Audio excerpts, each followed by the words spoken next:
Yeah, my dad on the internet. That's probably the first time it's done that in the wild, day.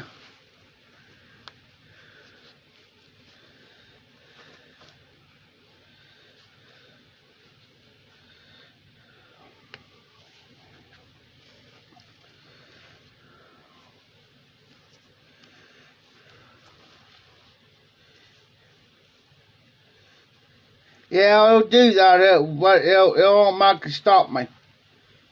If the internet goes out, it automatically will stop. It doesn't do like John's. It'll automatically end the live stream automatically.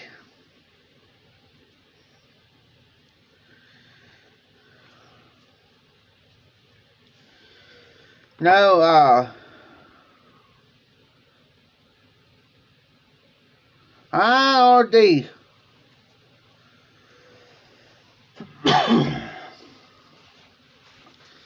Yeah, I'm not going to be on too long tonight, RD. I got a mandatory meeting in the morning, which I'm over the meetings and stuff, but yeah. So I'll probably be just on here for about an hour and a half. I ain't going to be on too long.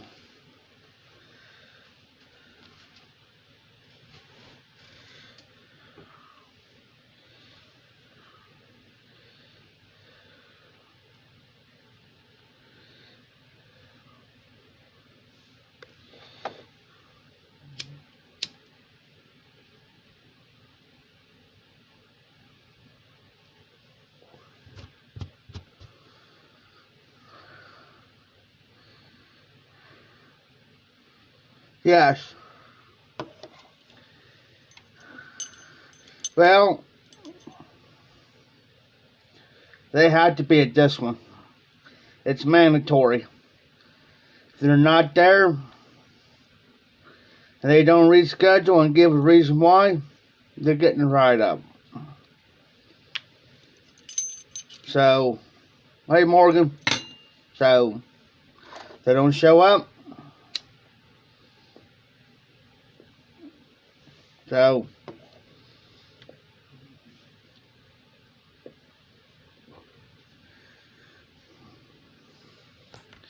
and they better start caring too, are they?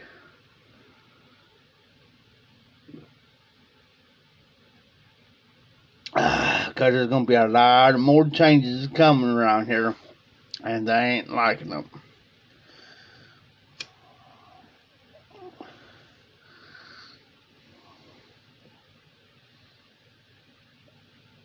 Yep.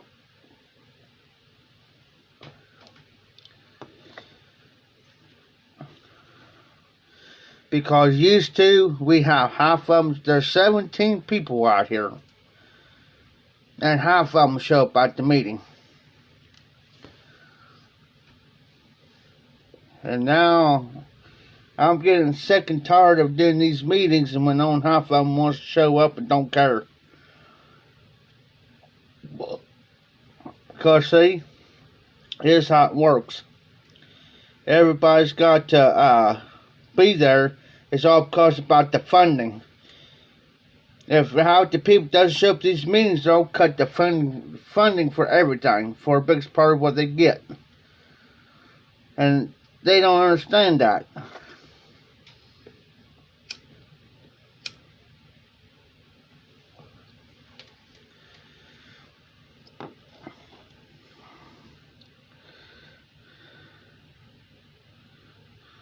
Yep.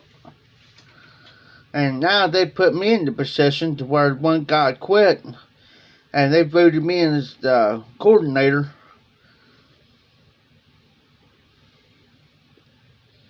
I tell them, I hate them, but I tell them.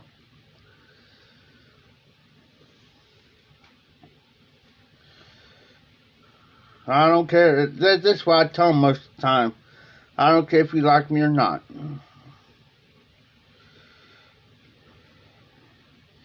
I said, guys, and I tell them, guys, I always hate to catch the heat. but it's going to stop. Don't come to me crying and whining because you ain't getting your way and you're not getting your way with them. If you have an issue, go talk to them. Don't come to me about it.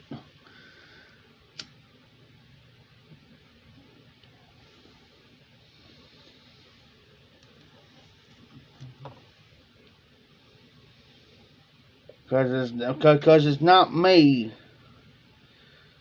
enforcing your rules. It's not me to make the rules and stick to them. It's not me giving you the write-ups.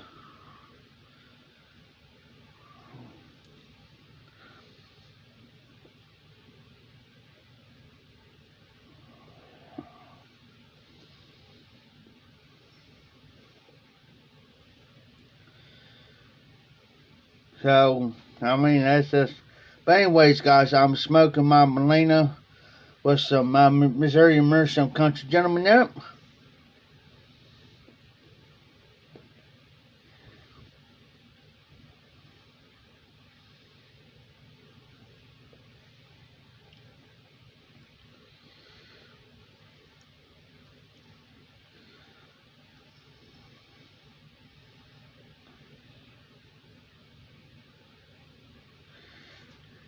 No, only thing I do RD is I take care of the meetings and put the notices out.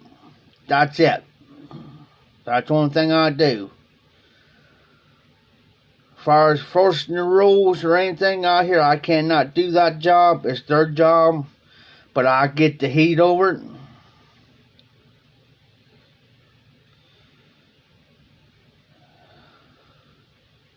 Yes. Yes, Todd.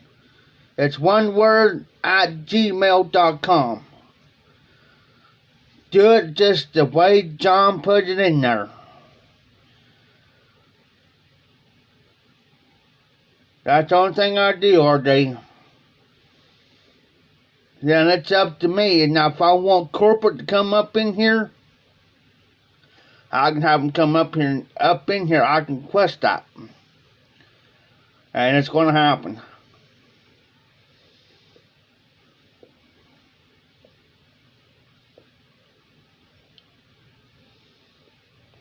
Because there's people doing stuff.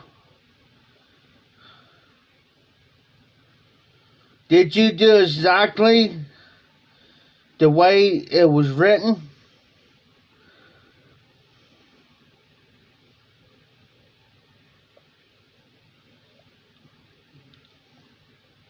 Because there's people doing stuff out here they ain't supposed to be doing, by the way, but...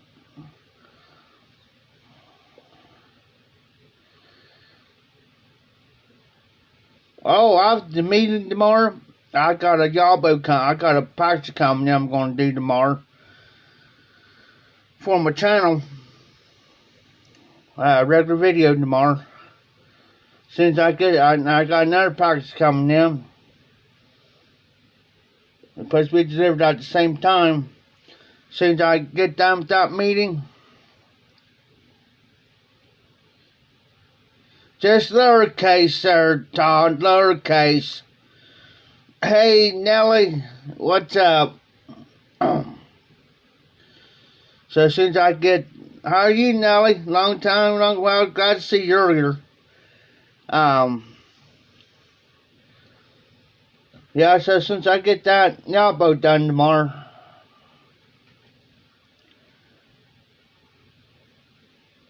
He, me, RD? I'm in high. That's where I'm at. Yeah, since I get it done with that y'all boat tomorrow, supposed to be in tomorrow. Since I get that done, and my other packet, my other box from a friend of mine, she sent me something from Amazon. I have no idea what it is. But since I get that y'all boat done, this other box done, see what's in it? I'm splitting. I'm out of here. They already know what I do.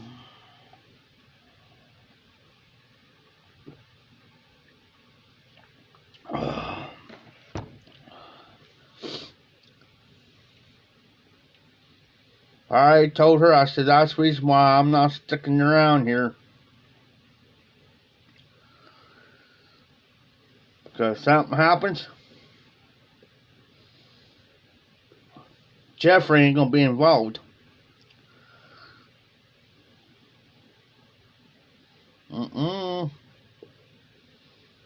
I know better. Besides, I got to stop down at the auction house tomorrow. Well, tomorrow evening. But smoking Medico, guys. A Medico tonight with some, with some Missouri Meerschaum country gentleman in it. Even though it's supposed to be smoked in the cob, but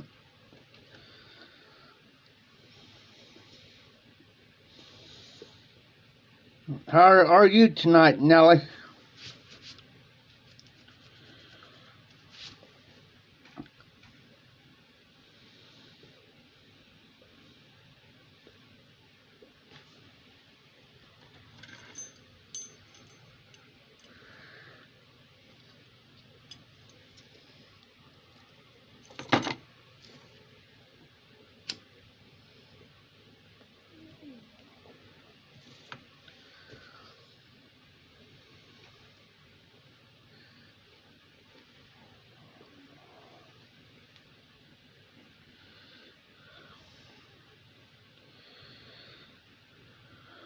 Oh, cool. I understand that, Nellie. I ain't staying on too long tonight anyways. Probably about an hour, maybe an hour and 20 minutes, hour and a half, maybe. N.W. Piper, how you doing? So, I'm not going to be staying on too long tonight, Nellie. Oh, my.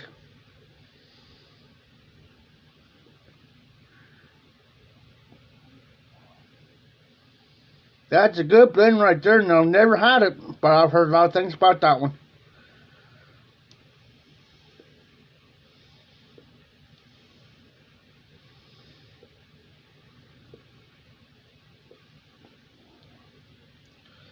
Had it live last night. And,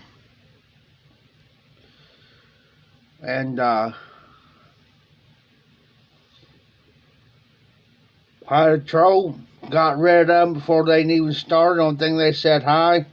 Got rid of them before they even started, and I got kind of harped out about it.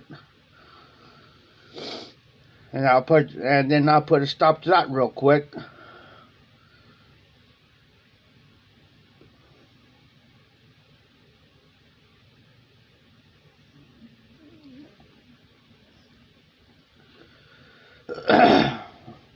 Because here's my rule, guys.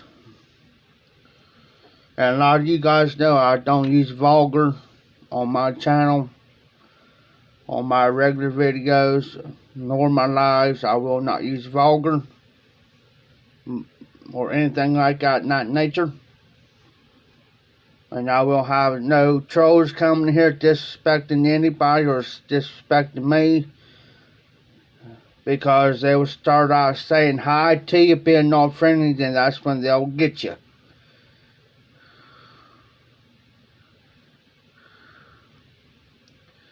Exactly, RD. So I was deleted one. I got harped out about it, and they said, Jeff, the only thing they're saying hi. I said, yeah, that's a start. I'm not going to put up with it. My life.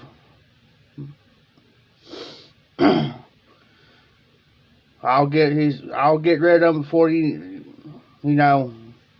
I said, I'm not trying to be mean or be a prick or whatever. You know, I'm going to stop before it gets started. So, and I had another party back me up. So I don't tolerate people using vulgar. I don't use it, will not use it on my lives nor my regular videos, because that to me is disrespect.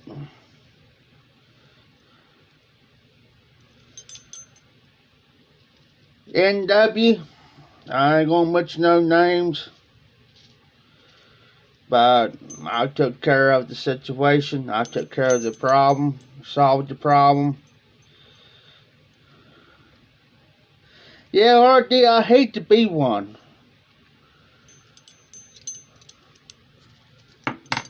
I hate to be one, because I'm not like that. You guys already know me, but now, you know what I mean? But I'm not going to, you know,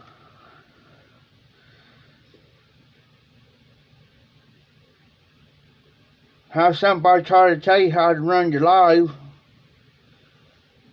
You know, I won't put up with that either. I just hate it. Exactly. I had a troll here one night. He started on by saying hi. I let it go. Oh, how you doing? I let it go. But he started. Problem was, I told him, I blocked him. Nobody else. I couldn't see why the moderators couldn't see, and that's why I was telling one of the moderators. If you can't see the comment, you better be figuring it out how to see them. You know what I mean?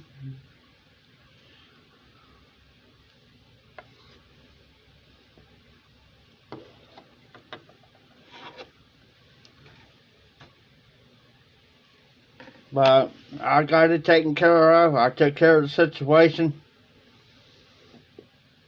You know, like I said last night on my live, there's a guy he's a regular white, you know, I described him because he was putting people down in the white TPC. When you mention the white TPC, you're mentioning every single person's in there. Doesn't make a difference if they're a lurker, which I hate to use that word, or they're a presenter, or a creator, content creator. You're mentioning everybody. I won't put up, and I will not put it up with here.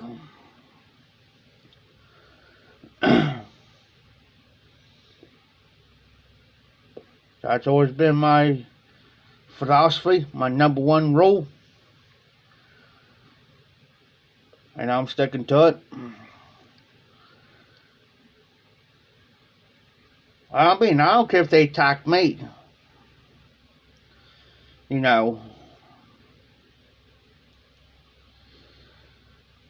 I mean, I don't care if they really attack me, but if they start attacking somebody in my live stream, my regulars, that's where I'm going to have a problem.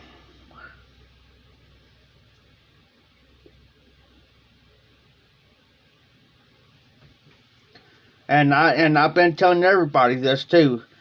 Just about everybody that makes regular videos, they're attacking their videos, their regular videos. I just made a regular video here the other day, and I had one already jump on there.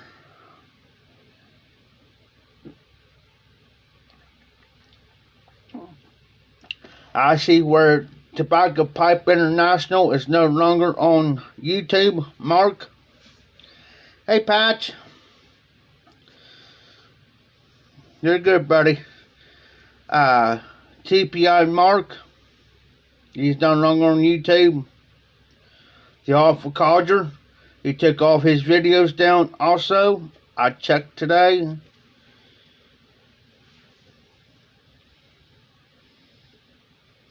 Because there's a lot of them's going to BRTV.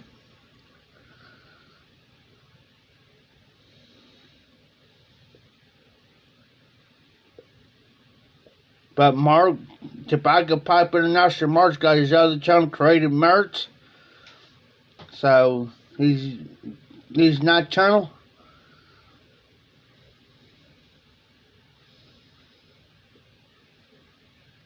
So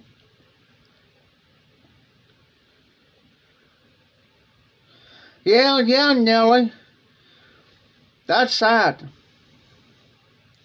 It's all because the people was attacking him, emailing him, attacking him, and even talking about his videos and stuff, what he was doing. It's sad. He still got creative merits. I mean, he does videos there, but not as much. And I always liked Mark and the awful culture. And when I found out here the other day that he took his videos down, I went over and checked today, and sure enough, all those videos that the awful culture had on there, took them down.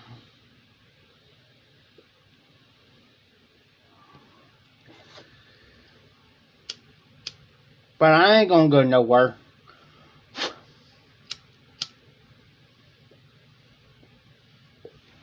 I'm gonna still be on here. Now, unless something changes, I'll let everybody know. But I do have an announcement coming up here this week. So look for that video too. Yes, sir. Yes, sir, NW.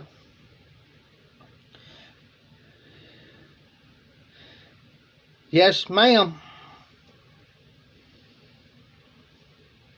Yes, Nelly. I ain't gonna go nowhere yet. As far as I know.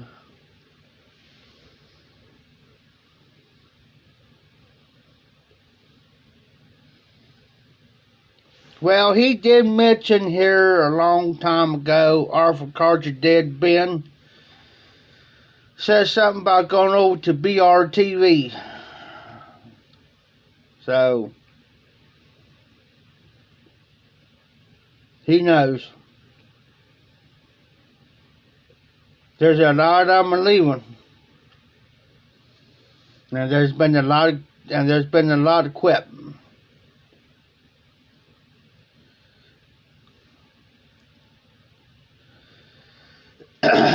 BRTV is part of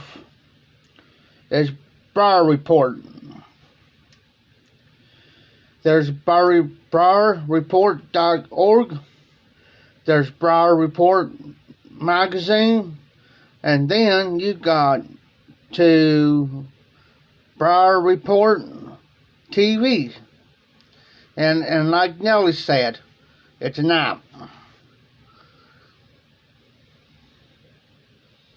Patches, I think he mentioned here a while back on his channel before he shut it down, and I think he made a video prior to about 3 or 4 of his last videos that he's made that he'd be most likely be going over to Briar Report TV. Hey Everett, how you doing tonight? So, a lot of people has quit too, guys. I mean, a lot of people quit making videos. I had to go through and unsubscribe to some of them. I hate to do it. But I've known people who's not even made videos for a year and a half, 2 years, 3 years. Longest 4 years.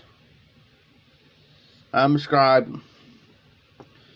Because usually what I do, guys, I give them about a year to a year and a half, see if they're going to make any more videos. And I understand life gets in the way, sometimes personal life and everything gets in the way. And I understand that.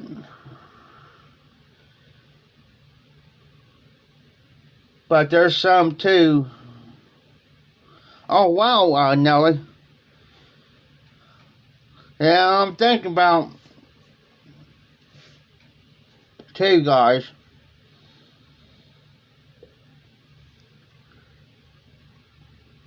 Making a video too for the BRTV, but you have to let Phil know from BRTV, from Broad Report, Phil.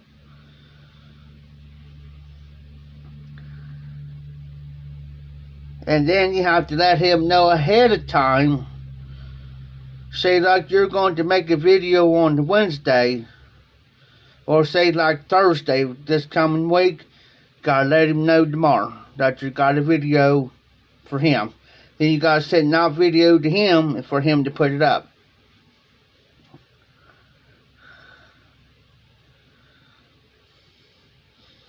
Hey Nelly, I'll check that out and find out for sure.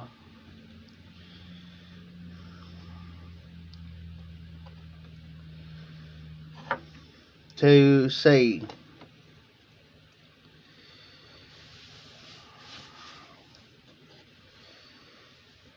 I slept in today.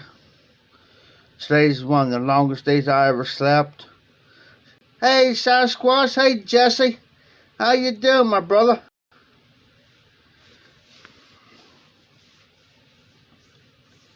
Hey, I understand too, Jesse. I ain't gonna be on too much longer tonight, because I got a mandatory meeting I gotta do tomorrow.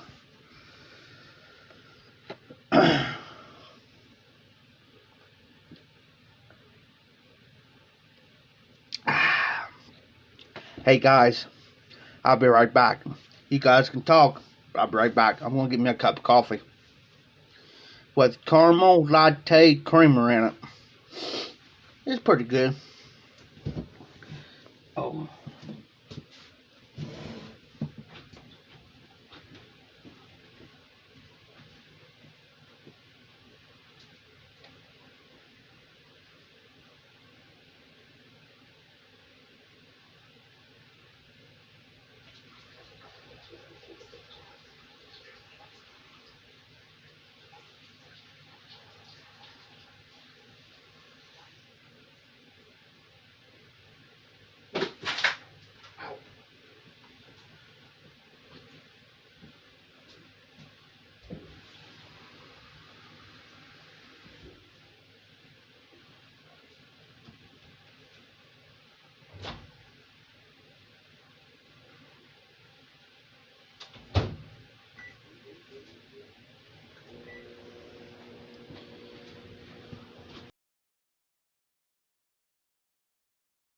Heating the cup up.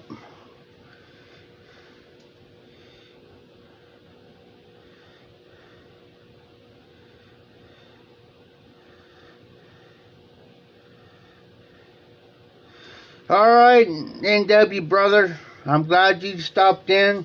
Thank you so much. I appreciate you.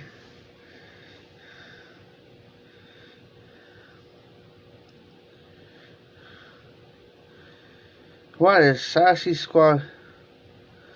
Oh, Sasquatch, Jesse has some velvet. Hey, matter of fact, I had a bowl out here a couple weeks ago.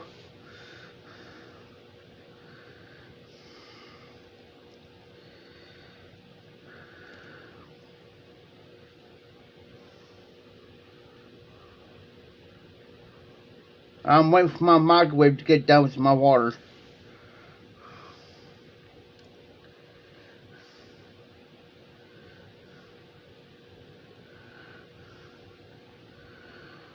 Uh-oh. Nelly, you never tried it yet? Hold on, guys. Oh, just about done.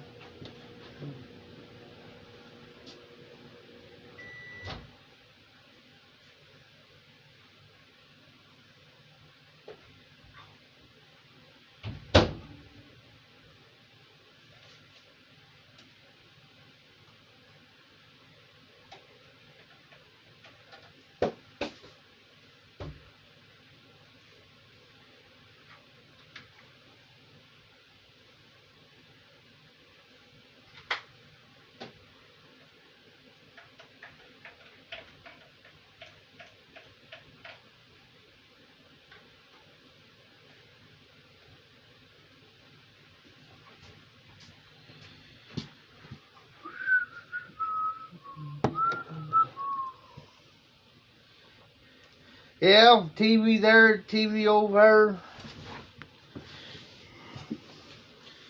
Of course, I got my regular, hey, Cyrus. He creeped in, snuck in. You sure did. You sly dogs sneaking in here.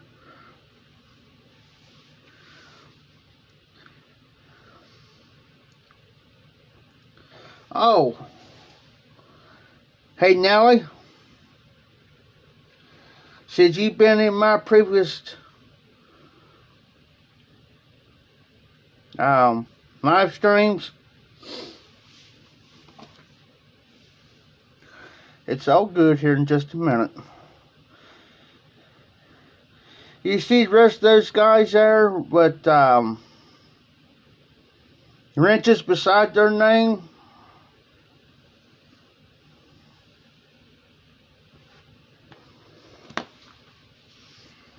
And it's blue.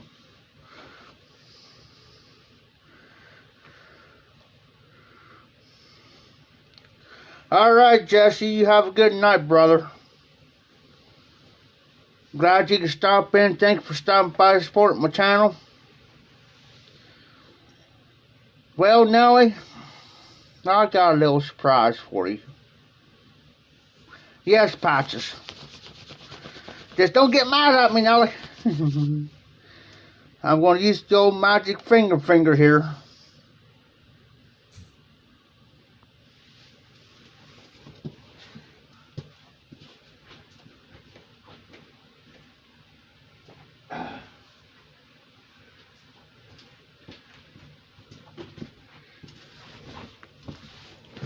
Oh. Hey, Cyrus, doing anything tonight? A friend of mine, this is blue raspberry drink mix stuff. And she's blue. That's my favorite color too, is blue. Ain't bad.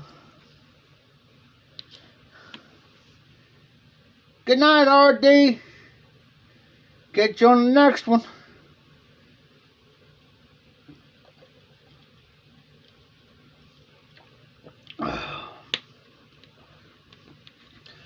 In other words, Nellie, you're a moderator. I just moved you up a spot.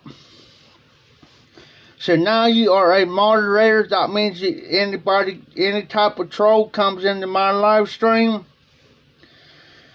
you can put them little suckers in timeout.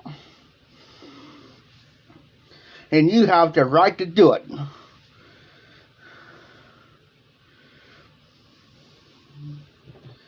That means you can kick their butt anytime you want to, Nellie, and have the right to do it.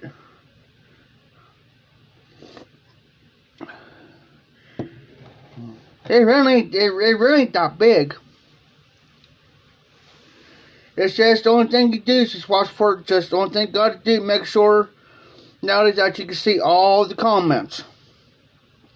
If you see some troll come in here or not duck, and they start, or you know they ain't supposed to be in the live stream, only thing you got to do is press their name, a box come up. And then you can do, you know, you can put them in timeout or whatever. But but that's only for 5 minutes. And then after the 5 minutes, they can come back in. But then it's up to me to block them. Then I have to hit their name and block them. But you can put them in timeout or whatever. Like the rest of these guys.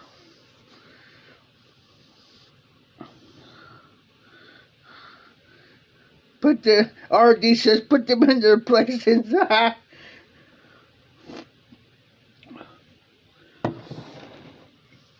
And the only thing that does too, now with the moderators, it helps too to keep like my live, like I'm live now. That helps me just keep it going. I don't have to stress what's in the comments. I don't have to worry about watching the comments. Yeah, I mean, I see what's in the comments.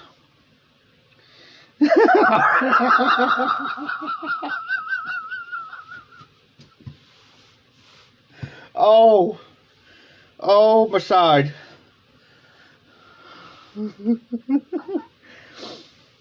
But,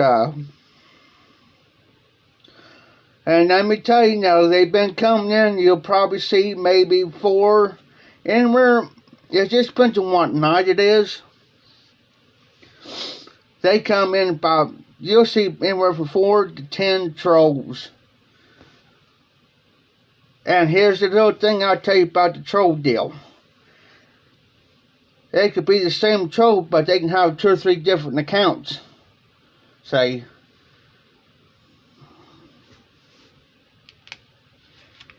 oh, this here, what this here's got the S. It comes in a box, and you get probably about 5, 10 of these. This here's I'll tell you, it gets crazy.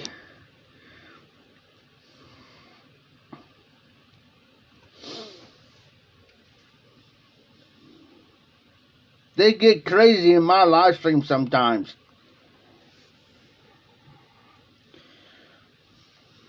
I must be popular or something. I have to be. Night, Patch.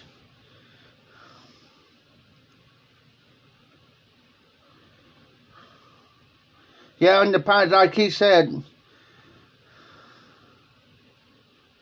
Hey, Tony. Let's go at it. Hey. By the way, speaking of wrestling, my old buddy I went to high school with, he's a wrestling promoter. He's going to be in my hometown May 15th, like 3 days past my birthday. He personally invited me to come down. So, y'all. He probably messaged me. He says, hey, Jeff, doing anything May 15th? No, why?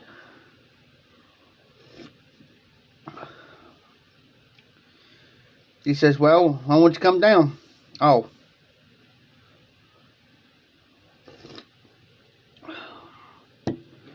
I said you do.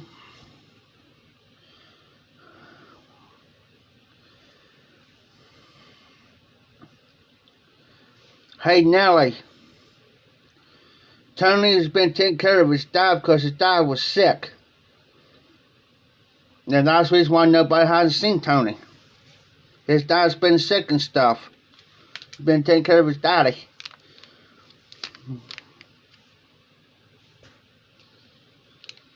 And we totally understand.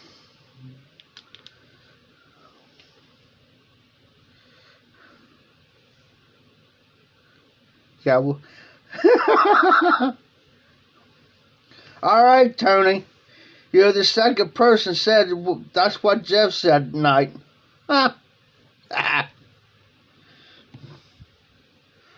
Oh. For those that have not seen my new knife, this is a bad knife. This is for my box openings. This right here. And yes, that is ceramic. That is a ceramic.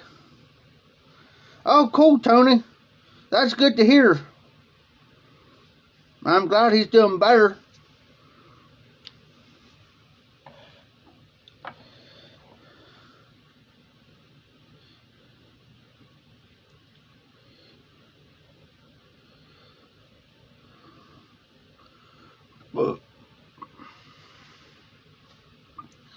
Well, I'm glad he got rid of that ammonia, Tony. Because I know what it's like to have ammonia. I had the regular ammonia and the walking pneumonia. And I'm a type of person that easy to get sick. And just like here back in December, I had this coronavirus. Knock on wood, guys. I didn't have all the rest of the symptoms. The only thing that was wrong with me was I couldn't taste, couldn't smell. Then it progressed to thought I have trouble with my breathing.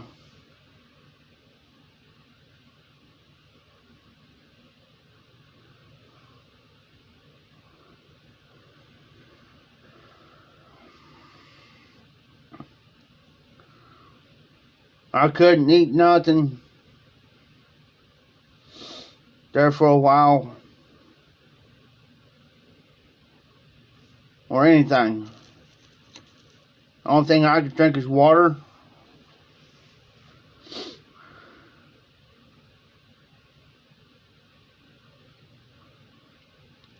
Yeah, Morgan, that knife is super sharp.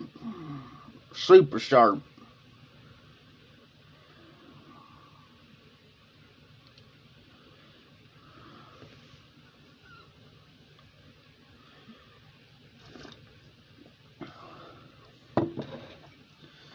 I stayed around the house for about a couple weeks.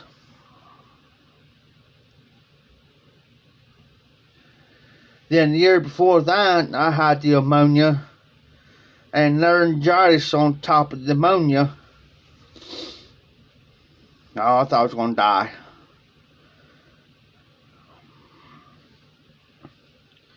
Couldn't move, couldn't breathe, couldn't sit up, couldn't lay down.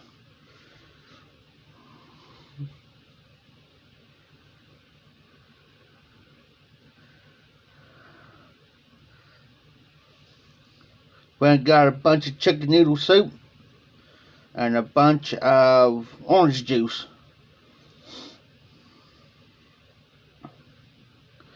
Stuck a sign on my screen door, and I still have people knocking on my door.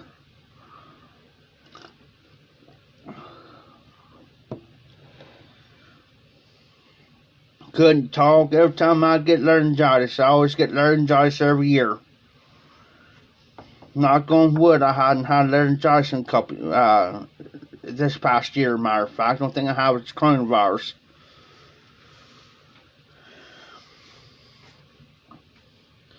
That was just out of pure luck. Of course, too, I've been drinking a bunch of orange juice when I had it, too. So I was getting about 2 gallons of orange juice, drinking it. Drinking like water. Messed up. I have no cough, no headache, no any other symptoms, or anything like that. Yeah, there's a day or two I had trouble with my breathing a little bit, like for a day or two, but other than that, it was mild. It wasn't severe. It was just very, very mild. I had trouble with my breathing a little bit, but other than that, because see, I have trouble with my throat anyways, and you guys that don't know, I'll tell you what happened to me here probably about 7 years ago, about 6 years ago. Well, about 6, 7 years ago. I was supposed to go in and have my gallbladder taken out, but they put me under anesthetic. This guy pushed the wrong tube in me, breathing tube. I was supposed to have to see, because since my neck's short and everything, he's supposed to put the small tube in me. He didn't. He put the big one in me. I woke up. I didn't know what I was doing. The only thing I could remember was I grabbed hold of that breathing tube and I was yanking on it, trying to get it out of me. I scared my surgeon so bad that he went and got my ex-girlfriend. She's gone now, bless her. And because she was over me. So I made her over me just in case anything happens to me where I can't make decisions on my own, she could step in. Well, they asked her if it was alright if they put me in wrist restraints. She says, yeah. She says, but only for less than 24 hours. And I brought those up and almost snapped them. I didn't know it. And my breathing tube, well, they had down in me, there's this thing on the side that was full of blood coming from my lungs. And I basically died up on the table. I scared my surgeon so bad that he told me he'll never operate on me like that again. Never.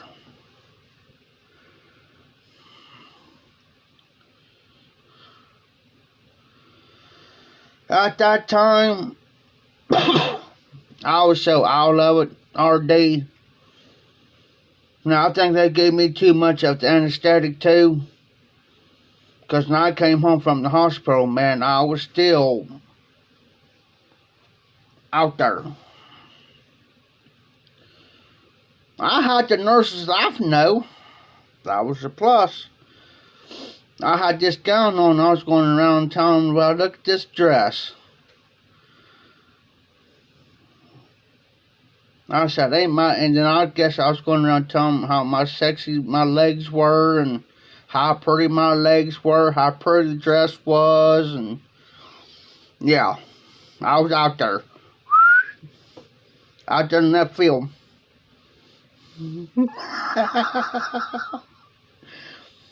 I had them laughing so hard. And then I told them how to go pee. They said, Jeff, you got a catheter. I said, I got to go pee. I got to go pee. I got to go. Jeff, you got a catheter. I looked at my girlfriend at the time. Her name's Rita. I said, Rita, did they say I got a catheter in? Yeah. I said, I feel like I'm going to explode. So this girl comes over, bless her heart. By this time, I'm starting coming to a little bit, to realize what was going on. And she says, she got down there. I said, hey, watch it. She was laughing. Bless her heart anyways. I said, hey, watch it.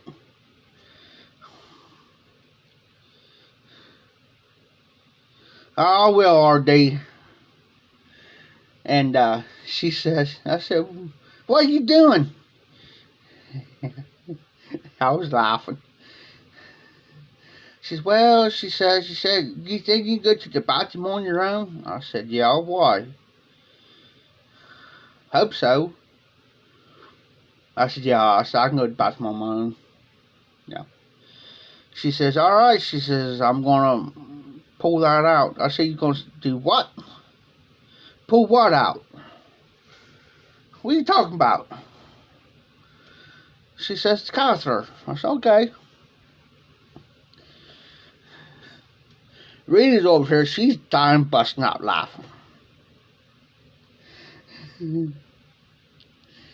She says she got, I don't remember it. There for a minute. She says, on the count of 3. I said, okay, I'm holding. I'm waiting. She says, 1, 2, 3. I'm standing there. I'm looking around. I'm thinking, well, I'm still waiting. So she gets up, goes, she must have moved the catheter, the bag and stuff somewhere. I looked at her and I said, hey, I got a question. She's laughing. She says, what? I said, I thought you were supposed to get that catheter. She says, I did. I said, no, you didn't. She says, yes, I did. And I said, no, you didn't. And I said, I got to go.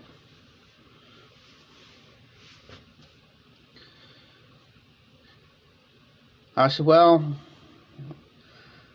Looked down, I didn't see no hose or nothing. And I was thinking, well, by golly, she got it. So I went to use the bathroom, did what I had to do, and come back out and, hey, Jose, you don't have to be sorry, brother.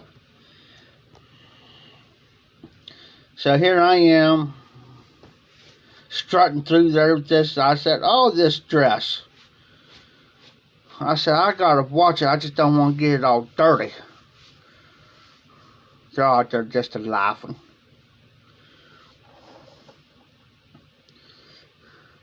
And by that, when I left, I was back to my senses, but not 100%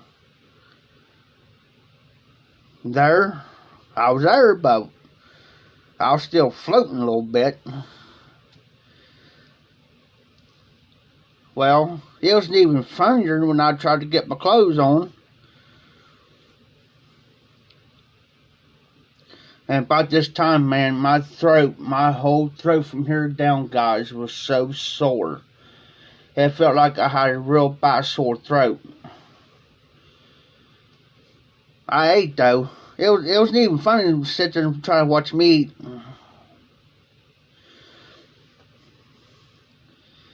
It felt like I was on a drinking spell somewhere along the line. But anyways, well, it's time for me to go home. That was even more fun. Finally, I struggled for about 15-20 minutes to get my clothes on, my socks on, shoes on, pants on, shirt on, my hat. There's nurses out there. They just shook their head at me. They said, Jeff. I said, what? She says, you, because it was like the next morning. They said, Jeff. I said, what? She said, you have made our night. I said, really? Yeah. She says, you're one of the best patients that we ever had. She says, we have never seen anybody under anesthetic like that and act like that. And I said, oh, by the way, my dress is in there too. I said, by the way, I got to go home and shave my legs because my legs are hairy. And I said, I got to go home and shave them. They said, Jeff, go home. Get out of here. Well, okay. Well.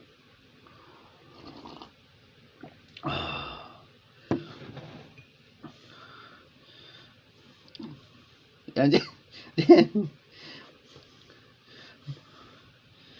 then that later on that afternoon, when I was still in the hospital, I guess I was grabbing the nurses and everything else, and heck, I didn't know it. I looked at the rest and said, did I really? She says, yeah, Jeff, you was. I said, oh, we was going down the hall talking about it, right? I said, oh, really? I said, hold on, I'll be right back. Hold on, I'll be right back. She says, where you going? I said, I got to go do something, because I said I feel bad about it. So I went back up to the nurse station. I said, hey. They said, what? I said, hey, I'm sorry. Hey, if I grabbed any of you all, hey, I'm sorry. You know, I didn't mean to do that. Oh, nice, hillbilly. That's a good blend right there. Spark plug. They said, Jeff, don't worry about it. You didn't know what you was doing. I said, well, I feel kind of bad about it. I said, that's not me. I said, I don't do that. Well, you didn't know what you was doing. I said, but still, you know. Then I turned around. Yeah, I still had the effects. They said, Jeff, what are you going to do? I said, well, I'm going to be Tiny Tim tip and toe through the tulips here in a minute. He said, what? I said, I'm going to be Tiny Tim, tip and toe through the tulips. I said, watch. So they watched. They said, Jeff, go home. I'm going. Nelly.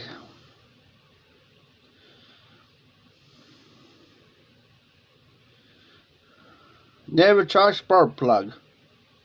Good blend. I had a sample of it. I had a little sample of it, but not like the full thing.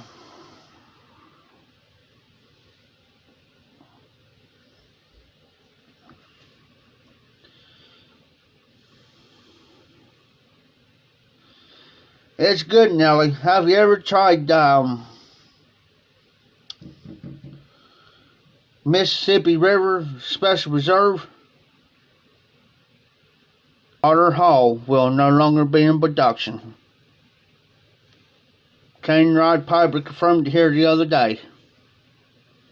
Today's what, Sunday? I think he confirmed it Friday. Matter of fact, I think he confirmed it on his live.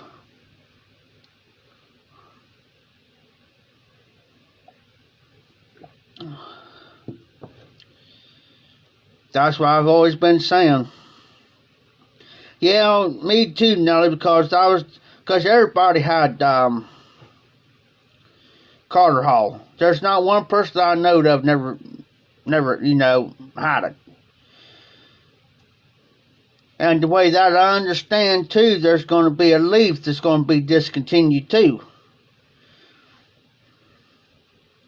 I think Mike from Briar Blues talked about it here the other day.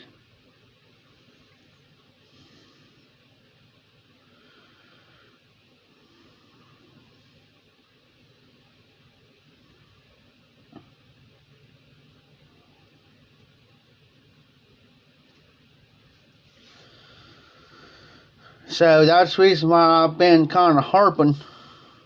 Stock up. Get it. Get it, get it, get it. Stock up. If you guys see any, if you go on any like smoking pipes, tobacco pipes, pipe and cigar sites, guys, for noggins, you see it on retail sites, or if you see it in the store somewhere where you live, snatch them.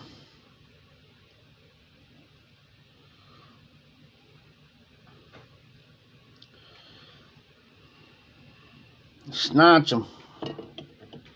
And that reminds me too, guys. I gotta check my haunted bookshop.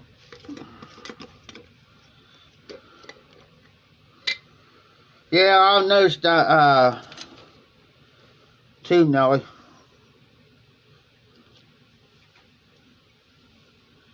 Oh yeah. She's getting there. I'll put one of these humidor packs in with my haunted bookshop. And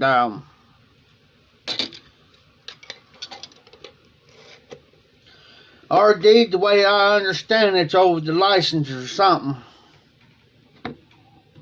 Or they wasn't doing something to make enough of it or something in that nature. Or people wasn't, or something in there along the lines that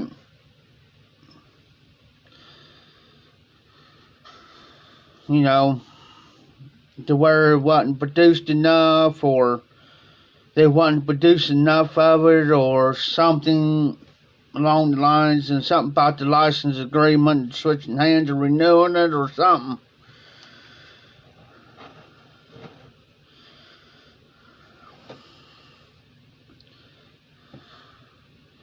Because I just got into Cane Rod's live, and I started seeing the tail end of of the comments about it. Because I strolled back. It won't let me see every single comment. It won't let me go back far on the comments. So I just got like the tail end of it, guys. So go to King Rod's his last live, guys, and watch it. They're going to try to do the match. They're going to do the match of it, guys. Sasquatch Piper said something about it. Jesse, Sasquatch Piper 2. Jesse says something about here last night in the stream that they're supposed to be making a match of it.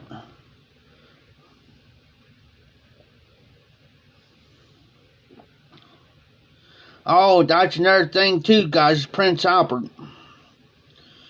Thanks, Ever, for reminding me about the Prince Albert. And also, Prince Albert's not going to be produced. Read Everett's comment, guys.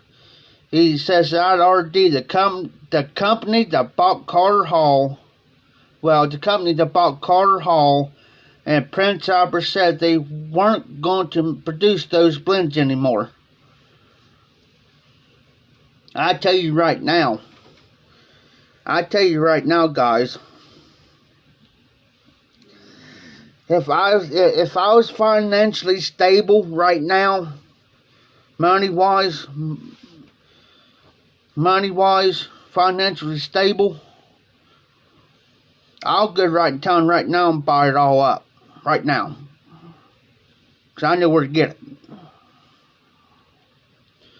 I know where I can get Carter Hall, and I know where to get Prince Albert out. The regular Prince Albert and the aromatic Prince Albert. I know where to get it.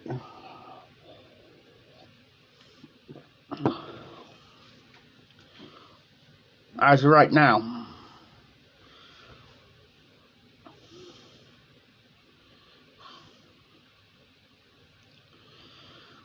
So you guys start, that's just me in my opinion, guys. I'll start stocking up on these blends, especially these OTC blends. I haven't heard anything about Sir Walter Raleigh yet.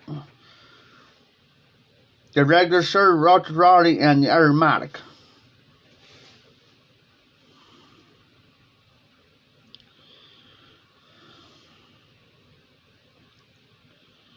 Oh, okay, Everett.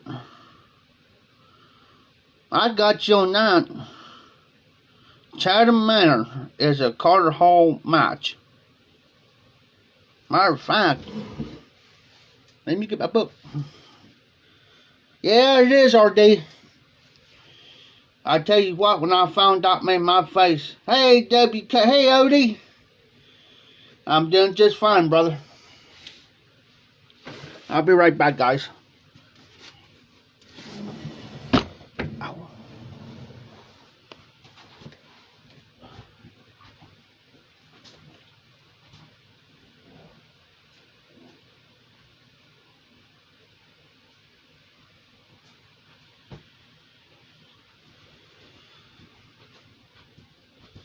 My book fell on the floor.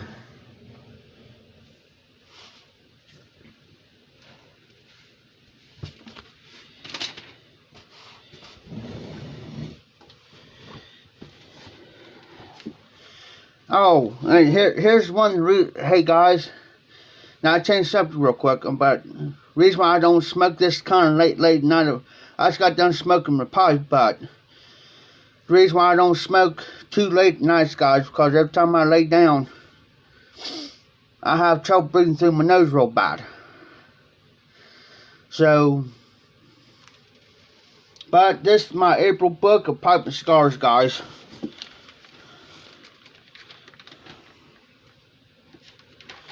I'm going to the Settlers Match section here, real quick.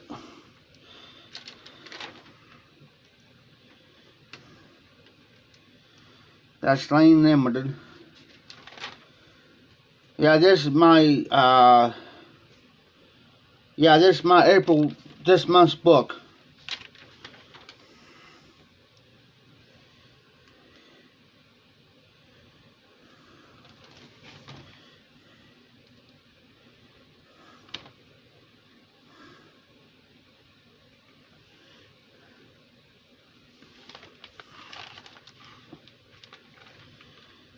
I'm not going to try to keep you guys up too late tonight, guys. Well, I'm looking at the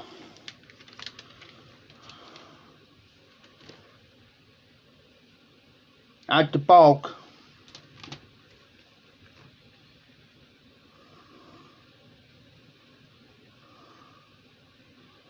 Well, it's not in that one. As far as I see, it's the Match Sunrise. They do have the Match Prince Albert. This is at Pipe and Cigars. Hey Nelly, the Dunhill Dirt Bar is my #1 blend. But I'm out. And then my second is the Mississippi River Special Reserve. And #3 is my Hunter Bookshop. They have Match Bourbon Street, Match Victoria, Match 20, Match VIP, Match Revelation. The Revelation is the one that Albert Einstein always smoked. Prince Albert, Match Flying Dutchman, Match Milton Cherry, Match Amphora. But you can go online too. Oh, okay. Got you, Everett.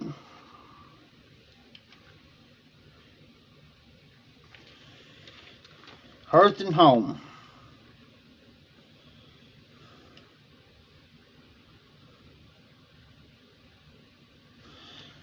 Yes, sir. There, Everett. Matter of fact, they got it at Hearth and Home. Right there. At the very end. Charlton Manor. Right there, guys.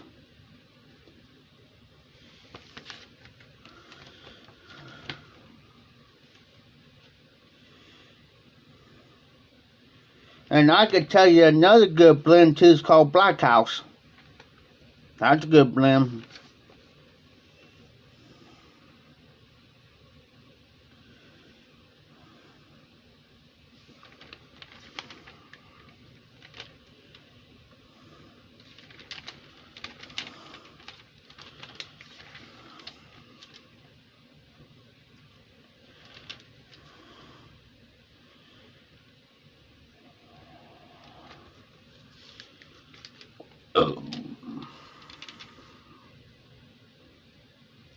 Far as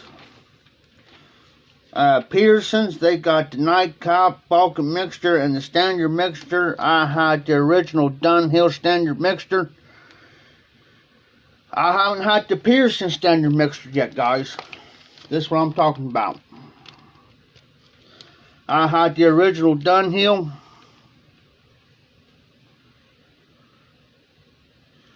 Jose.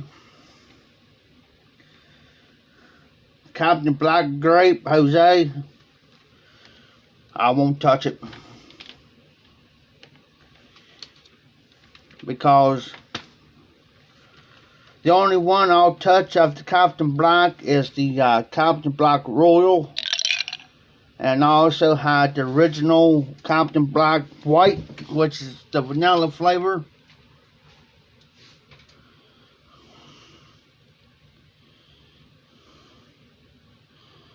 Oh, cool, Everett.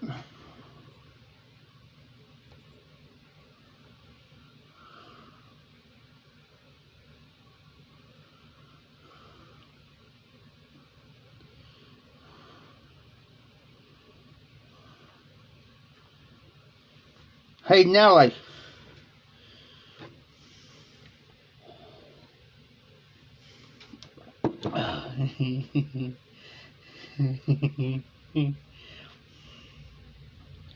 Hey, Nelly.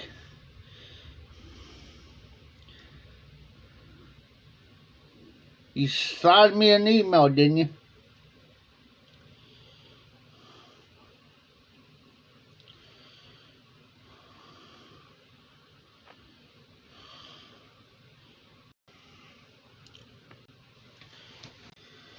Hang with me for a minute, guys.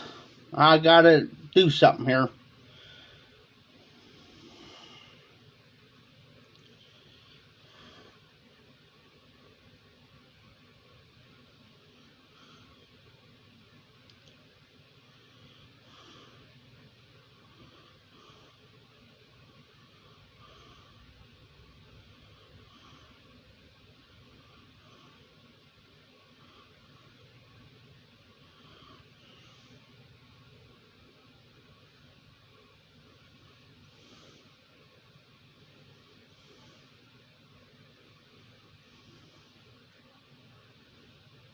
Uh,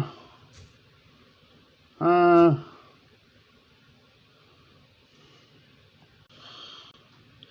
hey, Jimmy. What's up, brother? Hey, Nellie. I got your email. I'll send you one back.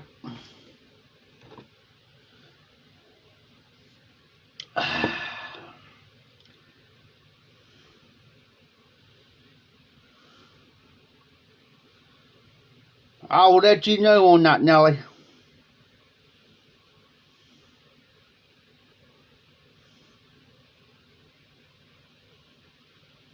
Because I'm going in town.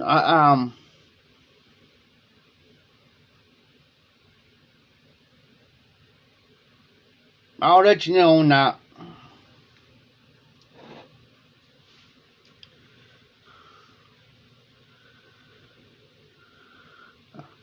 I send you one email. I'll send you another email here later, Nellie. So watch for another email. Hey, Jimmy, how you been?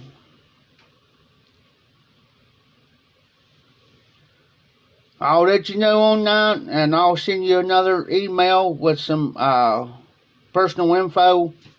So,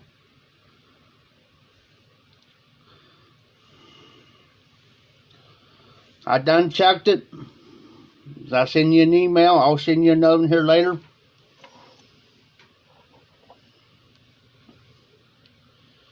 Because there's two places, well, yeah. Hey, Jimmy. How you been?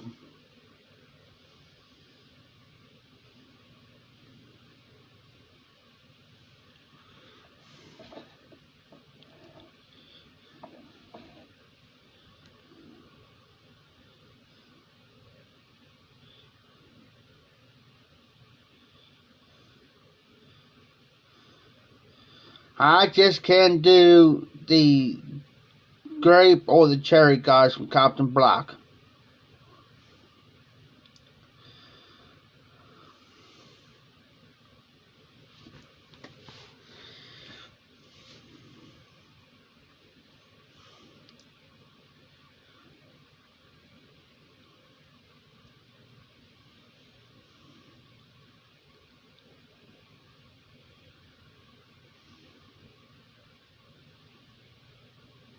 The only grape I'll do is the grape juice.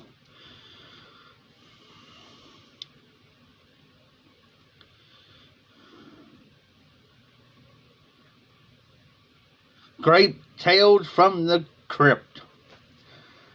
I will not touch any grape flavor unless it's grape juice.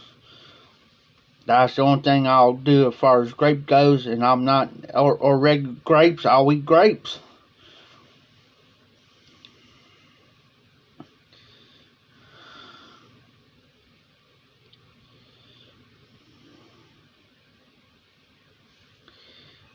But, you know, it's just, there's something about Captain Black on their, like their cherry and their grape stuff, man. I don't know if it's heavy chemicals or what.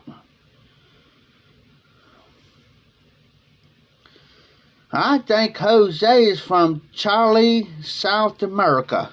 Chile.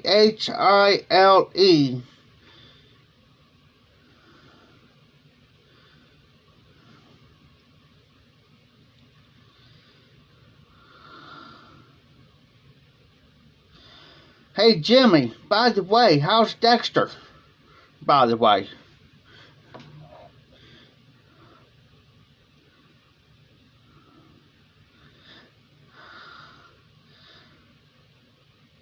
I thought I spelled it right, Jose. First time you spelled the word correctly.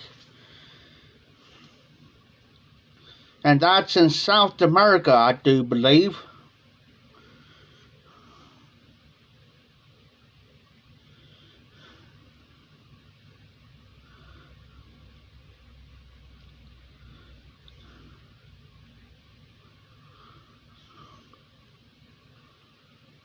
Oh, cool, Jimmy. Good.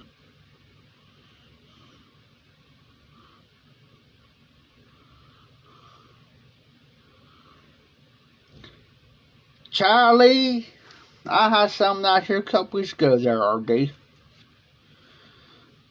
They're like almost like a pork rind. Charlie and lime. Good stuff. It's a little spicy, but it's good.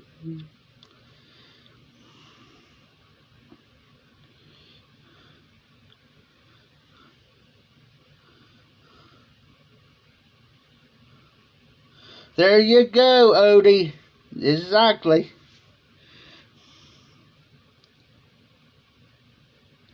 Thanks, Jose.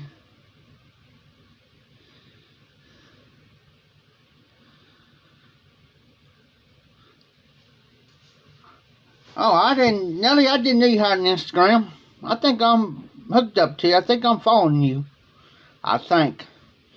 It's been a minute since I've been over and posted. I gotta go over and start posting on Instagram. Oh, if you guys haven't tried the Samuel guy with Navy flag as Virginia and Latakia, snatch you a 10 of this. I'll show you what it looks like.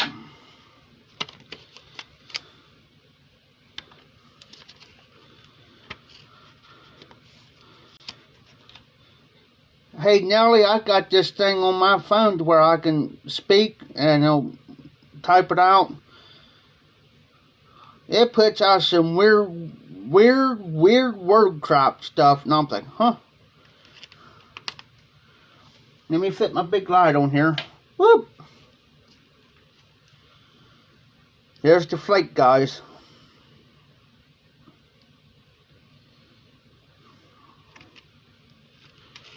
And it's, oh, you can smell the smokiness like a campfire from the Latakias. You can smell the sweetness from the Virginias.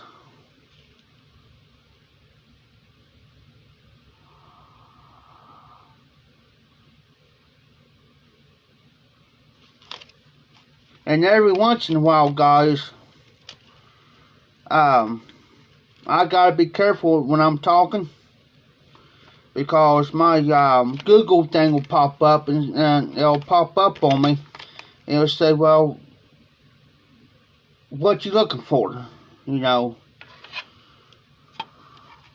So then I have to sit there and try to shut it down real quick when I'm on my live or something.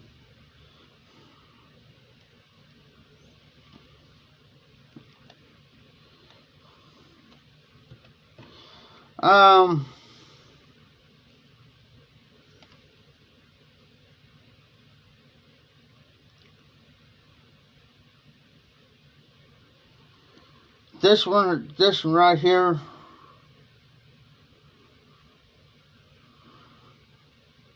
RD.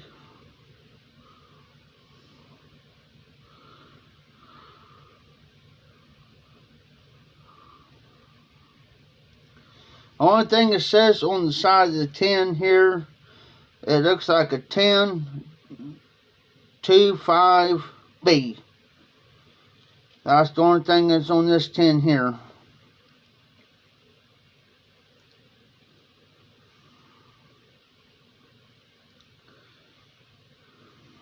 $50-gram tin. It says 50 grams when packed. That's it.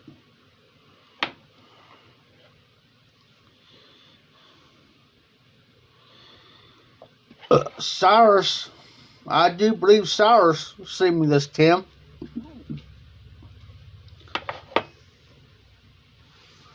Hold on, guys.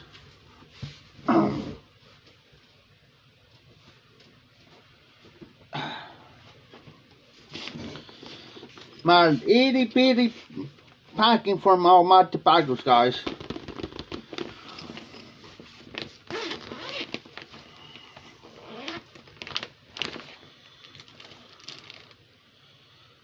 Here is my Mississippi River from 2018, guys. Bird life without a bite.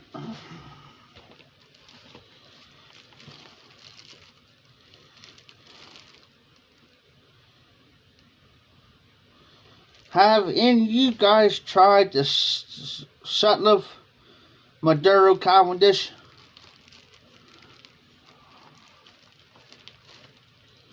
Maduro. This is going to be held back because I did like one bowl. I promise I'll do one bowl of this on my live. Is the Drew Estate meat pie.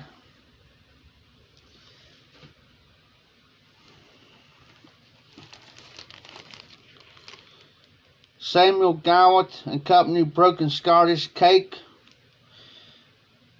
This from 2018.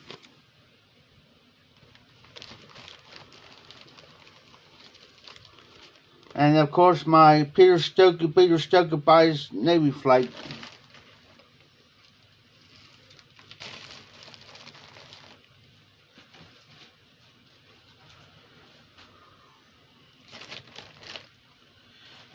I keep this on standby. A fellow White TP presenter sent this to me. Was a pound of Bird life without a bite.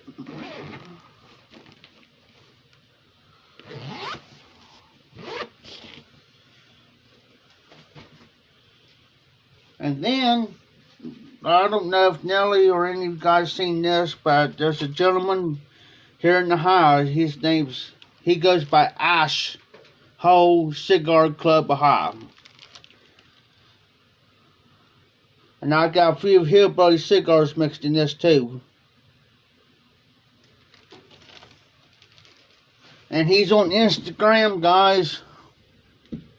He's on Instagram. Look him up.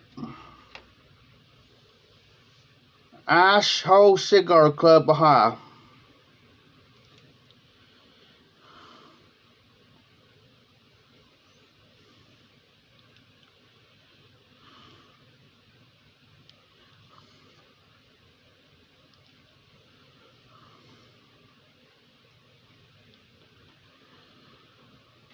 Dan is not on tonight. I don't know what's going on with Dan. I haven't seen him on. He's normally on my lives on Sundays.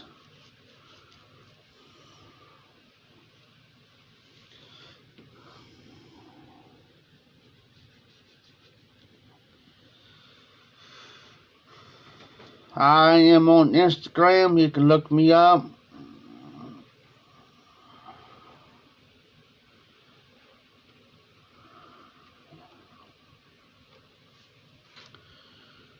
Usually I'm not hard to find.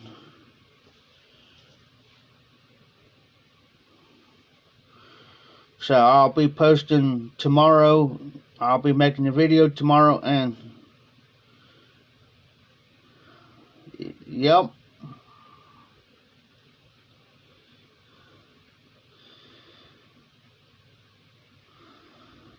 When I get the chance there, Hillbilly Donnie, when I get ahead of myself again, I'll get some.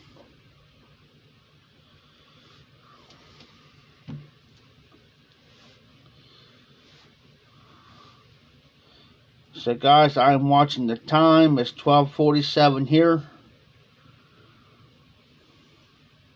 While you guys are talking, I'm going to go ahead and grab me another cup of coffee real quick.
Jimmy.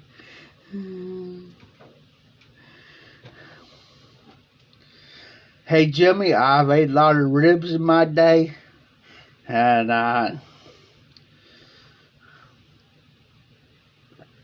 go down there sometime, there down between there and down in Louisiana.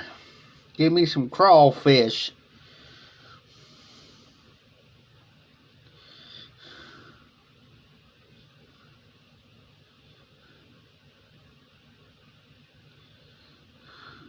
Well, thanks, Jose.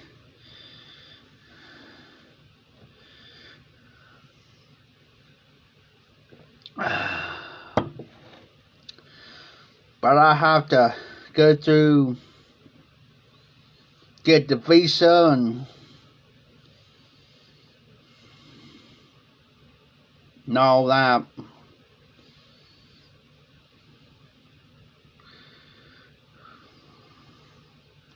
I just might fire up me another bowl. I'm debating on whether to smoke some Honda Bookshop, Navy Flake,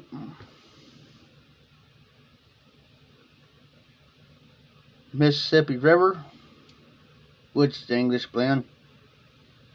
And I do got a pipe just specific for that, guys.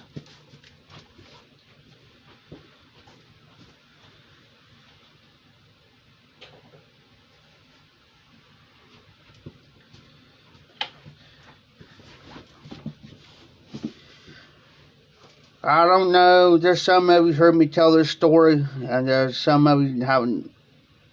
There's been once I had this pipe smoked. Well, here about a year or so ago, about 2 years ago, there's a gentleman goes by Pipe Man Dan. He's a lurker. He doesn't do no videos or nothing. Now I'll email him every now and then to see how he's doing. Well, he says he emailed me and says, "Hey Jeff," I said, "Yeah." He said, "Well, I want to see these tobaccos, but there's something I want to do for you." I said, "Okay." He says, "Just give it about a week or so." So I said, "Okay." Went on. And I never heard anything or anything like that, and I don't like to pester people. So I checked on him one day, and he says, "So I seen Jason Montone, the Bayou Guru, making this pipe. Well, he got the specifications from Mike from Bar Blues to smoke Englishes only. Well, he got him one, me one. And I'm going to show you the pipe. Here it is. It's got Jason Montone's signature right there, his initials. This is a pot pipe. It's only for Englishes. Nice stem.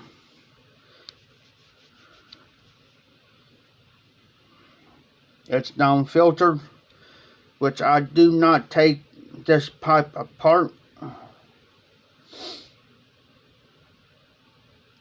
It feels like the bark, almost feels like the bark on the tree.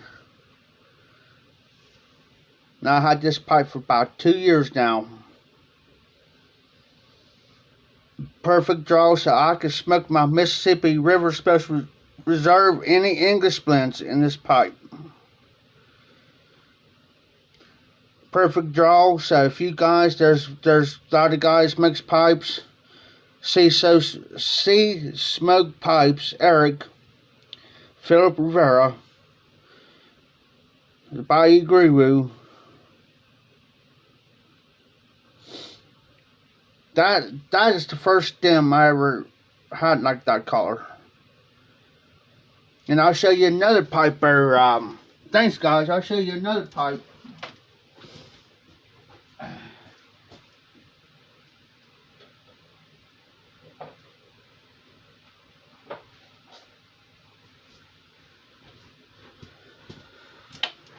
Garbage Man Piper Male had a gall here, I think last year or so. And let me pull this out real quick. because this goes with it. It's the actual diopter that goes to it to make it non-filter, guys. Well, he had his gall. Well, I want his gall. And I got this Molina. It's a 9mm. But I can convert it to a non-filter if I want to. That's what that diopter's for. But I don't use the diopter. This is a Molina made in Italy. Check out that stem, Nelly.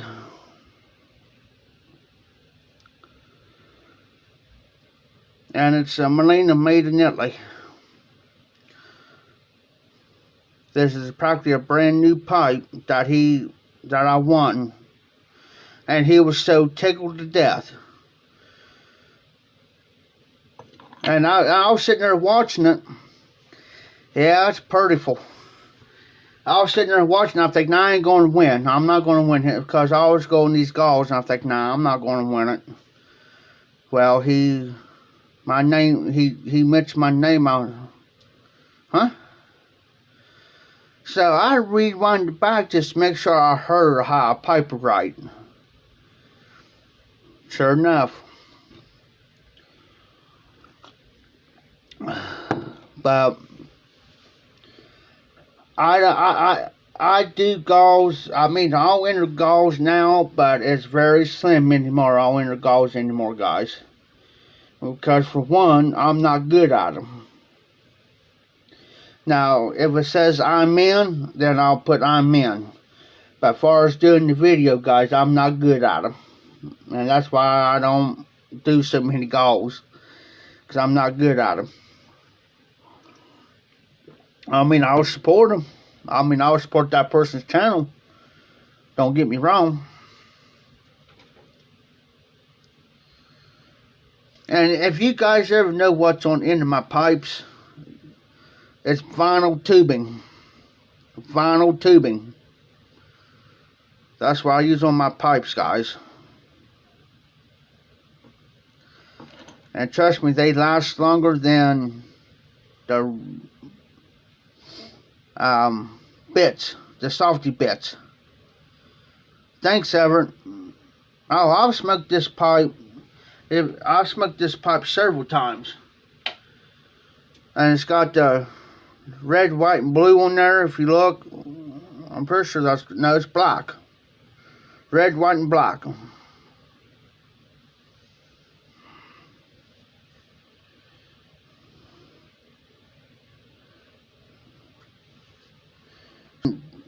TPI Mark's gall. I had a choice between this one and a Dr. Graybow and another one. Good night, RD. You have a good day at work tomorrow. Be safe, be careful.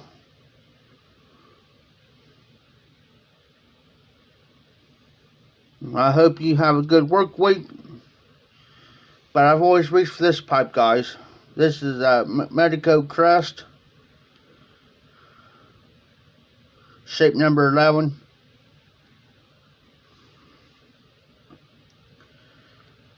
And I do have another Medico I will show you. Hold on, guys.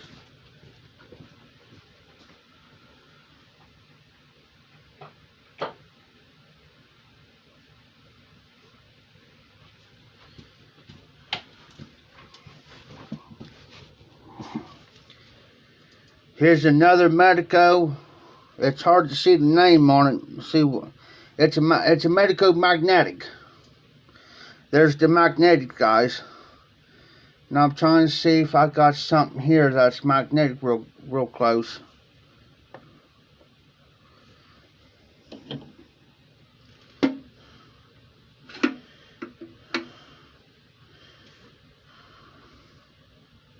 It's magnetic. I can stick this pipe anywhere I want. Yeah, this is my Zippo lighter foot, guys. If I can stick it sideways, as you can tell,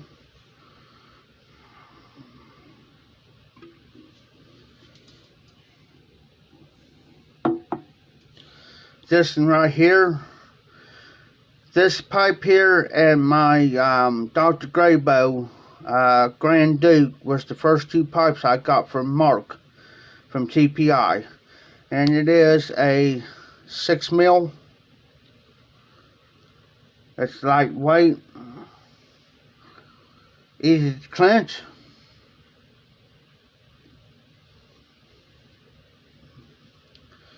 So there's my two Medico guys. It does got it right here. It's hard to see it unless you look at real close, and it does not affect the smoke this pipe. I've smoked this pipe more than a dozen more times, guys. But right where my finger is, there's a real fine line right there. I mean, you have to be right up on it, or you turn the pipe the right way. It does not affect the smoke any. Thanks, Jose. Thanks, Everett. But yeah, this is my magnetic. These got small bowls to it. And it only goes to, well, as far as my index finger goes, guys, that's how deep it is. If you really want to see how deep this bowl is, it ain't very deep.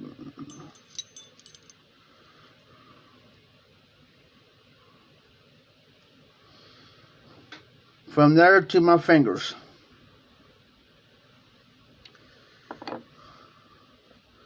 As far as my Medico goes, this other Medico I got to clean it out real quick since I smoked it.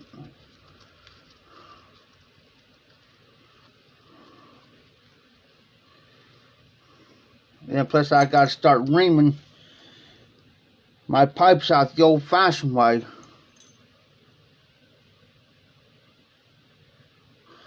Oh, nice, Nelly.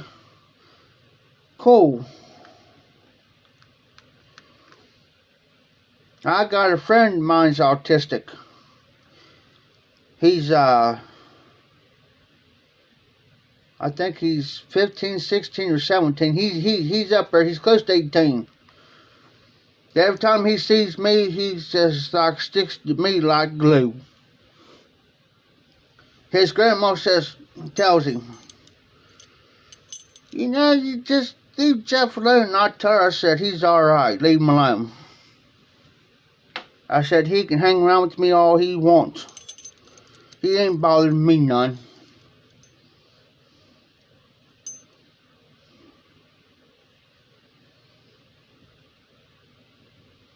You know, I said, that boy is not bothering me. I said, leave him alone. I tell her. And then when we had the derby up here, the last derby we had up here, we're about to go back in the derby season. But the last derby we had up here, he's seen me. It was on. Not telling you, he was his buddy. And they was getting them something to eat, and he wasn't hanging out with me, right? And I said, man, I said, you need to eat, man. I said, and I looked at his friend, I said, you eat all day? He says, no, not really. He says, that's why I'm planning on getting him something. I looked at him, I said, man, stay here. And I had to explain to him the reason why. And I said, stay here, man. I said, you need to eat. I said, just eat, man. I said, I'll be around. Because I was going up to the pit. Because I had to help water the hood down and the boot down on the car. And I said, I'll hang out with you here in a little bit.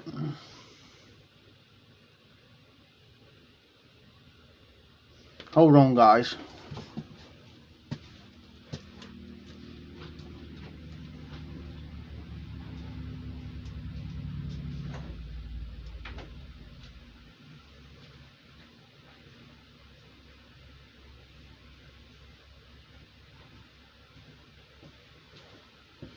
just checking to see what that clicking noise was, snapping noise was. That's why I turned and looked. And I don't see nothing. My breaker not dim.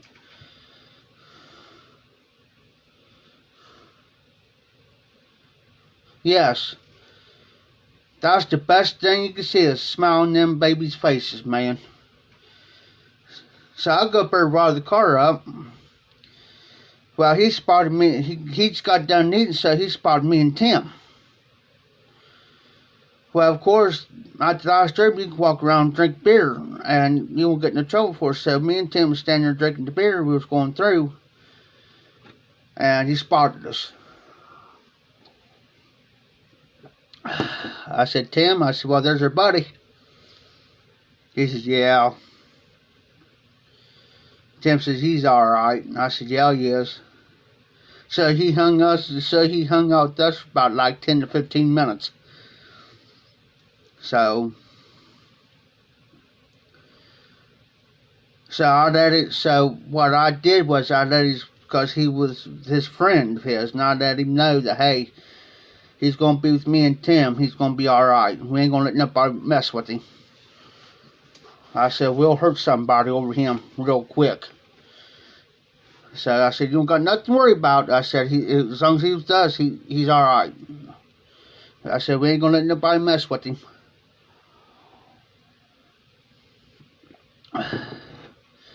Because we just got done, and I was carrying some tools plus beer. I had my beer in my back pocket.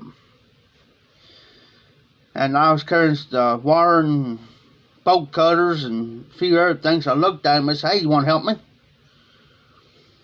He says, yeah, I'll help you. I said, well, here, you can carry this wire. No, better yet, here, carry the bolt cutters. Be safer.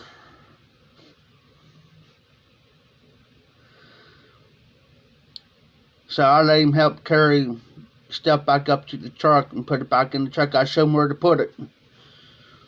And made his day.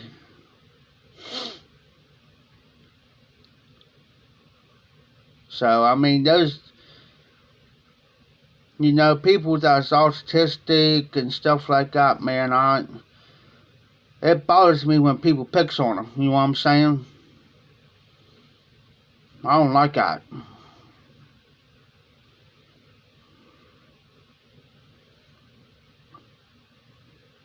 You know, because I'll say something real quick and fast.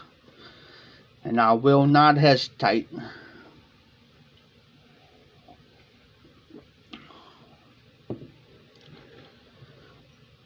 You know, I don't put up with it. Because I went to school with kids that had disabilities. And a lot of people don't realize I have a disability. Because I don't put it out there. And I went to school with kids that had disabilities.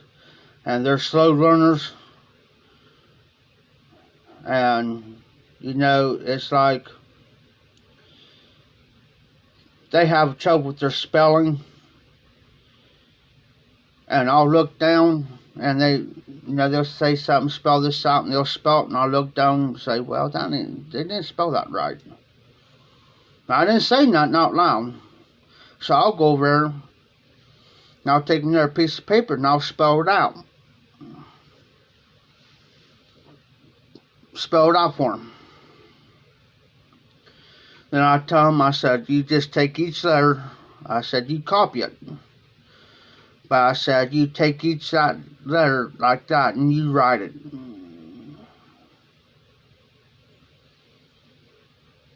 Take your time, no hurries. I said, nobody ain't going to say nothing to you. Nobody going to judge you for it. Take your time on it. And I'll go up there and say something to the teacher about it.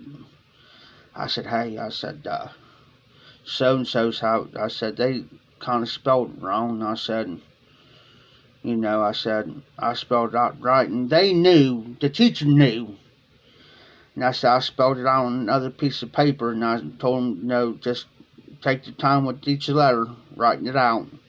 I said, nobody ain't going to say nothing.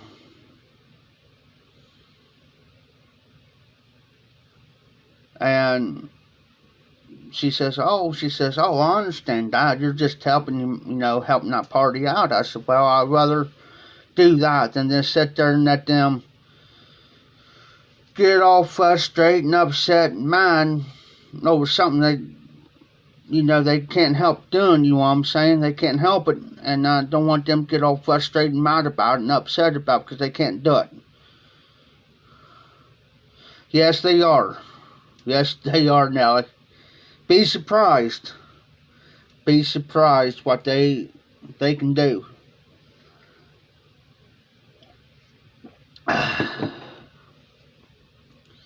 I've got patience.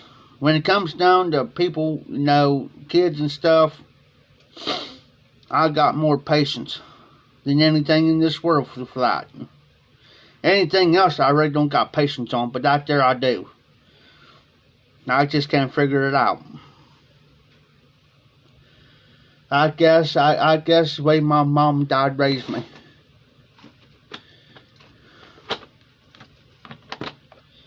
And it's just, you got to understand them. And I always tell people this: stand in their shoes just for one day. For one day. Step on their side of that fence line just for one day. And then you actually, you ain't going to understand completely what's going through their mind. And you really don't. And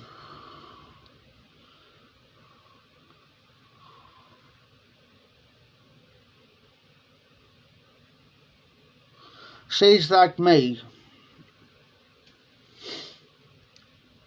I'm partially deaf in both ears.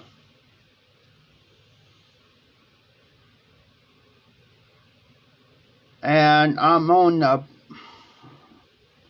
not to be disrespectful with this when I say this, guys, just don't take me wrong on this. I'm below a little bit of the borderline of they used to call it years ago mental retardation. Years ago. They don't call it now, they call it something else. But I'm at the border, I'm down below the borderline of that. So in other words, with me, it takes, now I'm smart. Now I got to work on anything, cars, whatever, or anything like that. But if it comes down to a certain thing, it's going to take me longer to figure it out than what most people will with me.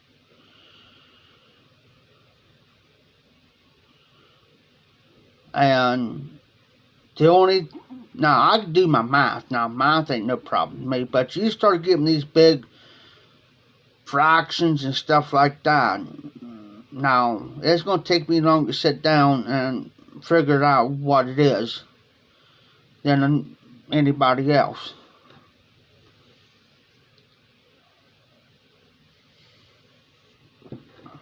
So that's the reason why I always have a problem with somebody making fun of somebody else. There it is.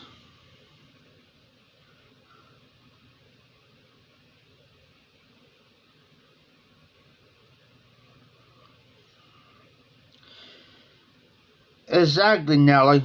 So like I said, they came out with another word, But used to, when I was a kid growing up, I'll be 41 next month.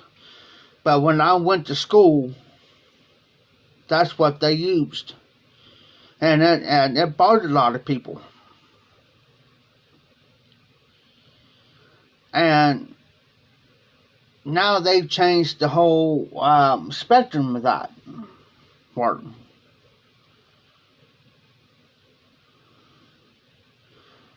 And just like, I'll give you a prime example. My neighbor over here, especially when he gets drunk, he'll say, well, they're retarded or something. I said, now, his name's Marcus. Now, Mark, don't be doing that now. I said, don't be using that word, because I said, for the simple fact, I said, you're just mad because you ain't getting your way what you want, and you gonna sit there and call them out on something like that.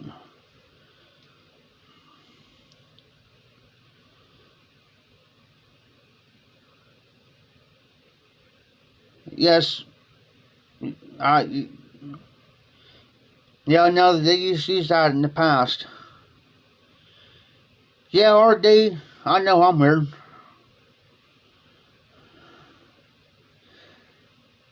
Todd, yes, I'm 40. Yes, I'm over the hill, Todd.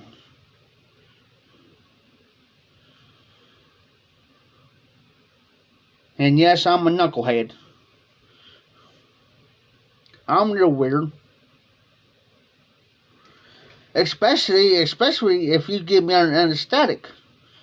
Then I get really weird under anesthetic.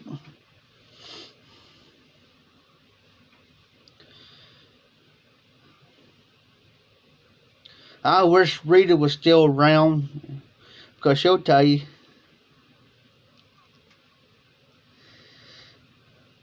I just don't, with me guys, I just don't put my personal life out there. Yes, I may tell some stories, but hey Todd, I've been known to be about my age. I have people say I was close to 50.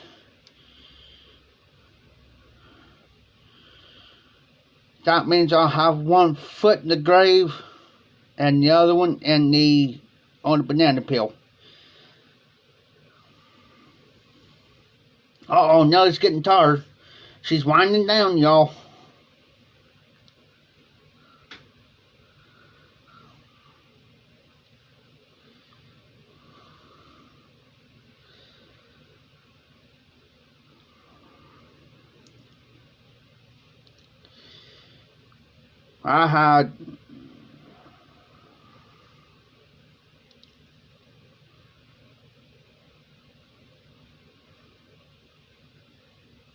I was getting heavy.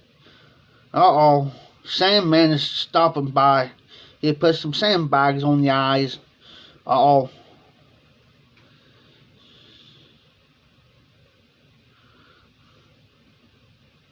Exactly, Jimmy.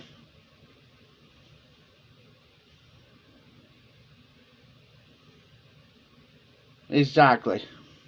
Hey, if I don't know something, hey, I'm going to ask if I'm wrong, but that's about every day. That's about every day.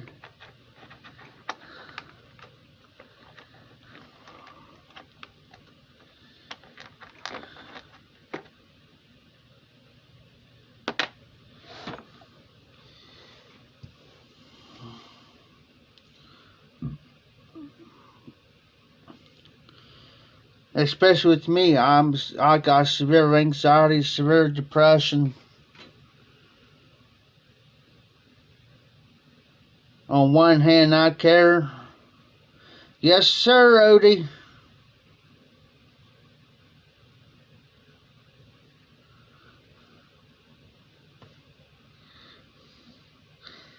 Hey, Nellie, I appreciate you stopping in. I really appreciate you supporting this channel. I'm glad to be talking to you. It was great. It was awesome. You have a great work week coming up. Be safe, be well, be blessed. I should be on tomorrow night if nothing comes up. But I'll be on tomorrow night too, around about 11:30 or so, Nellie. If you want to stop in, just say a quick hello, whatever, if you got time, that's fine. We understand. Anytime, Nellie. I already done send you an email. I will send you another email with a personal message. So, If I don't send it out tonight, I'll definitely send it out tomorrow to you. And I understand that you're busy, you know, and I understand it takes time to get to an email, which I understand that. So, no problems. You can get back to me when you get a chance.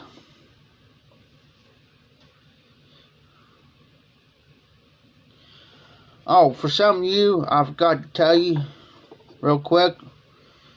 Looks like a 12 gauge shotgun shell.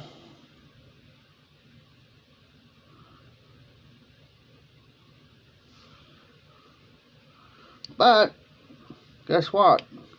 It's a knife. Good for reaming. If you ever look at my goatee, I'm starting getting gray hairs in there, Jimmy.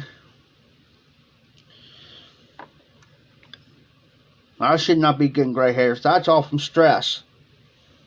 That's all from stress, getting gray hairs. Yep. I can tell you where that's from.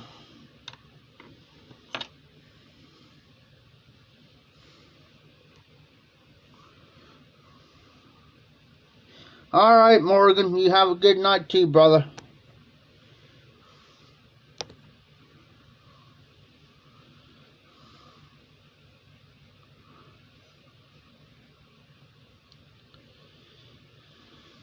Night, Todd. I totally understand.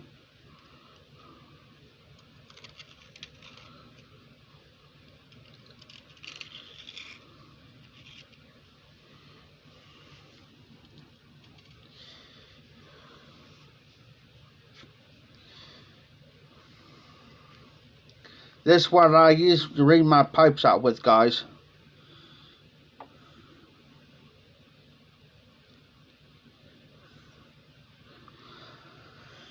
Alright, Jose, you be careful, be safe, be well. I'm glad you came in, brother. You have an awesome week, good week.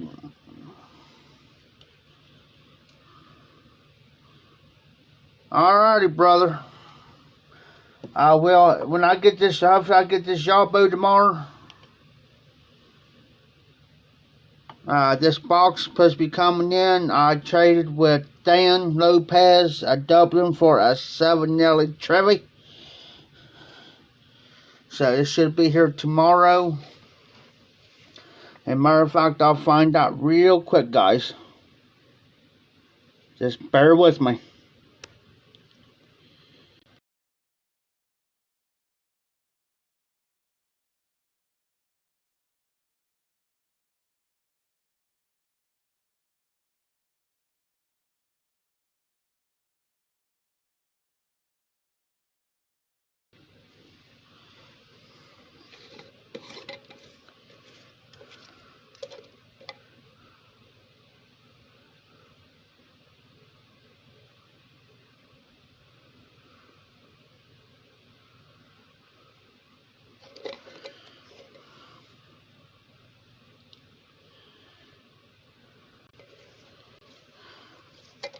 Alright, Everett. I totally understand.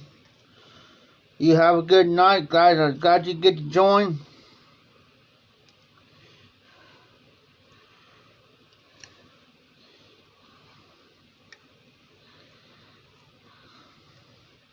Load me up a bowl of 100 Bookshop. I'm going to take a chance on this, guys, because usually I don't smoke this late at night. If I have to be bed by a certain time, be up by a certain time, guys. So I load it up in here. Now set this down without spilling it.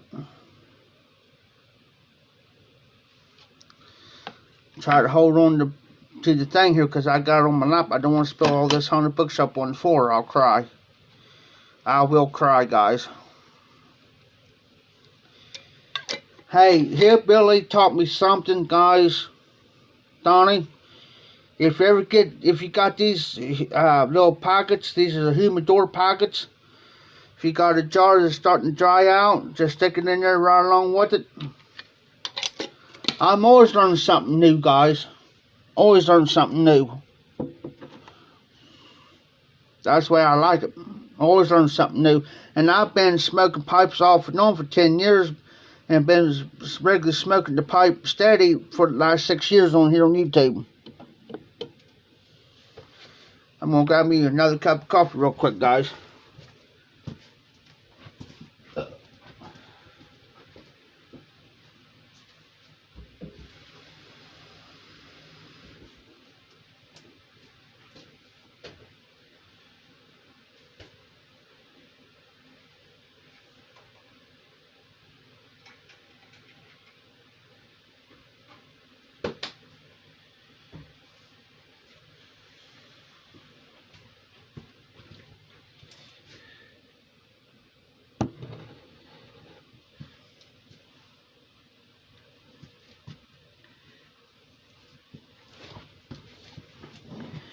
I'm back.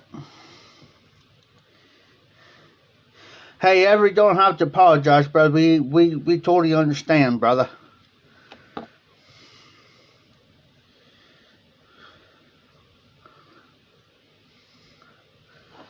I like this medical pipe apple because it's easy to clench, lightweight.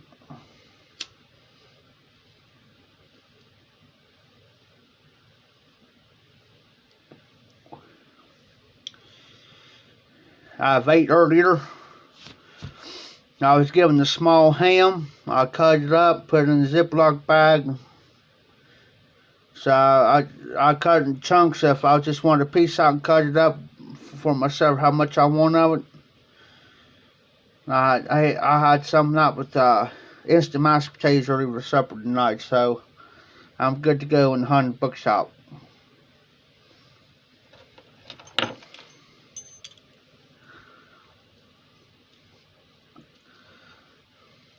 This pipe here and my other medical pipe. I use them on the go.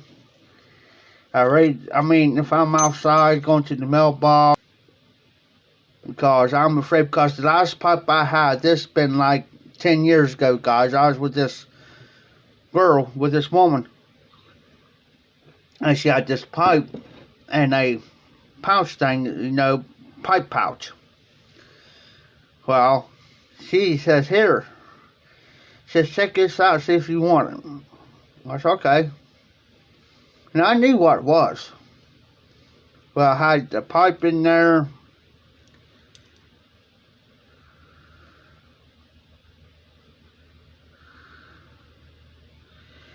Now, Chad, I haven't heard anything from him for about a week or so, or more. So I don't know anything yet, Jimmy. I'm still waiting. I had this in there. I said, yeah, I'll take it. Well, I was out doing something and I always carried it in my front pocket, the pipe and the pouch thing, right? And never gave it a thought, plumb forgot about it. I knew I had something in my pocket, but I forgot about having it, and then I heard something go snap. And I'm thinking, oh no, I got that pipe in my pocket. Sure enough, took that pipe out and it broke right here. The tendon right here, guys. Right here. This broke off. The tendon part broke inside the mortise. So what I did, I said, well, I'm not going to throw this pipe away.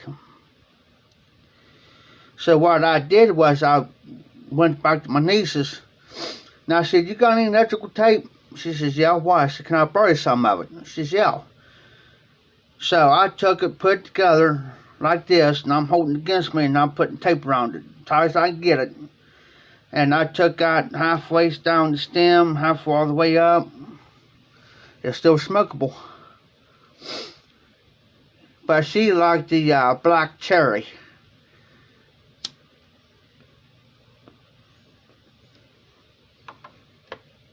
It started with the C, guys.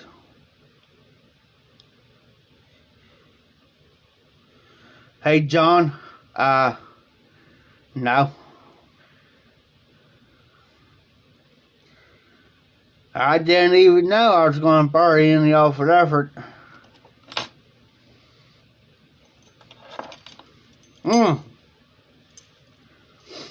I haven't seen Dan on here all night, John.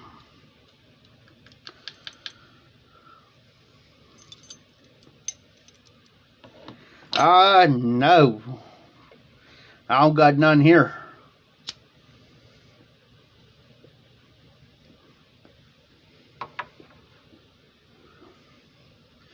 By the way, John, I got some haunted bookshop. That's what I'm smoking. And a cup of coffee. Cold coffee, too, by the way.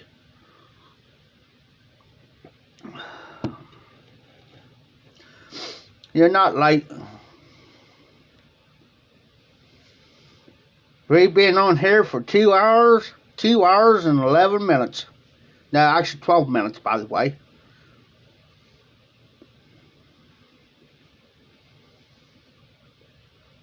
I haven't seen Dan on all night. I haven't seen Patrick on here all night. Yeah, hillbilly, I hope I didn't. But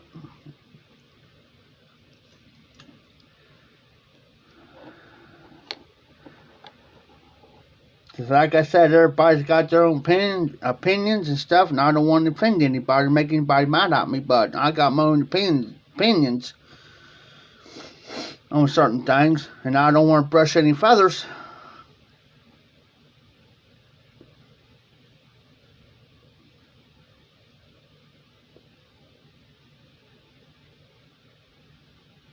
Oh, no. Yeah, I seen your, well, I didn't see it yet, John, but I seen the notification. I'm going to have to watch it.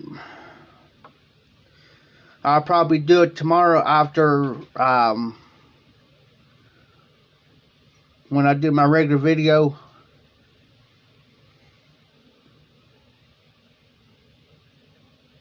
Oh, that's right.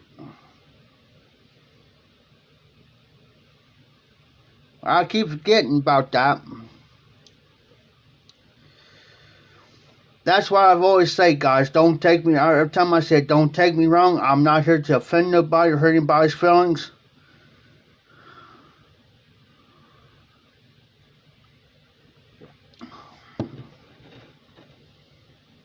You know, if you talk, just like Dan said too, if you talk to people civil-wise, you know, talk civil, you know, because sooner or later we're going to agree on something sooner or later.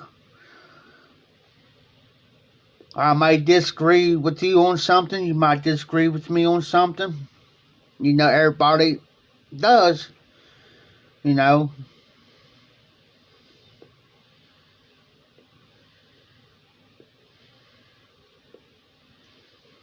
Because there's people has took me wrong before, the way I said it, or how I said it. So, I'll tell you ahead of time.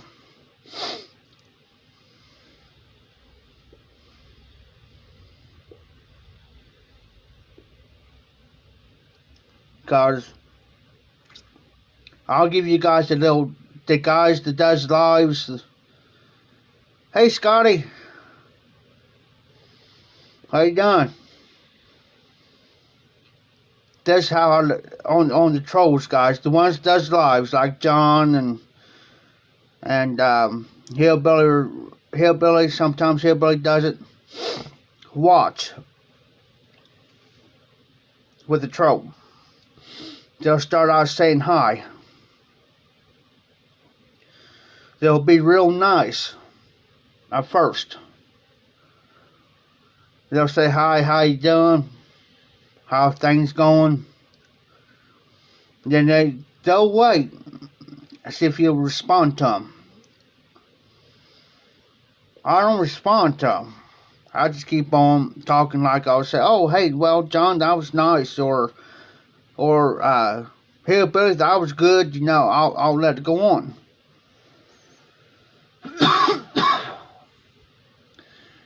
And then that really ticks them off, pisses them off. When you start ignoring them. Don't lead them on. Just ignore them. Just see what they'll say. I stop it before it gets up to that point. I stop it before I get to that point.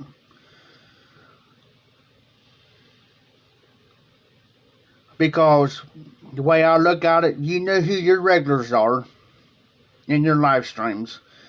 You know who's who in the YTPC that comes in on your lives. Stop it before it gets out of hand. I had one come on last night, just say hi, and I knew it wasn't regular.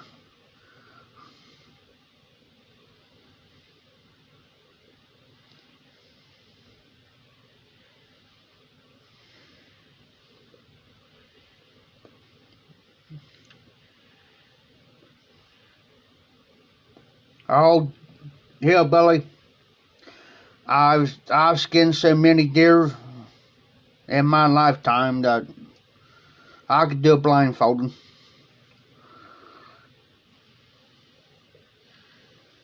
A buddy of mine used to give me deer salami and deer jerky about every year. Now, I haven't had any of that here in the last couple of years, but I always get deer salami and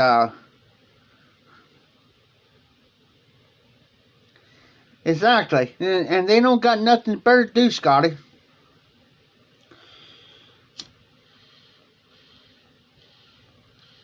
And that's the reason why I don't give them a chance. And I don't. Because, see, a moderator can block. A moderator cannot block. They can put them in timeout. But it's up to the person that's doing the live to block them. And I'll block them ahead of time.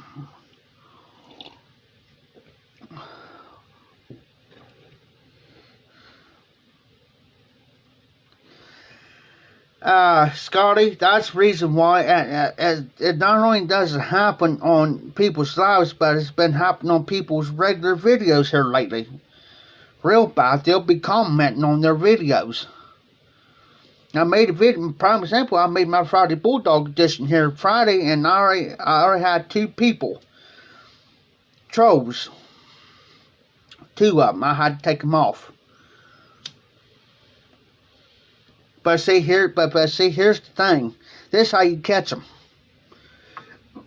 Download the YouTube Studio app. There's enough for YouTube Studios. Download it.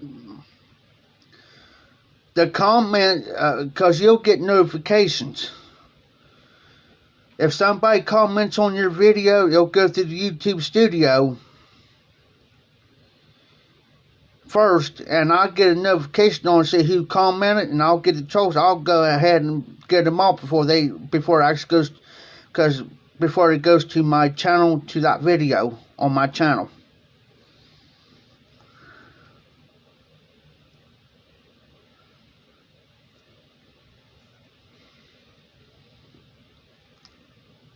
And that's the reason why anymore, Scotty. I used to make my videos every day, but now I'm stretching them out, because there for a while I was burned out on them. I was burned out making videos all the time, because everything's been pretty much covered, and if somebody reviewed the blend, there wasn't no sense in me doing it, because it's already been reviewed by somebody else. And another thing too, and these guys know my routine by now. I will not make a video on the blend if it's been discontinued. It's no longer in production. I will not do it, because what's the purpose of doing the video if it's no longer in production? See, I go on SurvivorReviews.com and check, and I also go online and check, see if it's still in production. If it's not in production, I won't do it. But if it's in production, I will.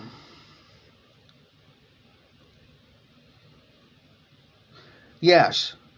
There's like almost a month, 2 months there, Scotty. I didn't make nothing.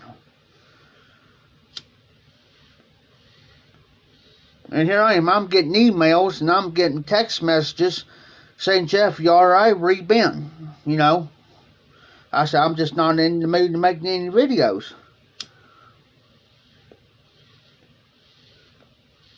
Because now I'm busy.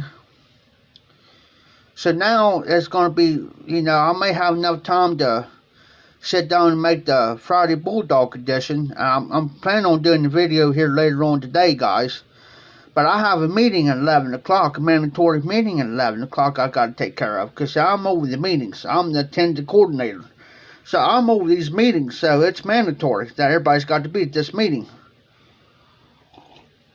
I got 2 packages coming in tomorrow, one from Dan Lopez, and I got another coming from a friend of mine that she's not in the YTPC.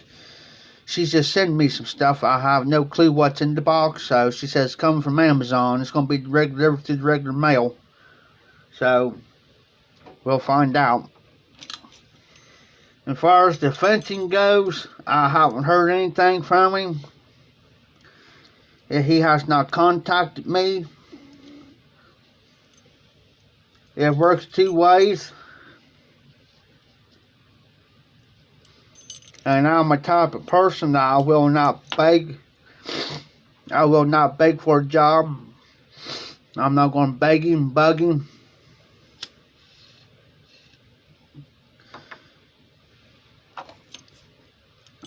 Because me and him already had a conversation on that. And I told him, this way, you got these other guys working for you. And I said, you know how to get a hold of me.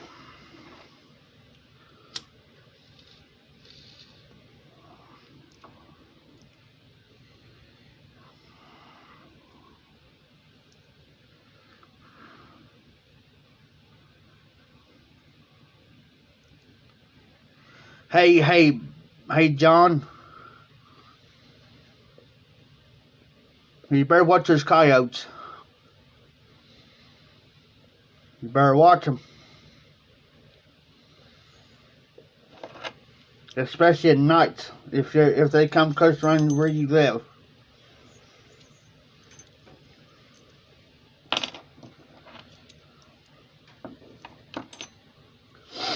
Yeah, coyotes are alright as long as they're in the distance, but watch, if you see one, there's going to be more than one around.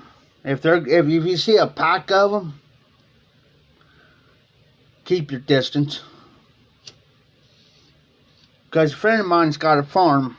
Well, they got 2 farms. They got the regular farm and dairy farm. Well, I lived on the dairy farm.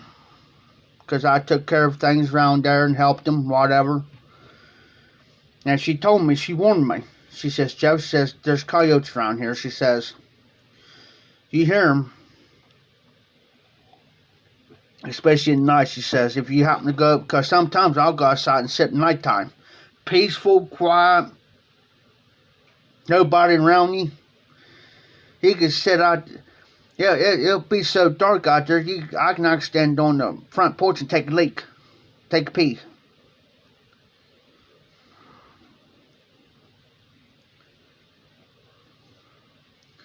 And she told me, she says, Jeff, if you hear one or see one, she says, get back in the house.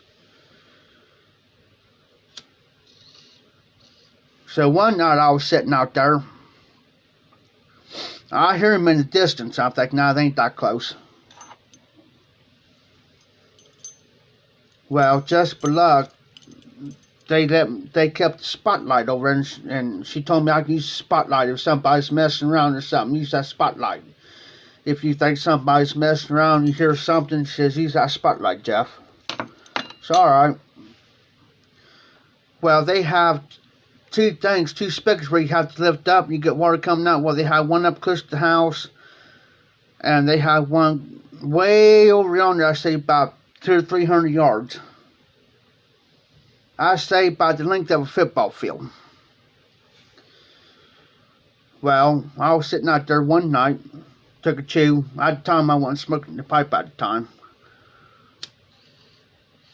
Well, anyways, I heard them. I'm thinking, well, they're way off. So the next time around, So the next time when I was sitting there, the next thing you know, about maybe 10 to 15 minutes later, I heard it again. It sounded like it was a bit close.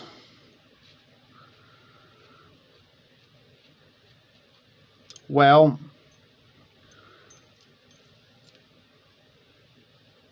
and also they let me have a shotgun, 12-gauge shotgun I had over there. And they had, I had, 12, just regular bullets, regular 12-gauge. Well, I walked in the house. By the time I walked in, grabbed that spotlight, and I went out. And I turned it on. I'm looking, and when I aimed it towards the one spigot that's about 100 yards away from me, I seen one. Well, since that was my mistake, because he seen the light, he started coming. Then next thing you know, I seen like 4 or 5 more of them. So I went in the house. I had my door. I had a screen door. I didn't shut the main door. Well, they have a cat, so I let the cat in. I called them. This is like 10 o'clock at night, so I called the house and I said, "Hey, this is Jeff." She said, "I know." She said, "What's up?" She said, "There's something wrong." I said, "Yeah, there's a bunch of coyotes out here out front right now." And I said, they called this cat Baby Girl. Well, I said, "I got Baby Girl in the house." Because I said, I didn't want them to try to attack her. She says, "Okay." She says, "That's fine."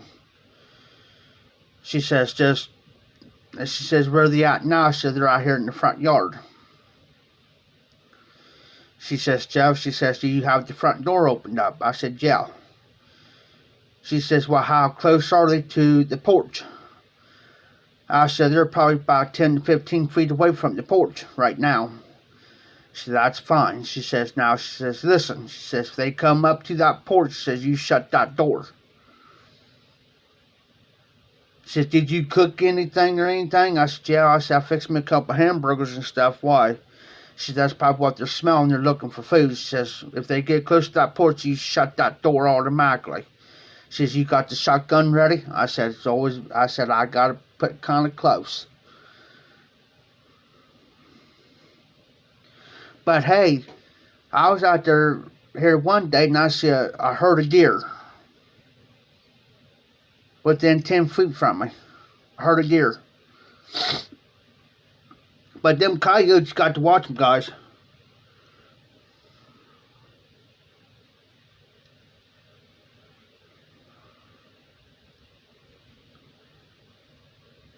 You have to, Scotty. I mean, never trust a coyote. Because you don't know what them suckers going to do. They may look friendly and all, but they can turn against you real quick.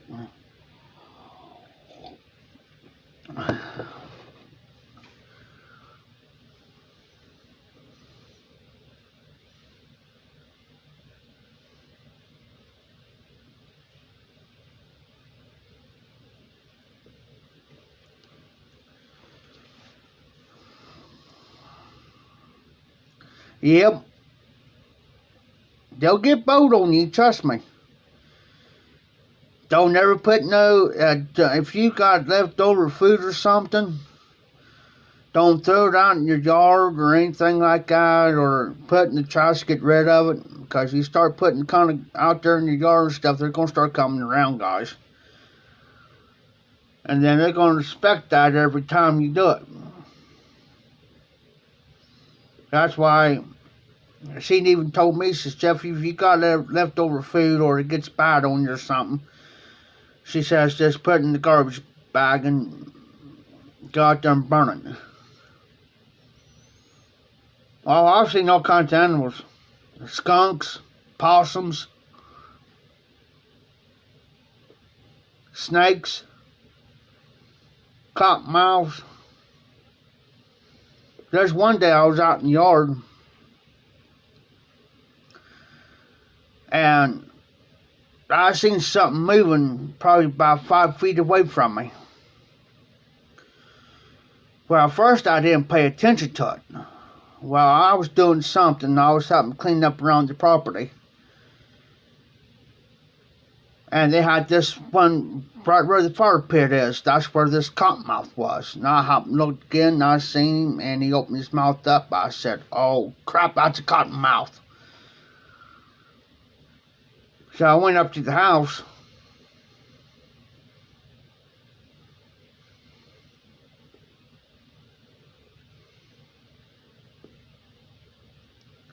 I hear you, John. So I went up to the house and do something. I happened to see her husband because he was doing stuff over at the barns. So I called her and I said, "There's a cottonmouth out here." And I said, "I see George over at the barns." I said, "Can he come over here and help me get rid of him?" I said, "I don't want something to happen to me, be out there in the yard, me get bit if I forget." She says, "Yeah, Jeff, sure." So she calls him. He came over within not even 5 minutes. He come down the lane, come up, went out, and when I talked to him, he says, "Jeff," he says, "What's up? What's wrong?" He says, "So-and-so, his wife says that you seen the cottonmouth." I said, "Yeah." I said, "Where it's at?" Well, Judge Blakey had his gun on him. He has 22 on him. I said, "Where it's at?" Went over. I mean, this is the big sucker. So I showed him where it was supposed to be at. Well, this sucker moved. So we started looking. Well, he moved on the other side of the fire pit. He says, "Oh, I see it." Next thing they shot him. And you got rid of him. I said, he says, he shot him, he got rid of him. I went over, picked him up, put him in the bag, got rid of him. He says, "Jeff," he says, "just be careful what you do." And everything.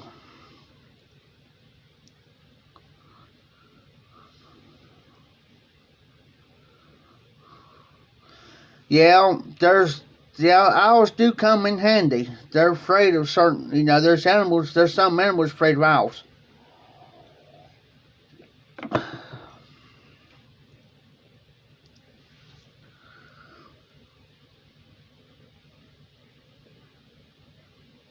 But see, that's the thing. Never kill a black snake because they're good at getting rid of other snakes and mice and so forth and so on.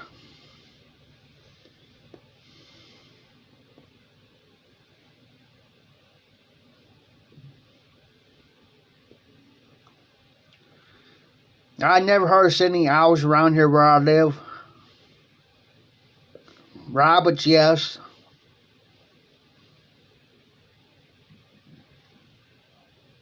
We don't bother rabbits out here. Geese. Be right back, guys.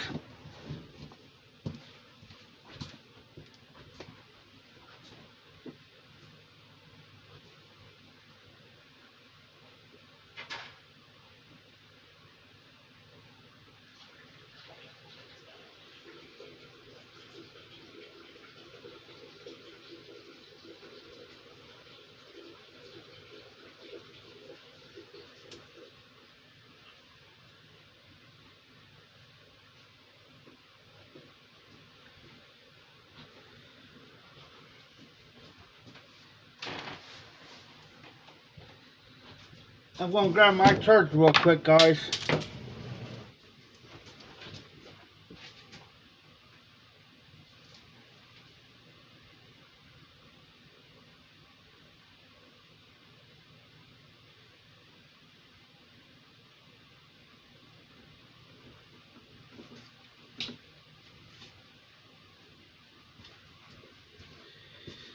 Just bear with me.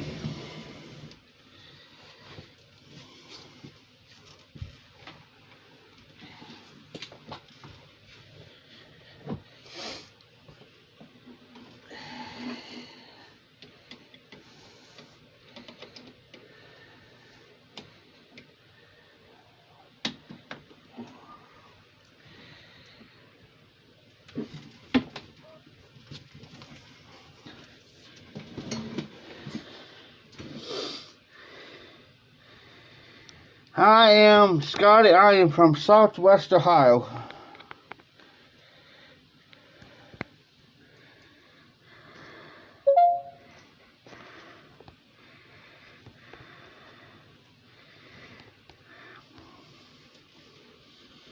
That's where I'm from, Southwest Ohio.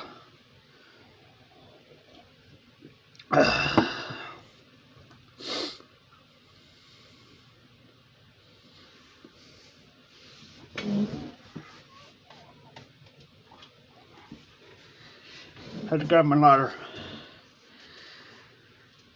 Alright, Cyrus, you have a good night, brother. Glad you stayed in, joined. Glad to have you. I appreciate you. You have a safe day at work. See you on the next one.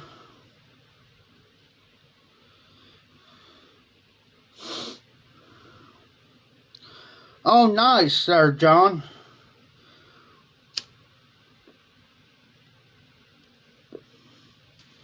Yeah, the only thing that Eddie doesn't do, he does not ship nobody in Florida. Oh, nice, Scotty. I'm about an hour away, about an hour and a half away from Columbus. Do you know where Fayette County is, Scotty? That's the only bad part about Eddie. He doesn't ship nobody in Florida because the tax is high. Now, if you got a friend and you're, say, like you're close to the Georgia-Florida line, like Georgia, you have a friend that lives in Georgia, yeah, he could, and you live in Florida, he can ship to your friend in Georgia and then go up there and pick it up.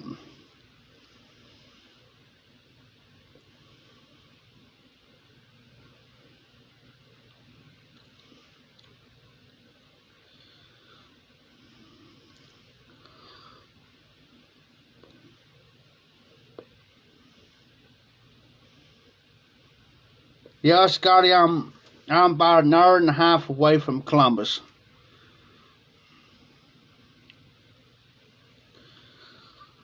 And I ain't that far from Tony either.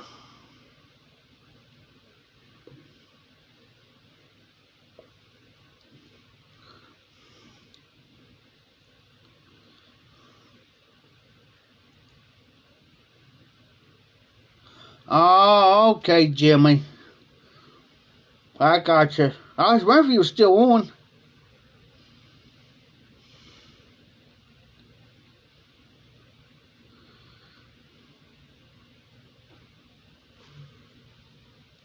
Scotty.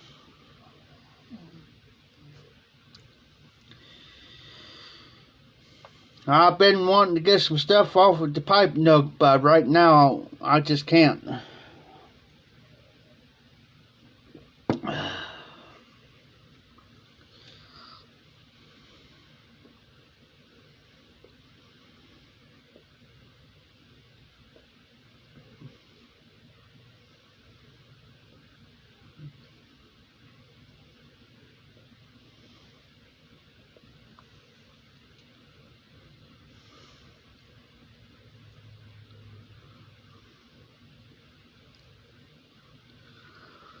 John, I've been saying now for the past month.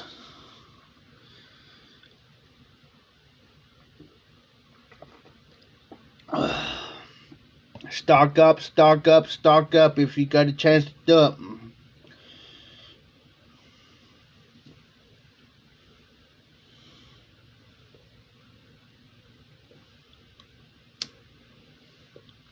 And I think I even said it earlier.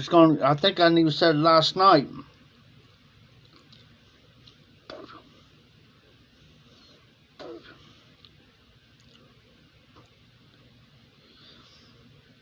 That's awesome, Scotty. That's the way to, you know. Only tobaccos that I've got are in my. And here's the little lunch box.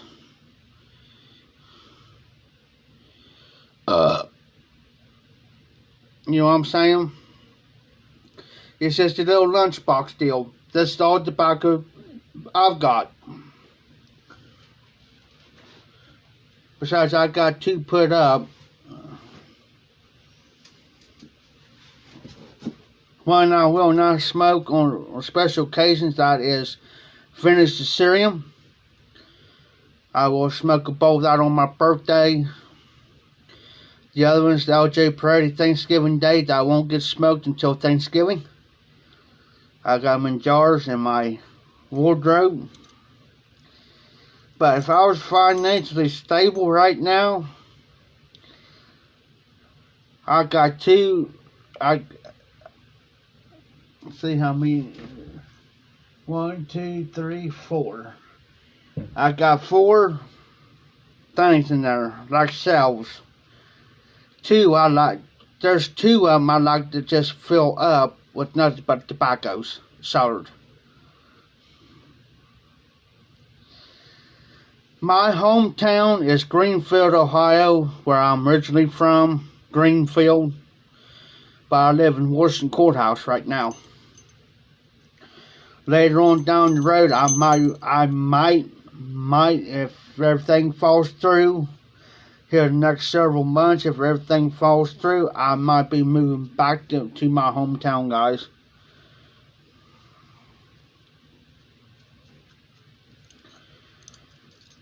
Because I know where everything's at. I know who's who and who's what. Do I really want to move back there? In the way yes, in the way no.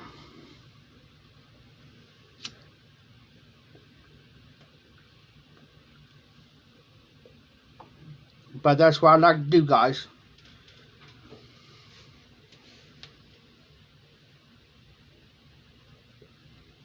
We got to talking here the other night about Johnny Paycheck. And Johnny Paycheck is originally from my hometown of Greenfield. His real name is Donald Eugene Lytle. He is buried like down this way from George Jones. You got Timmy one, that George Jones. Then you have him. He went down there broke. And he died broke. George Jones paid for his funeral. He got in trouble one year. He came up, went to a bar. He told the guy, this guy kept messing with him, and he went and touched his cowboy hat, and he told him not to touch it. 1, 2, or 3 times. He pulled his gun out and shot him. Didn't kill him, just shot him.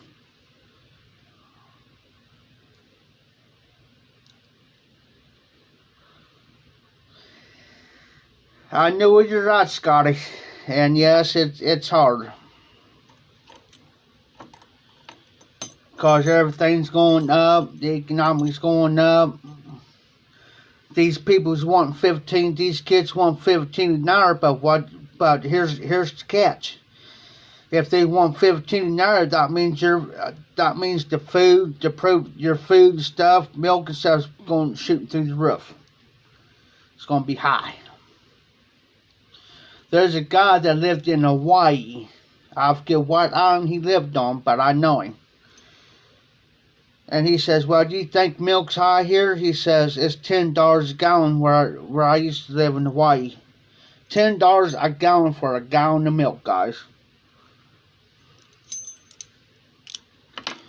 And get this, these people want 15 an hour in these restaurants. Guess what? They're replacing them by push button. You go in there and push the button, what you want, pay for it right there.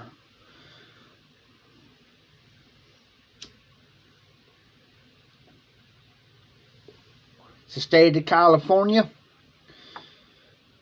Everything's high in the state of California.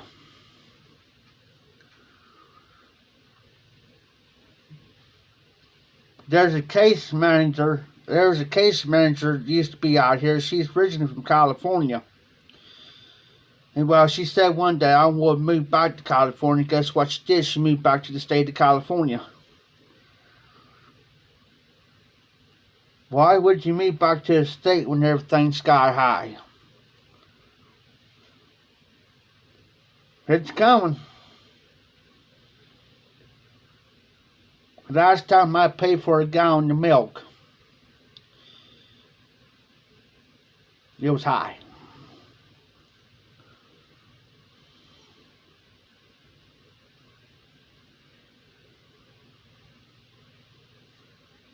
John, I'll tell you how bad Walmart is here. They done took all their tobaccos off the shelves. They don't sell no more tobaccos. They got a self-checkout line. Guess what?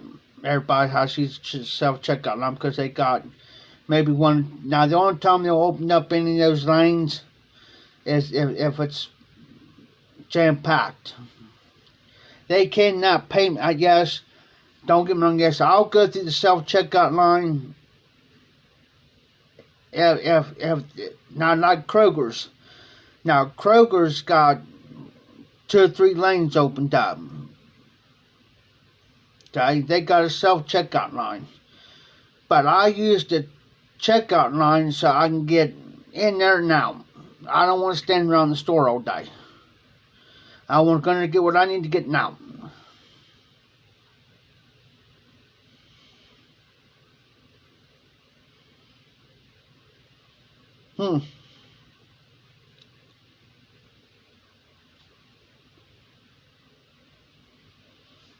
There's a lot of people leaving Walmart and going elsewhere to shop, John. They're actually leaving this. People's actually leaving this Walmart to go to other places to shop. Up on my Facebook, 3/4 of the people that I know personally, are going elsewhere. They'll go to Kroger, Save a Lot, Dollar General, Family Dollar, Dollar Tree to shop. And see, our Dollar Tree up here, I think it happened last year before, they just now put a food, like a frozen food section. For frozen foods, like, you know, like you can go ice cream or frozen dinners or something like that. They got stuff in there like that. But get this. I'm going to compare Kroger's to Walmart. I can go to Kroger's for a 6-pack of bottles of pop, 20-ounce pop bottles. Okay? $4.99 or $5.99. I think it's $5.99. I can go to Walmart and get the same thing for $2.75. Pepsi, Mountain Dew, Dr. Pepper. You see the price gouge? It's almost $6 for a 6-pack of pop at Kroger's. And I can go over to Walmart and get the exact identical same thing for $2.75.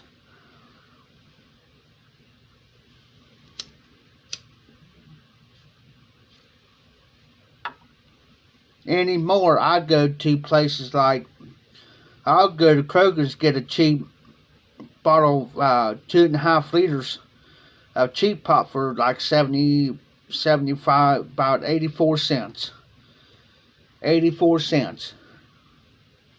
Now I'll buy me 2 or 3 of those.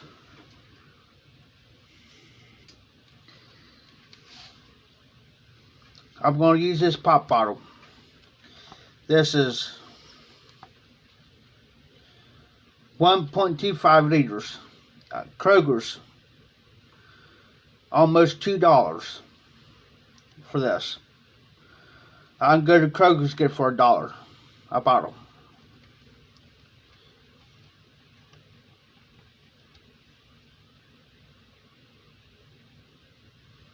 Alright, John, glad to have you. I'm glad you came in.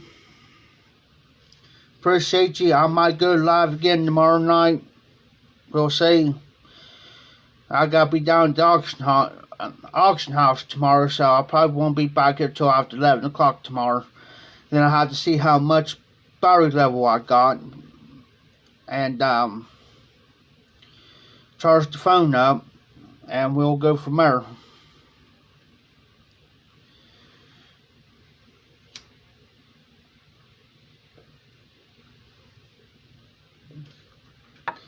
So I was smoking a Ho-Yo cigar earlier.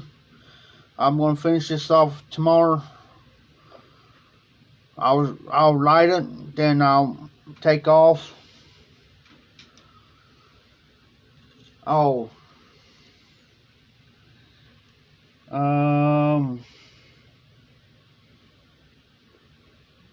Yeah. So, look for a video. I'll be supposed to be getting the pipe from them. So, we shall see.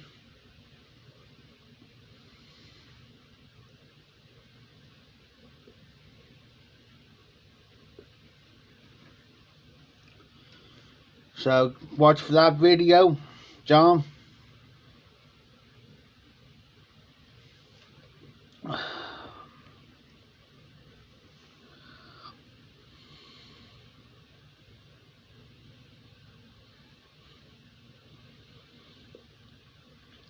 I'm going to try. Yeah, I seen that video, John.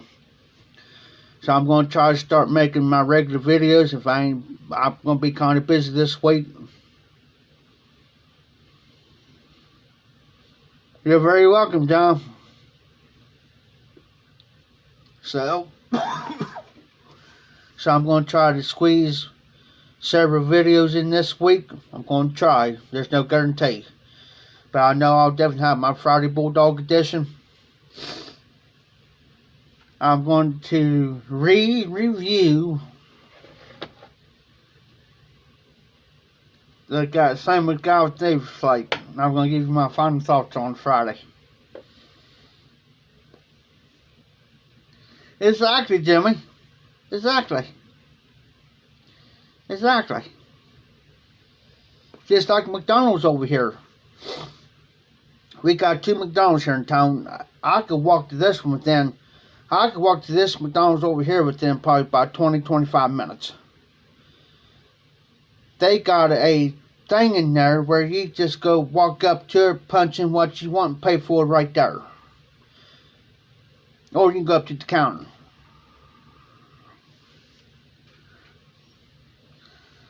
Yeah, John, I thank you for that. I'll probably be getting Dan's box tomorrow. Well, today. If they don't goof it up. Like they did my cigars. Guys, I'll be right back. I'll use the bathroom real fast.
I'm back. Sometime when the weather, we supposed to have some nice couple days of weather. So on my next, hopefully on one of my videos, guys, I'll take my bike outside and I'll show you what my bike looks like.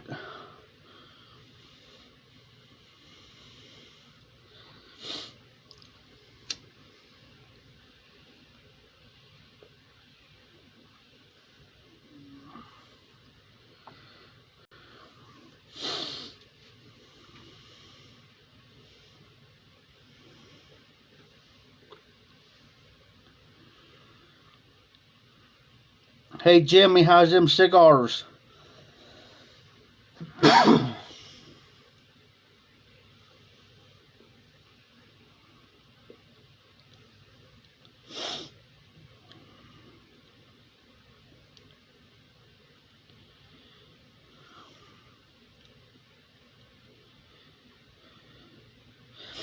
Well, yeah, true, Scotty. We're supposed to get up to 81 by Tuesday, but then again it's going to drop. We're going to have rain. It's crazy around here in high weather. Snowed last week.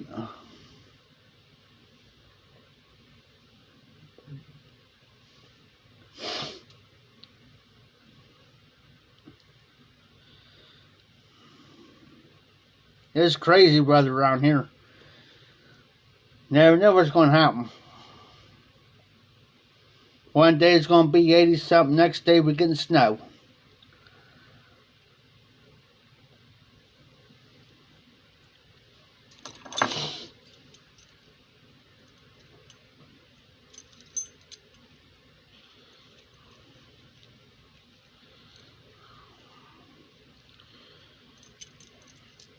Mother Nature don't know what she's doing. She's bipolar. She needs to get fired.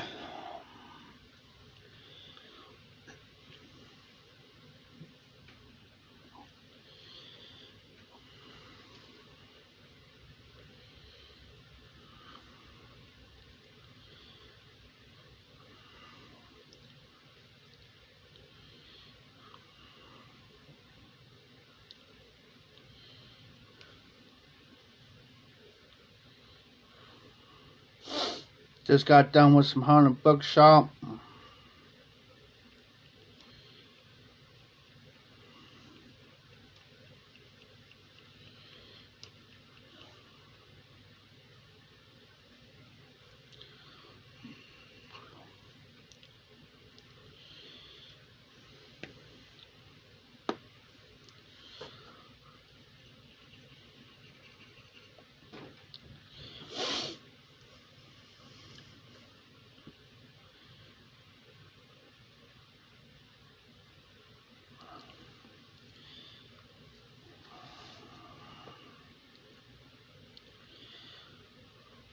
I might load up some Navy Flake up.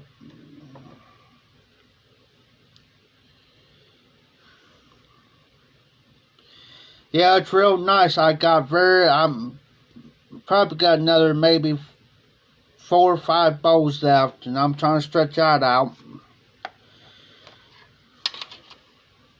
Trying.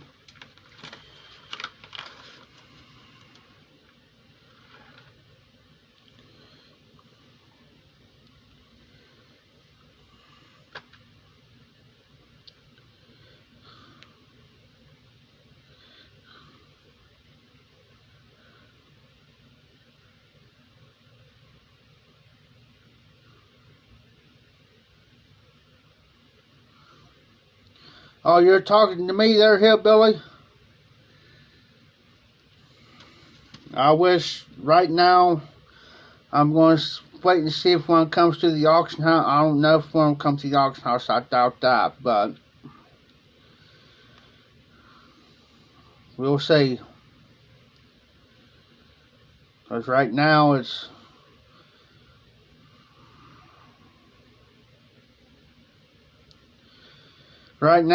just right now I just got to get ahead of myself, hillbilly.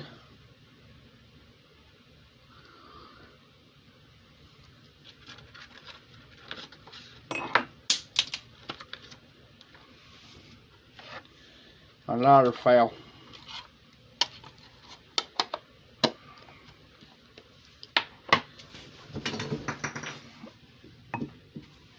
Oh, Charlie horse.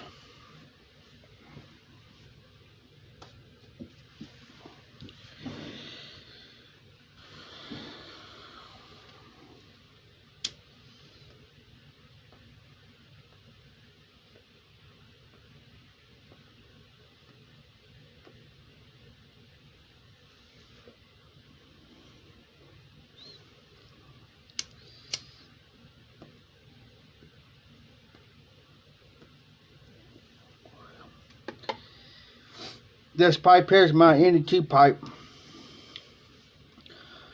Oh, nice, buddy. I just loaded me up some Sam McGowan's Navy flake up. Folding stuff method. Yeah, that's on my list of blends to try there, hillbilly.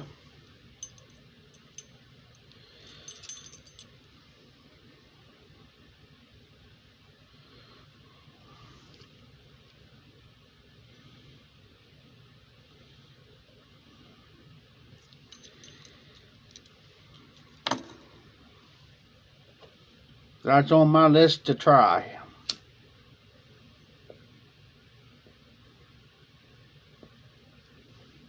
Also,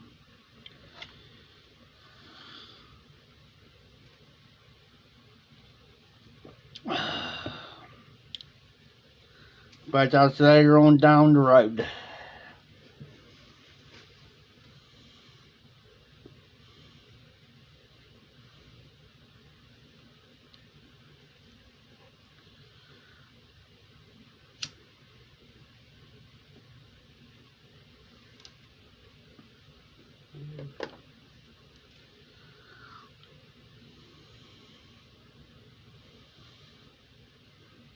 This one of my few pops that I'll smoke anything in.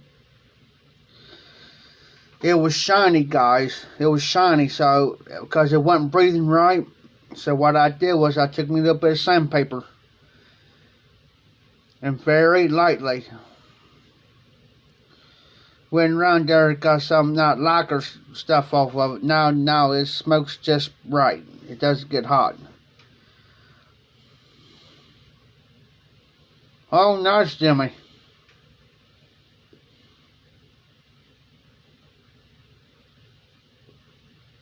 Oh, cool, hillbilly.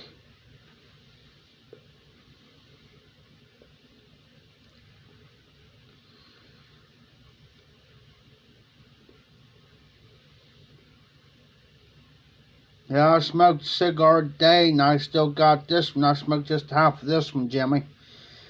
I'm going to finish this one off tomorrow.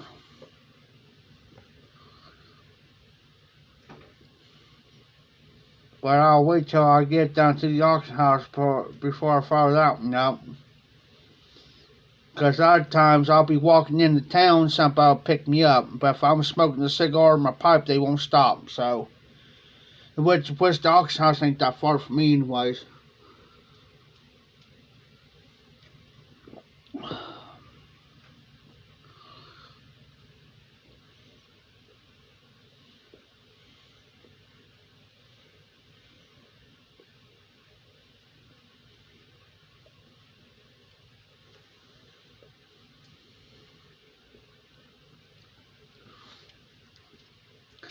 Yeah, this here's smooth now. So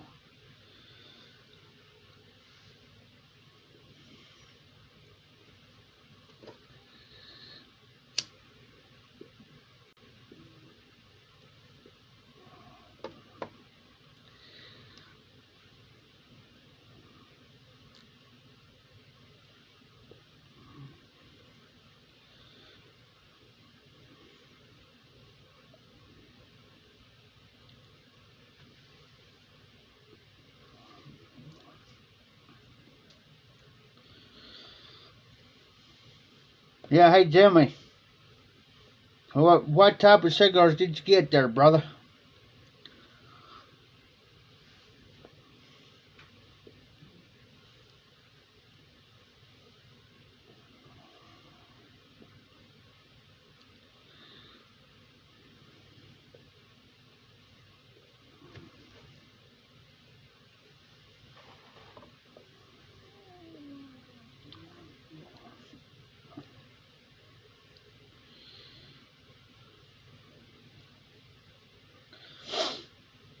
The same guy with Navy Flakes pretty good. It's Virginia and Latakia. You get that sweetness from the Virginias, that hay grassy note. Then you get that smokiness like campfire from the Latakias. He Jimmy, he should be.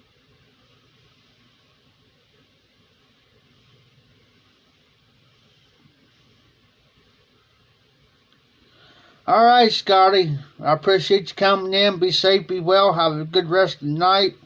Hopefully I can see you on my next live or whatever. You have a great night. Appreciate you.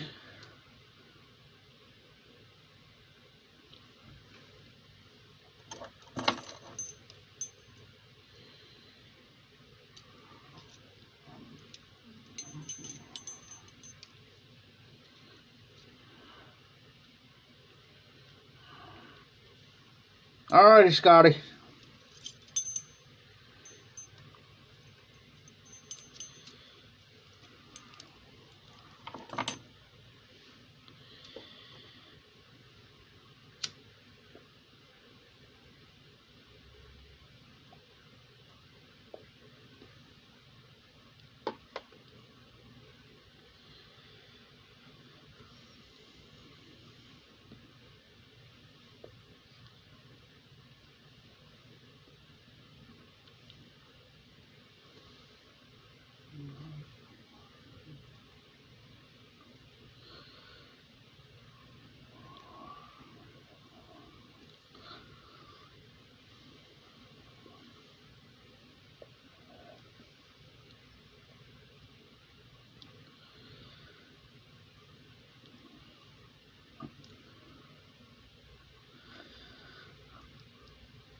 I will give my final review of the Navy Flake this coming Friday.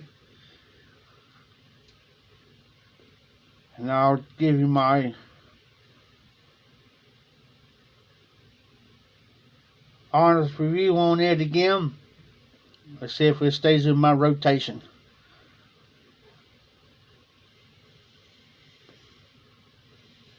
Because normally some of the blends that it's not in my rotation, I'll put it up, put it towards the back. It'll be like my backup type blend if I happen to run out my regular. So we shall see.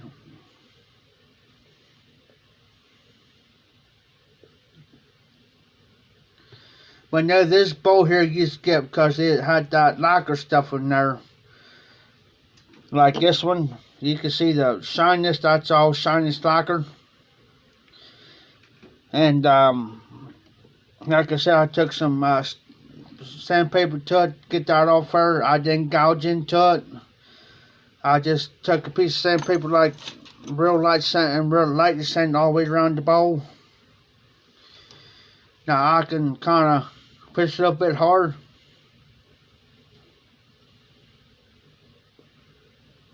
It doesn't get hot. Because you know Virginia's burn hot.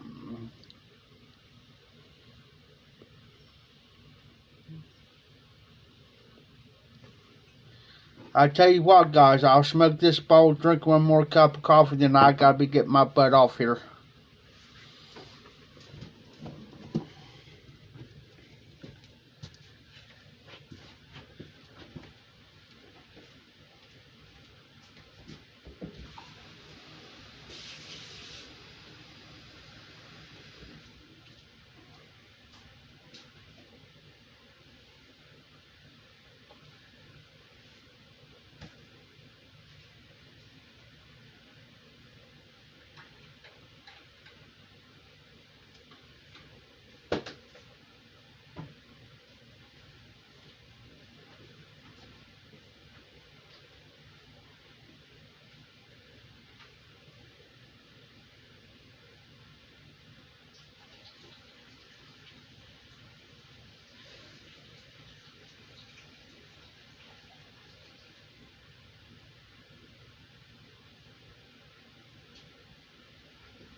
Yeah, sometimes I'll just sit in my chair, guys, and maybe smoke a bowl or smoke a cigar, and I'll have one of those best smokes ever.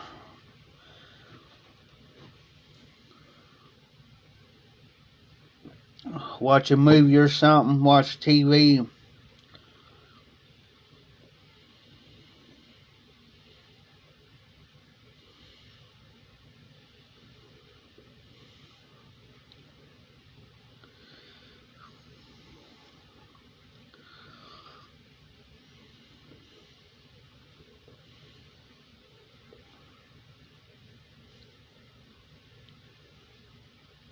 Oh, nice cigars there, Jimmy. That's what this one is. This, I think this is a Maduro.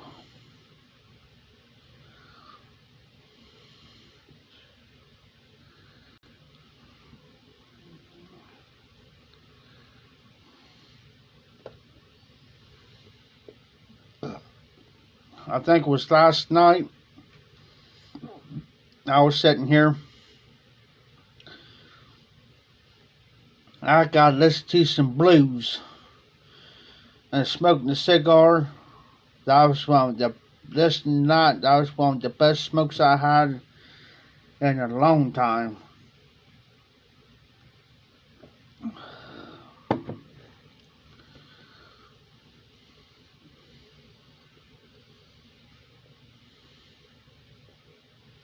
I wonder if Tony's still in the house.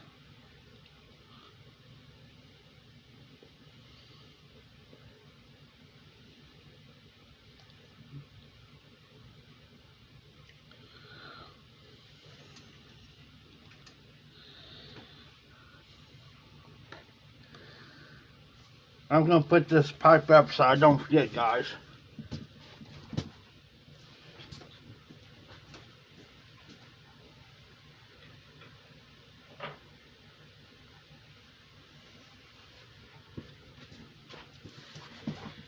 Here's the corn cob I normally take with me, guys, everywhere I go. If I'm going to the auction house or in town somewhere, I'll take this cob with me.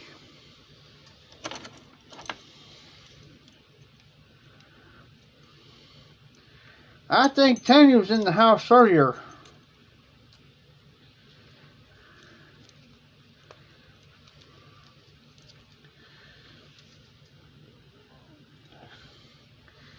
I take this cob, of course, it's got the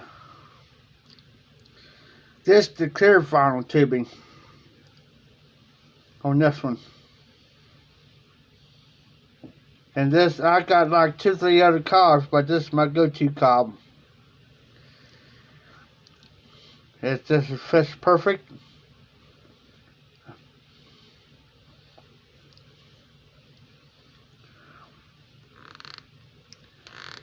Normally I don't separate the stem from the shank because it can wear out on you. Normally. You can get you forever stem to put on these is like $25. Lasts you longer.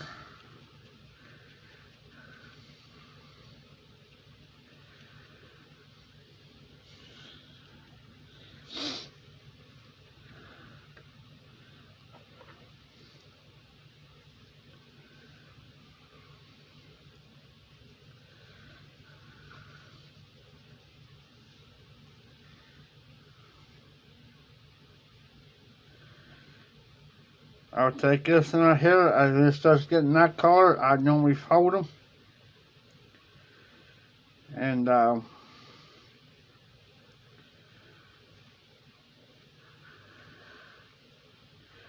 I normally take it in there, give it a couple turns.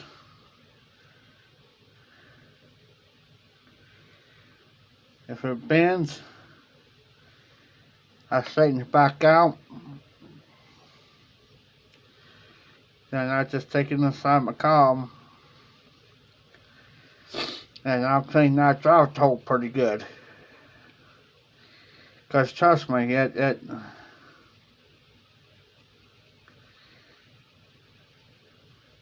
Yeah, there's some people just watch.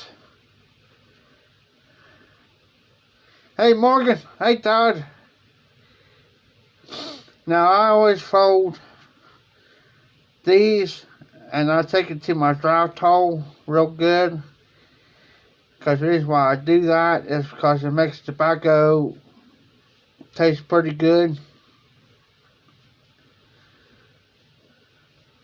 I get a real nice clean smoke to it.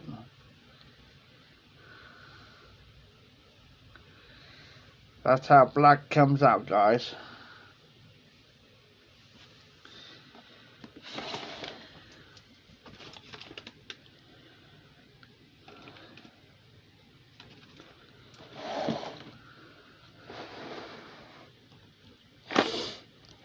I thought I had another one in here.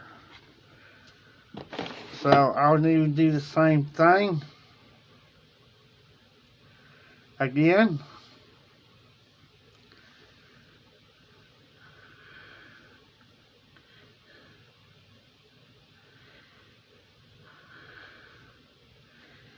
I do that until it comes out pretty well clean. Because I like to taste the flavors of my tobacco. Not some other blends been through there. And plus, it lasts longer.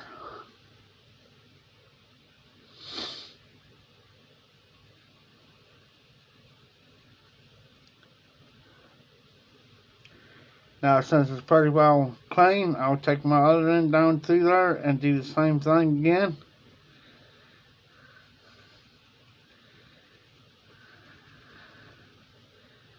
Because every blend known to man has been through this pipe. But I tell you what, guys.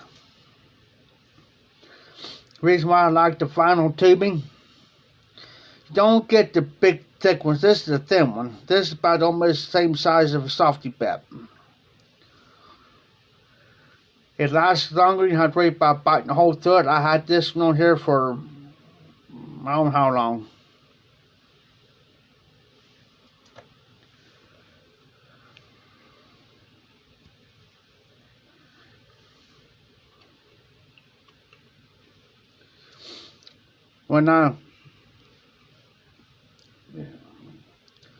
It tastes like nothing has been through that. Now I'll show you the size.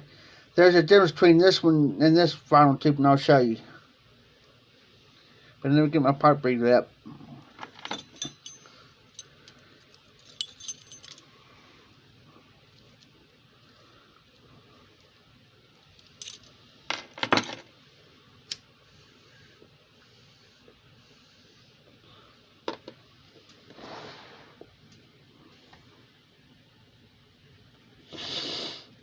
If I can remember, I stuck it.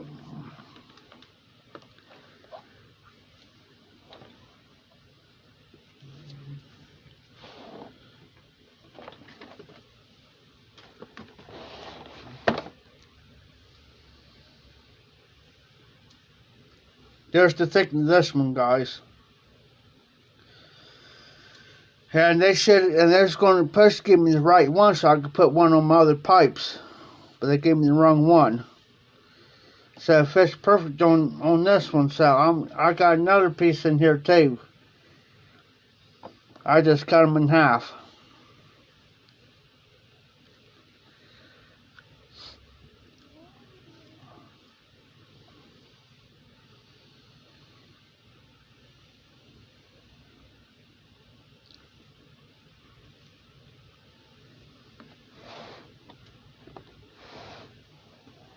I usually get about a foot. That there was $1.43 because I got the clear.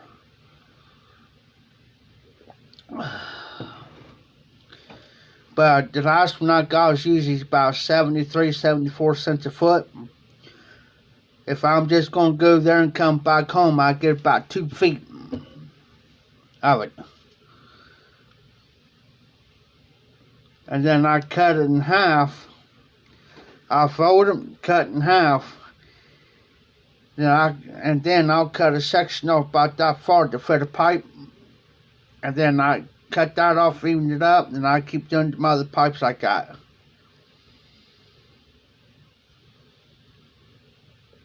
The only 502 meeting's not on one of my pipes is my custom one, my custom made one.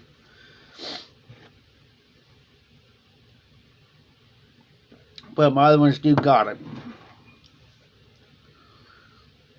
They last longer. It's not big and chunky.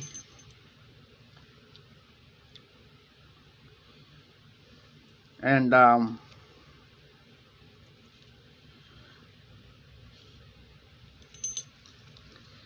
easy to clench. Great.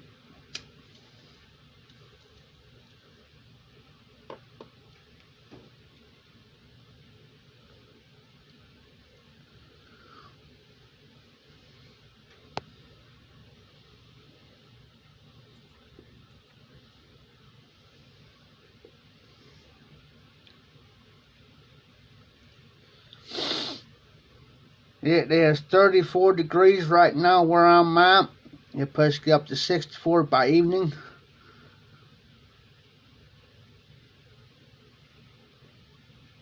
About 45 by noon.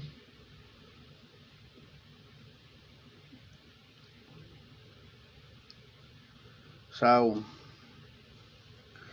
usually I'll smoke about 3 or 4 bowls out of this, then I'll clean it out real good. Use a pipe cleaner on it. This goes back, and I'll get another one out.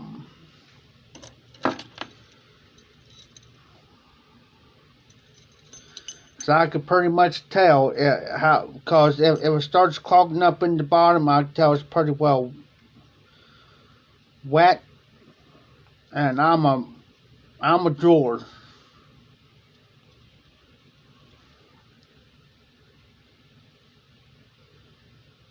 I'd had it cool once. I can pull that off. Usually with this smarter pipes like this, guys, if it gets kind of wet down at the bottom, even though I'll go in there and try to clear that drop hole, sometimes I gotta do this just to clear it out. There's a marking on the side of the stem. It's very visible. So I'll have to aim it towards the light because it's supposed to be on the left side of the pipe. That's better.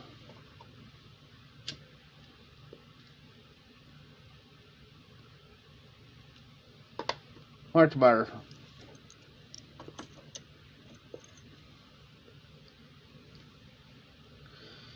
I'm going to set this down and let it rest for a minute. And usually when I go into town, guys, I usually take my Zippo with me. But I make sure I got plenty of fluid in before I do.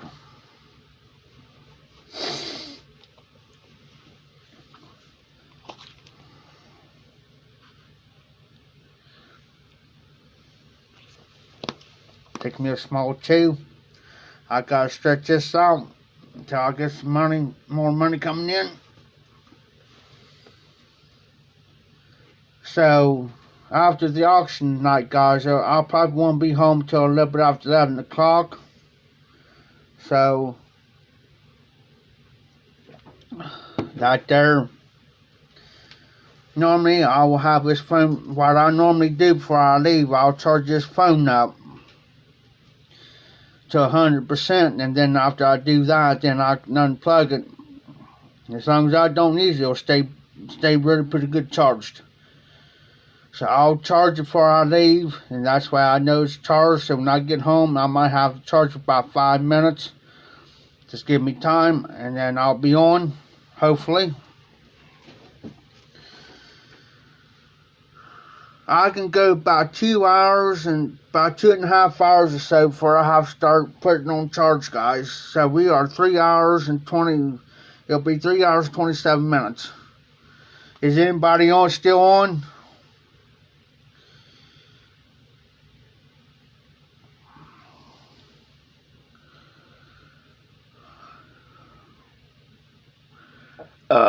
Excuse me.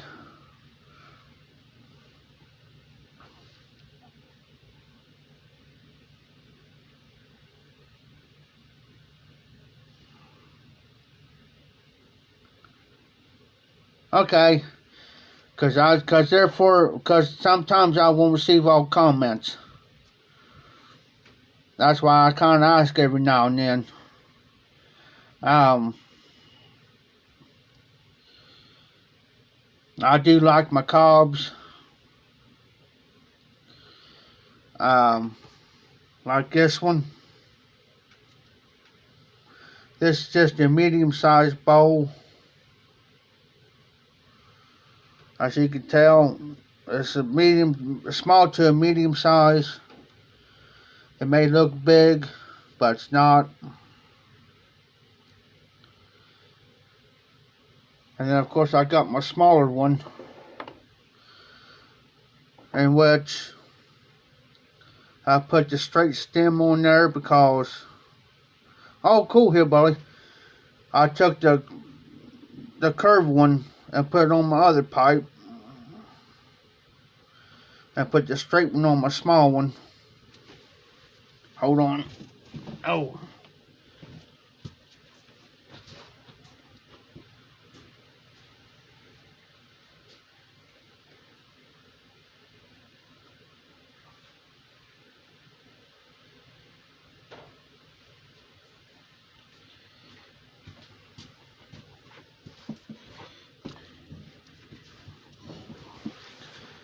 So I took this stem off this one and just switched out.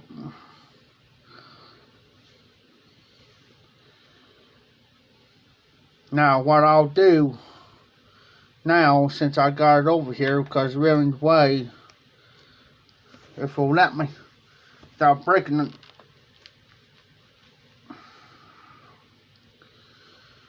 So I'll take this one, put it back in this one.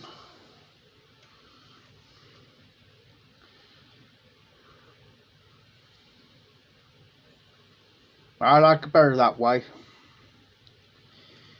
I like my bent stems on my other pipes. It's just, I don't know, there's something about a cob that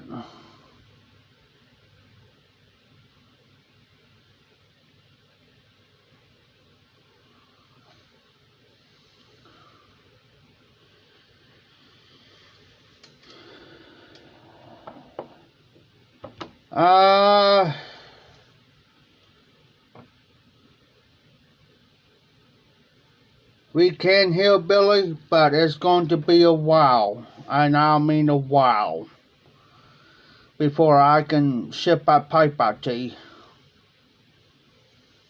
You know, it's going to be a minute. You talk about this one.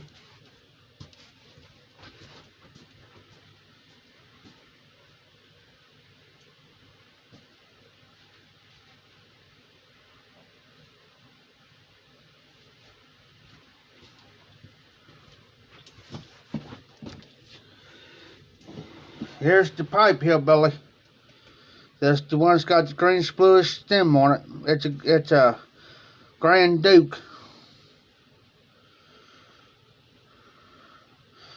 But I'll tell you something about this pipe, though, hillbilly. You have to leave a little gap. You have to leave a little gap between the stem and the shank. If you close it all the way and you try to take that off, you're going to have a heck of a time. I learned the hard way about that.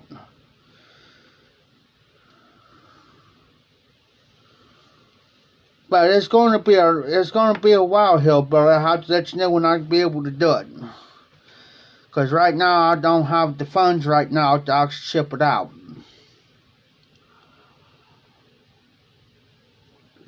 That's the hard part for me right now. And the reason why I shipped the pipe to them, because I had extra money to work with. But right now, I don't got the funds right at the moment. But as soon as I do, I'll let you know.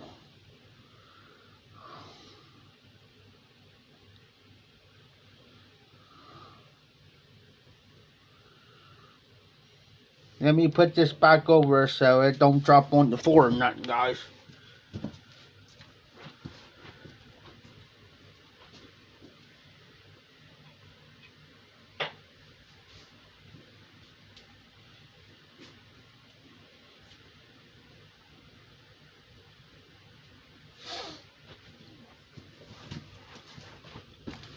Because I have accidentally dropped my older pipe, my older gray boat that I first bought. It was already kind of wore out anyways, but I accidentally dropped it on the floor here one day and busted the shank on it. Split it. So that's why every time I show you a pipe, I take automatically back over to the rack. That's why I know it won't get knocked on the floor.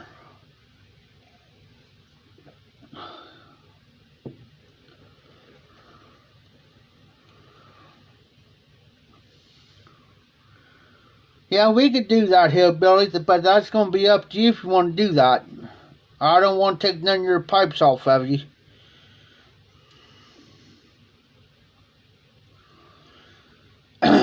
Unless you have... The only way I'll do that too, Hillbilly, if you have an extra country gentleman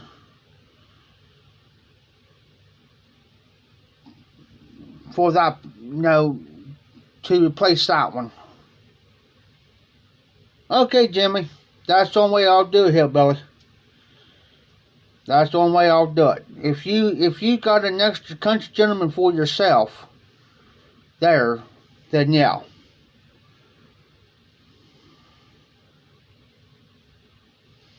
Okay.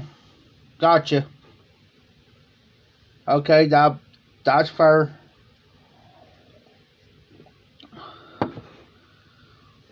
But wait until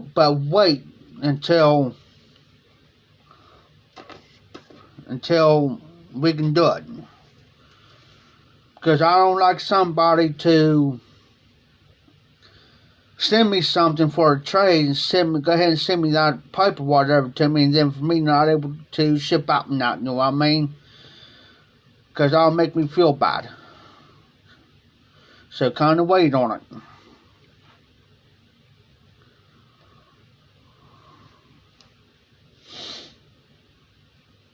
That's how I work. It's only fair. But I don't got the you're gonna have to do probably a salt treatment on it because it's been smoked. And I'll tell you, it's got a very small bowl on it. And you probably get about a 20 minutes smoke out of it.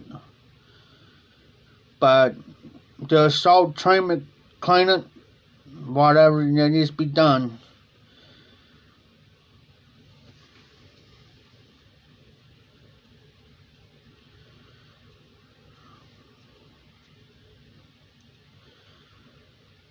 But like I said, just wait on that. I'll let you know.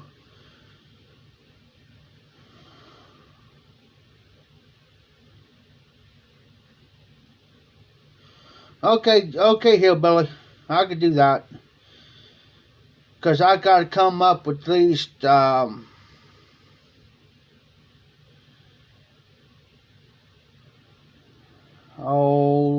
to $15. In which I could probably get it within probably this week or next. Hopefully. I'm not guaranteeing.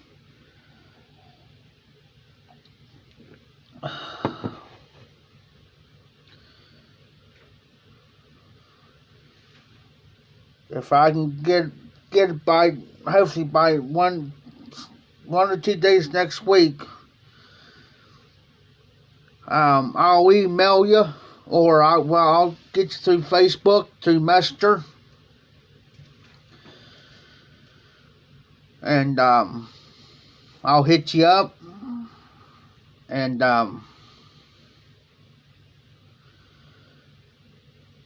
you just send me your address through Messenger. I'll let you know.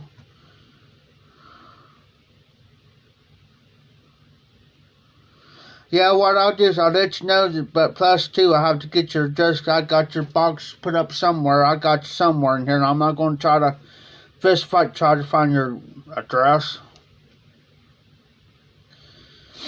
So,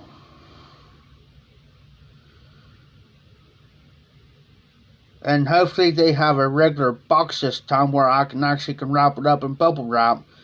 Because last time I was there, I sent that package to Dan and I had to do an envelope, in which I didn't like doing the envelope. Because I knew it was going to poke through and just plug, nothing didn't happen. Yeah. Usually I got a folder to keep everybody's address in, but I haven't been doing it here lately.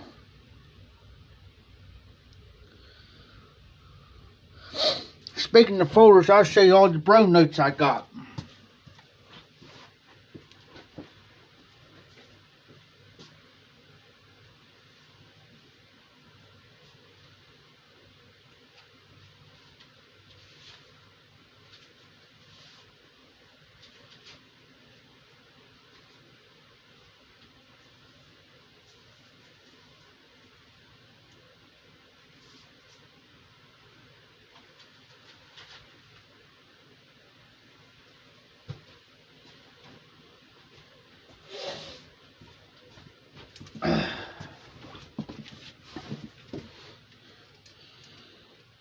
See this here? This is all the bro notes I got. And I got one from Jimmy in there too.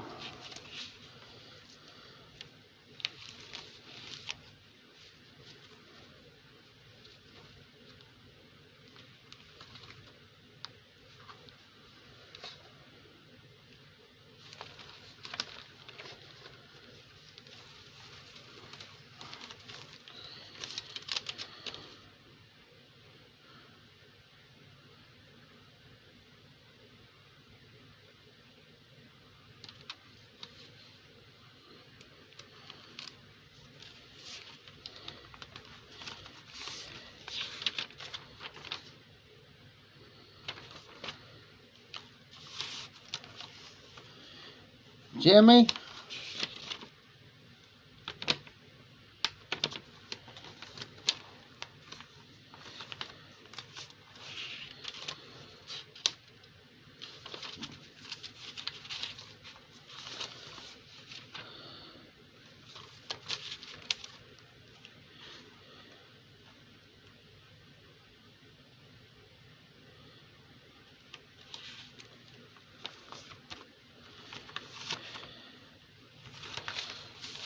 I'm looking for yours, Jimmy.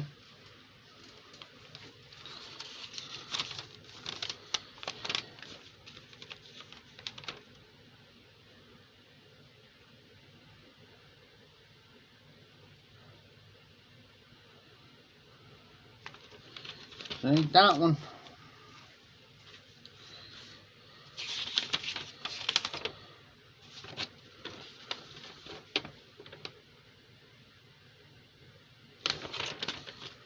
Ain't that one.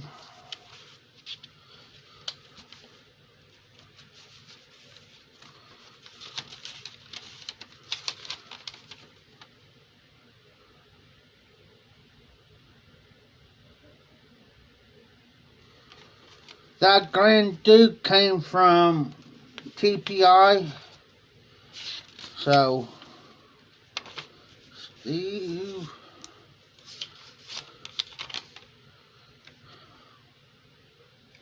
Hey Jimmy, you still on?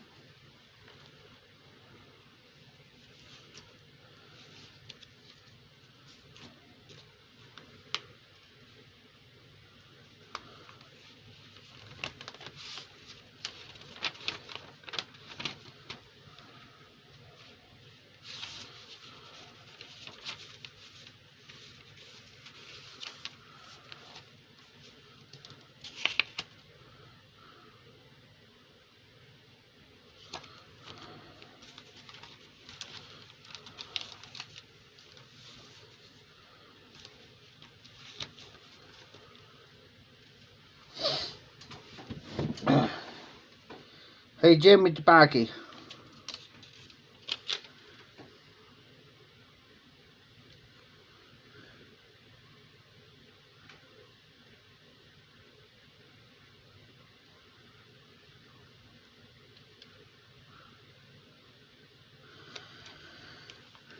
Hey Jimmy,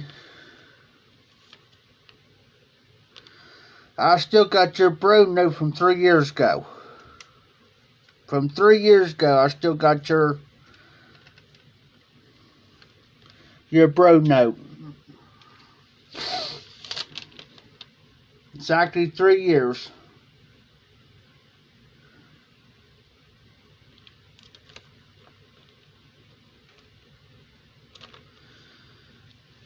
I keep all my bro notes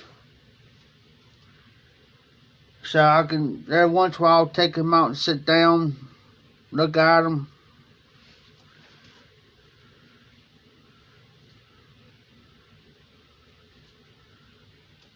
Of course, I ain't going to show the address on this one. I even got one from Garbage Man Piper. And this has been, I don't know. Couldn't tell you.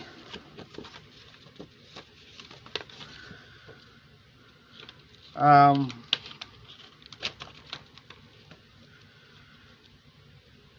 yes, I got his address on the back of the card. I also got from, I got anywhere bro notes from New York to North Carolina, Florida, California, Texas.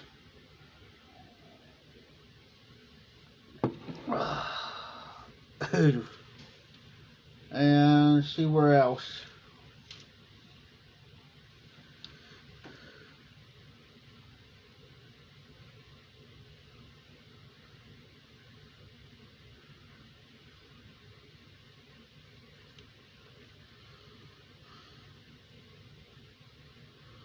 All from Rustic Piper. Now I'll show you what he sent me.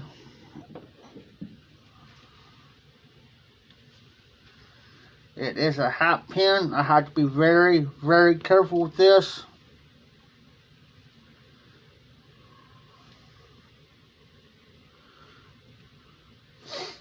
It's on this hat. It's actually a real fishing hook.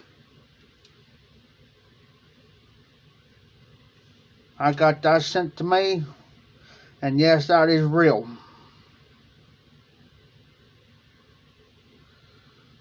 I could put that on any of my hats, but I put on this hat to be hung up.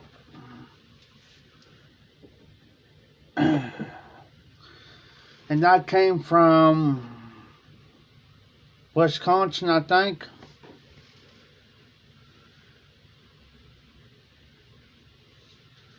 And also from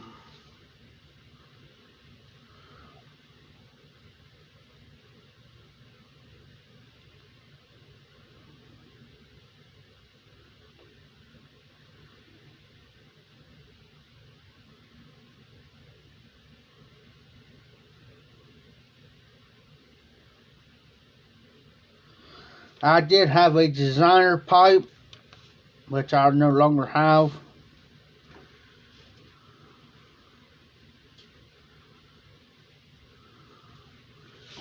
Let's see where this one's from. Shout out to Steve. He's Dude Reska on Instagram now. California.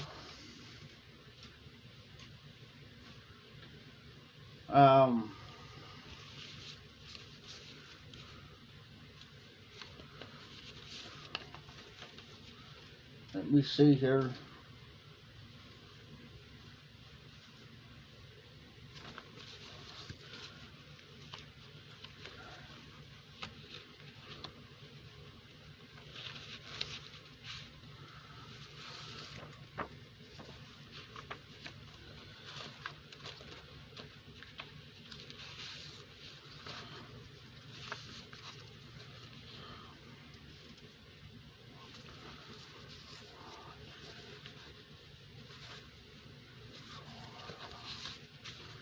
Just 6 of these are from Garbage Man Piper himself.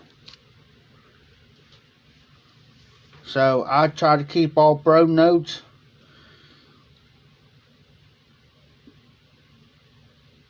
And I do not. I still got your bro note from 3 years ago, Jimmy. But I keep all bro notes. If I do a yabo and you send me a bro note, I will not read it out loud to anybody.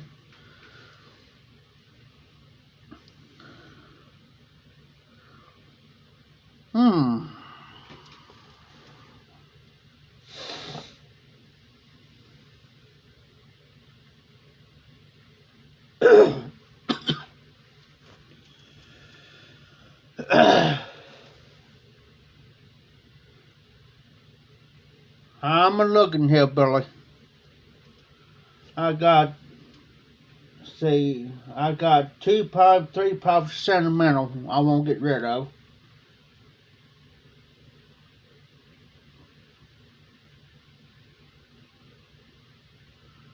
I have to sit down, read, and look. But I'll show you one pipe of sentimental to me. By the way, I'm going to fix me another cup.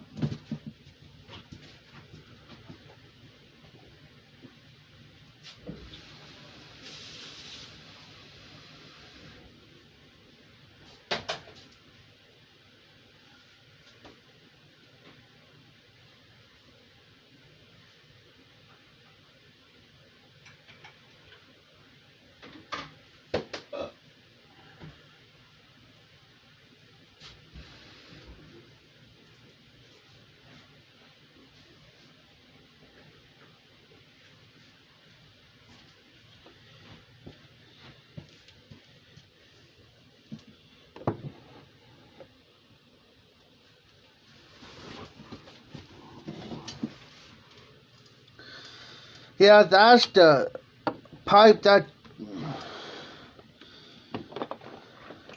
Hey, Jimmy. Before I show you this pipe here. Jimmy, it's been 3 years. And here's another pipe here, but it's sentimental to me I won't get rid of. And I won't get rid of this one. It's the meerschaum of a lion. 3 years I had this pipe. I smoke this on occasions now. I don't smoke it every day. Because this pipe is sentimental to me. This is the pipe that Jimmy Tobacco sent me. And yes, it's in a case. It's put up for sentimental reasons. This pipe here is a Royal Duke. They don't make these anymore. Let me turn my light on. This is a Dr. Graybo Royal Duke Rescued Bulldog. This is sentimental to me. Cal Dr. Piper Steve. Jimmy knows who I'm talking about.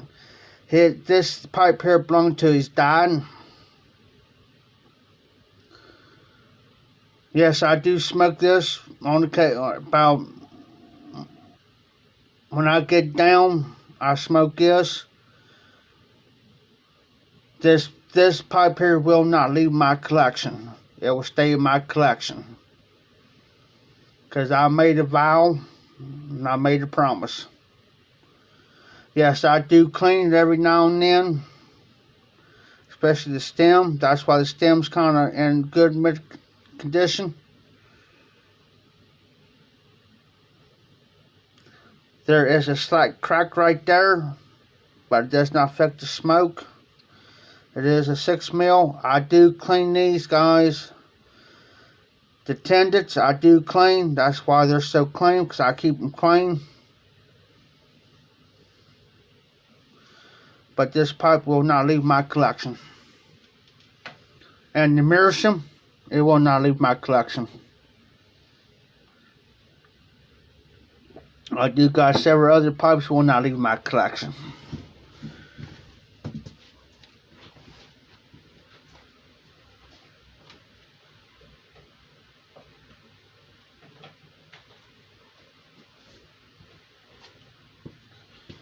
And here's another pipe. This here also came from Cal Delta Steve, practically brand new. I have about the same length of time as the other one. This here is a Smoker's Pride Deluxe Bulldog. This is my Friday Bulldog. It's starting to wear out. You can tell there's a logo pipe is starting to wear out down the bottom. But this is my Friday Bulldog. This is what I do my Friday Bulldog stitching on, guys. I had over 50 some blends. Over 50 different some blends go through this pipe. And has not been ghosted once. Not once. Now, you have the diamond shank Bulldog, right?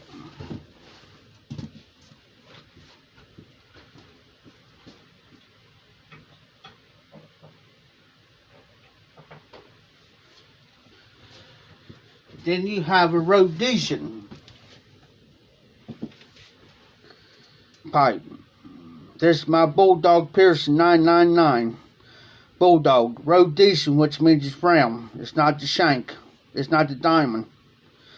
This here is also a 9mm.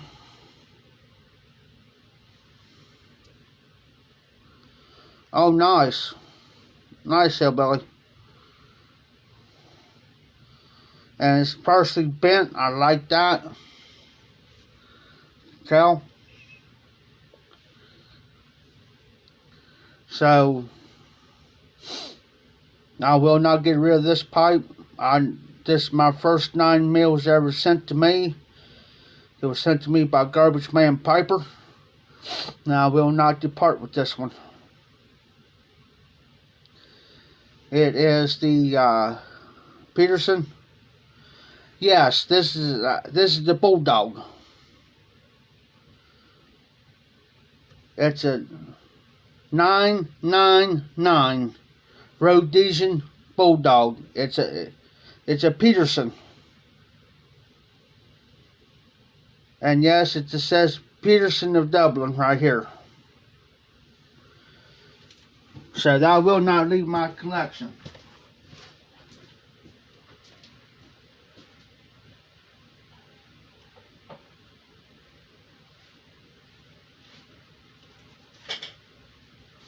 I'll show you guys something here. And normally I don't do this.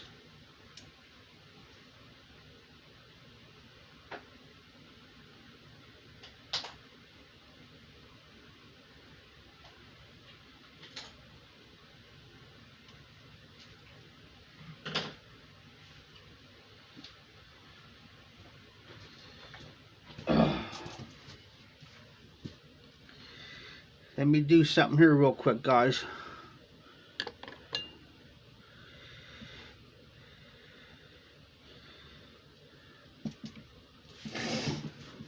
You remember me telling you about my pipe rack? Guys.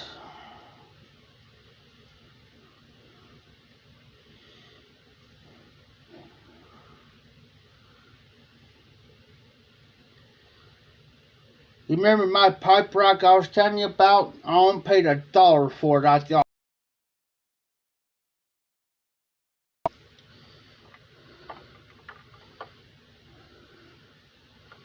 Let me. Yes, Morgan, you can get him in Bulldog straight too if you want to.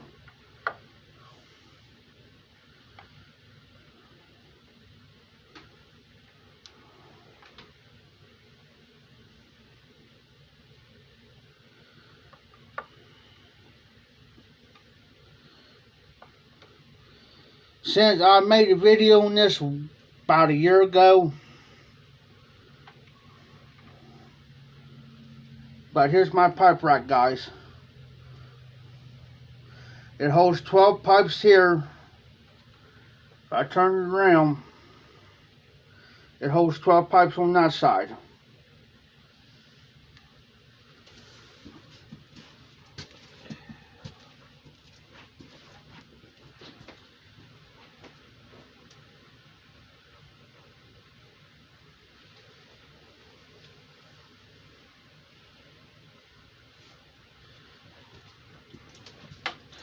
It holds total 12 on one side, 12 on the other.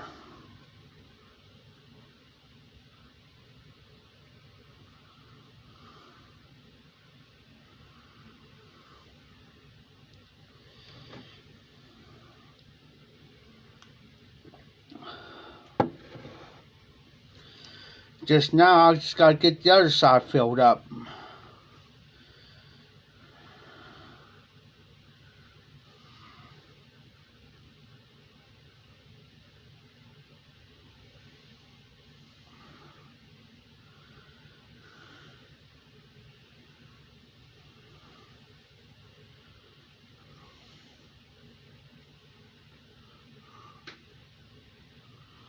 Oh, nice, hillbilly.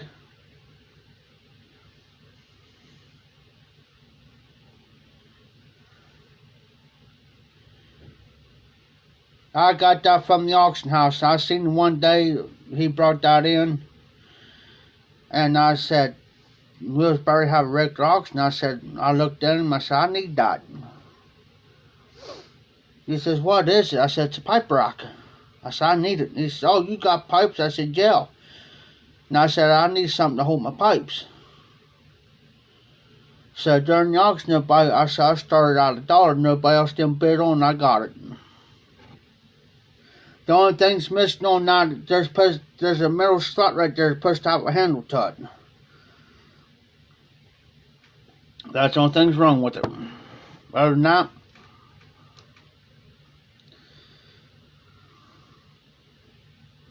I just leave my cobs out, hanging around.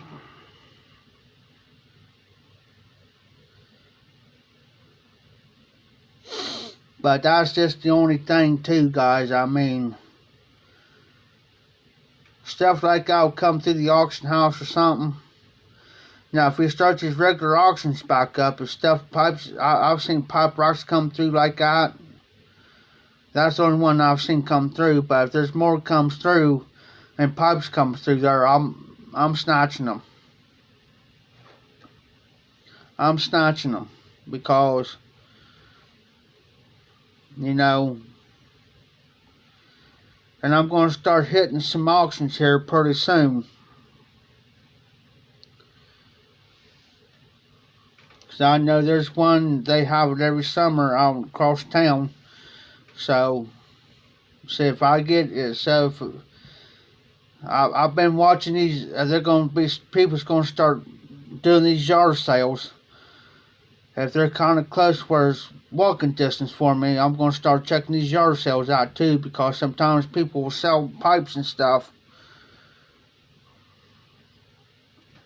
But I'm going to make sure I got a little bit of money, extra money on me, because sometimes I've seen people sell. I can remember I was a kid. There's this yard sale I went to with my mom, and I seen these. Okay, hillbilly, I could do that. I could do that for you. I went to a yard sale one time. I was probably about 5 or 6 at the time. And I seen this, like an old, you remember the old tin coffee cans? Well, I seen this coffee tin, and I was curious what was in. There's like probably 5 to 10 pipes. If I can remember, 5 to 10 pipes, and get this, they only sold the whole thing. They had a sticker on it. Sold the whole thing for $5. So that's why I'm going to start checking out these yard sales and stuff. And they have a Scott Antique Market. It comes every year up here at the fairgrounds about 3 or 4 times a year. And there's a guy that sells pipes in there. I'm going to recheck this year too.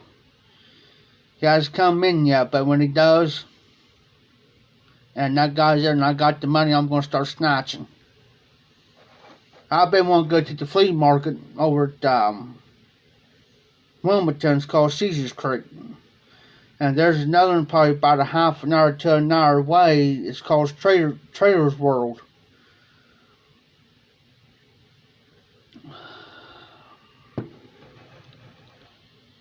So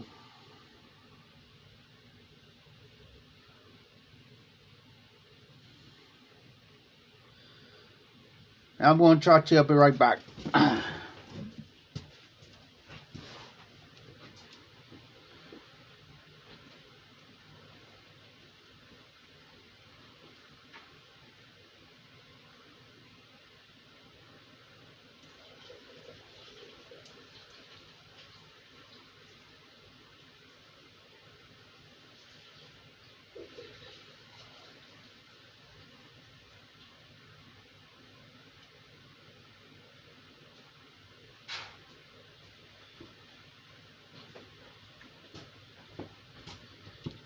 I'm going to give me a glass of water real quick, guys.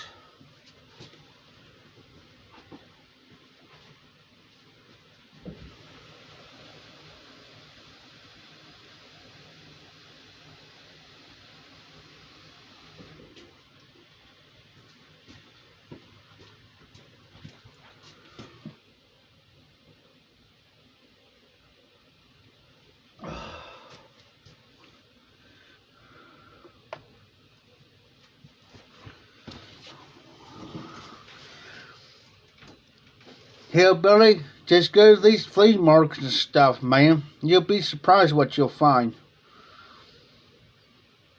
Antique shops, anything. Auctions. You'll be surprised. You never know, especially out at an auction, you never know what's going to pop up.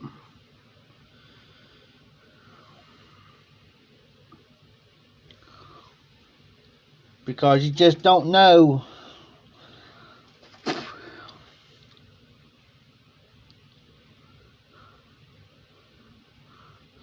Thanks, Hillbilly.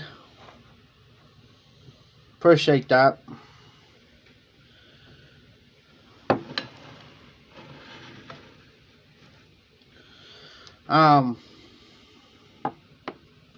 Yeah, just check these shops, thrift stores. I was at the thrift store up here one day, here about a couple years ago,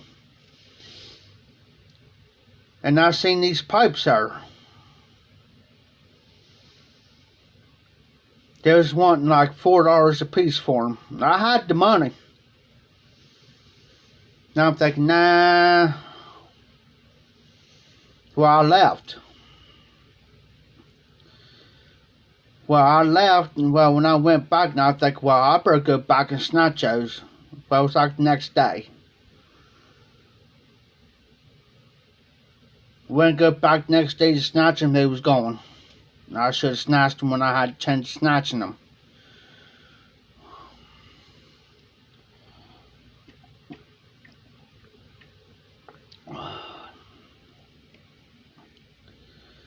Yes, the state pipes are good.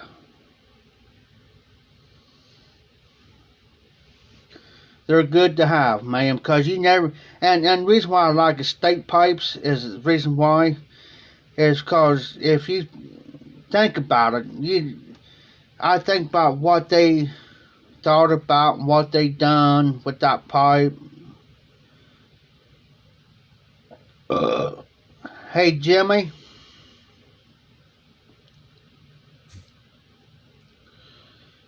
Guess what, Jimmy?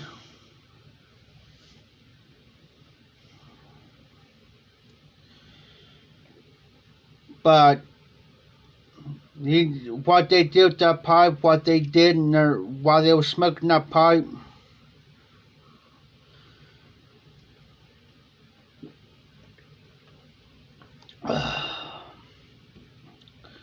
that's why I like them.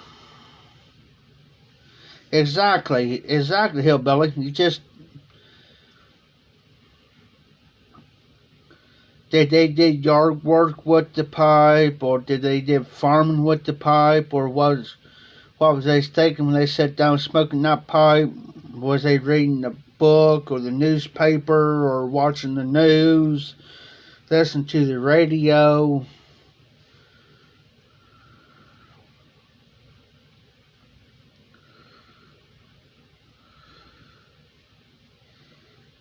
You know, that's why I like them. So that's what I like about it.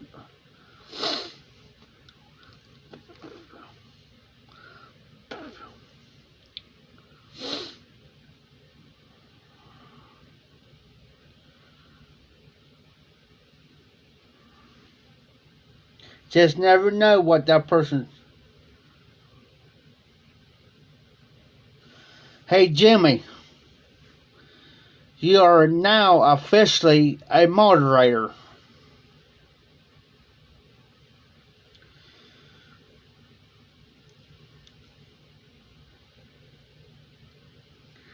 I got some tobacco in this pipe. Plum's got all about.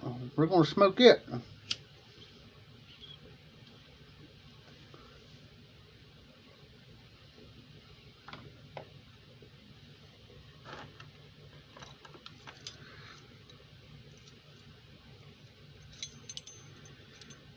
That means Jimmy,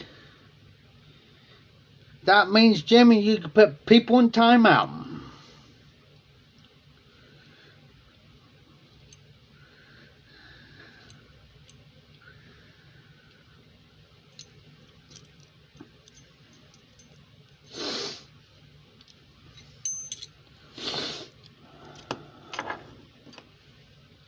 And that means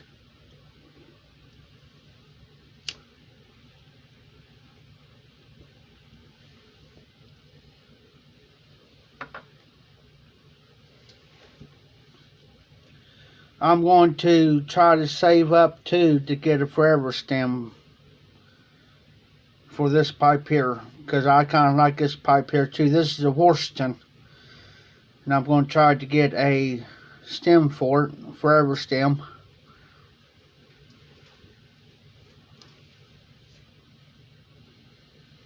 Because sometimes I'm a clincher. You won't believe how many of these stems used to, guys. Excuse me, on the cobs. And it comes with that cheap plastic. You don't know how many holes I bit through by accident on these. Crazy. Yeah, I don't bite hard, really.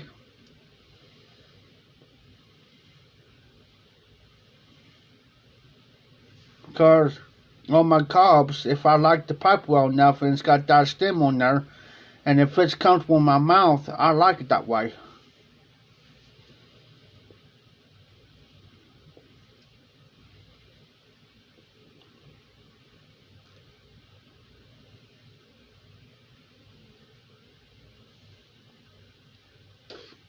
That's awful funny. I forget what I stuck in this pipe.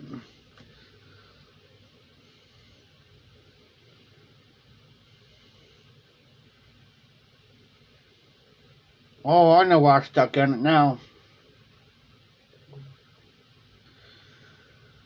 That Harvest Moon that I mixed up with Bird Light without the bites in this.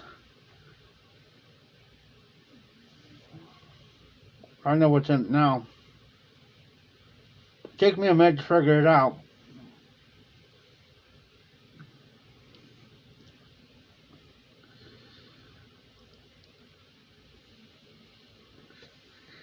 This is my basically when I'm at the auction house or something.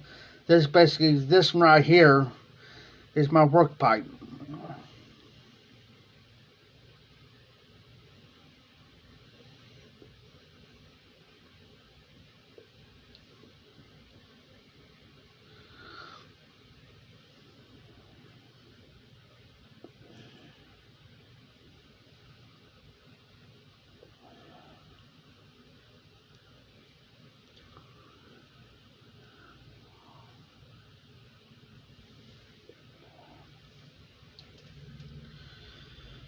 The reason why I like cobs, because you can smoke anything in them, and they're hard to ghost. This is one of my oldest cobs that I've got. As you can tell, it's been smoked.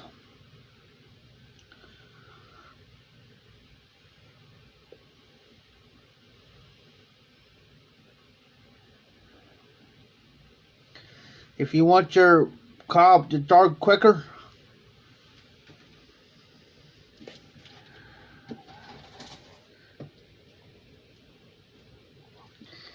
get your brush like this and brush some olive oil on there, extra virgin olive oil. Just don't touch it until it kind of soaks in when you're smoking it. And when it kind of dries up a little bit, then you can touch the bowl, and eventually over time, it will darken up, guys.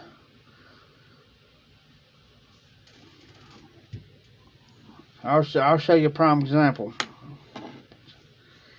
This one's darkened up, as you can tell. I had this for a couple months, and I brush it on there, and it's starting to dark up, as you can tell.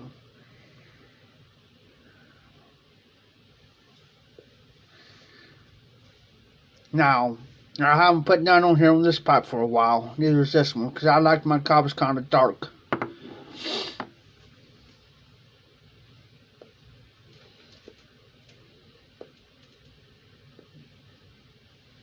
See what time it is, guys. It's 3:44 in the morning here. We've been on for 4 hours and 15 minutes.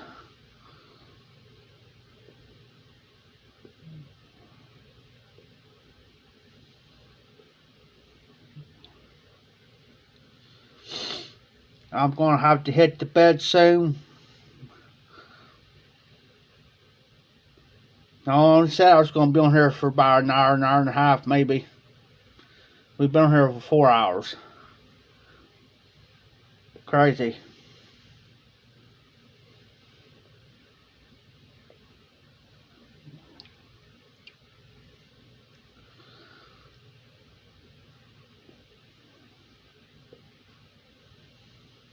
I don't like to waste tobacco, so that's why I'm smoking this. I had like, it was down about right there, tobacco. I'm going to finish the rest of the way down.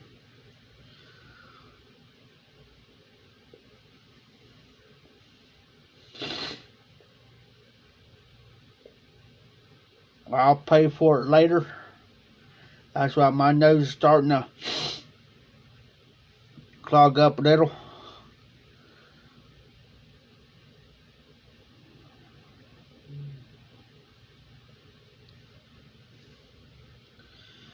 I'm a type of person, I just don't like to waste any type of tobacco because it costs.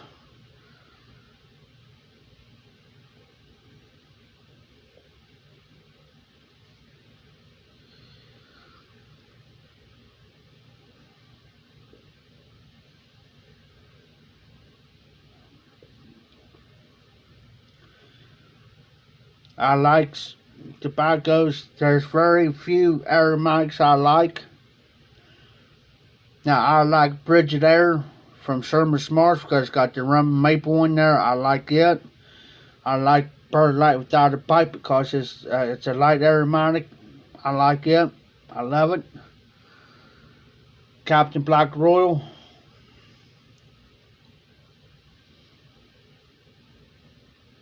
Oh, Todd, I normally don't.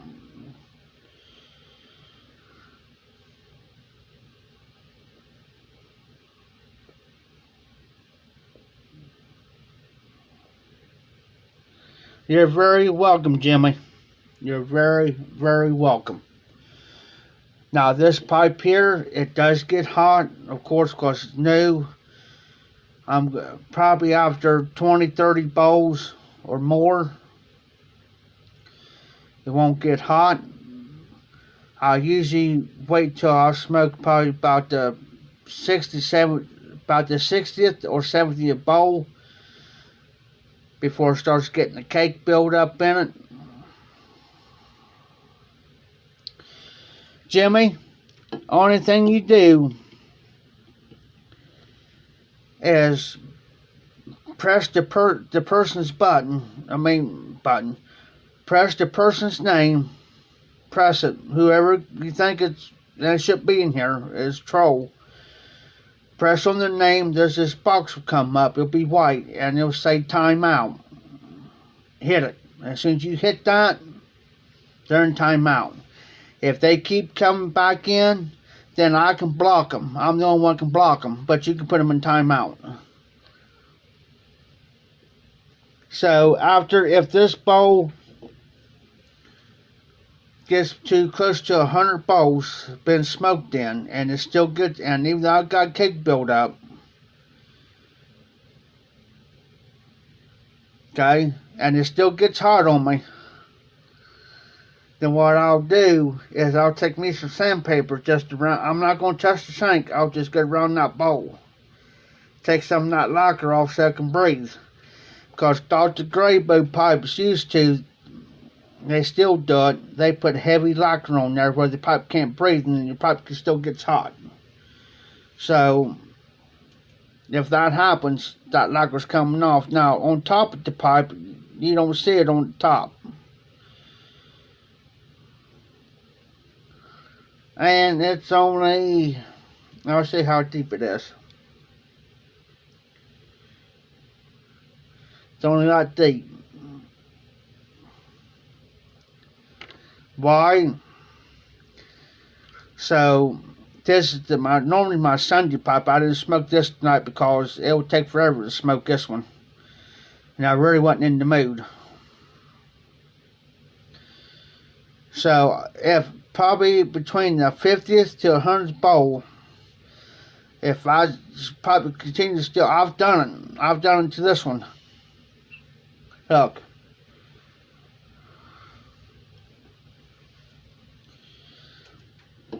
I'll show you. I've done to this bowl. I still got the shininess on the sides of this one, but I took some of that lacquer off this one. And let me tell you, that's the best thing I ever done, this pipe, because now I can hold it now. It doesn't smoke hot. I mean, it gets hot, but it ain't hot to the touch. I can sit there and puff, puff, puff, puff, puff, puff, puff. You know.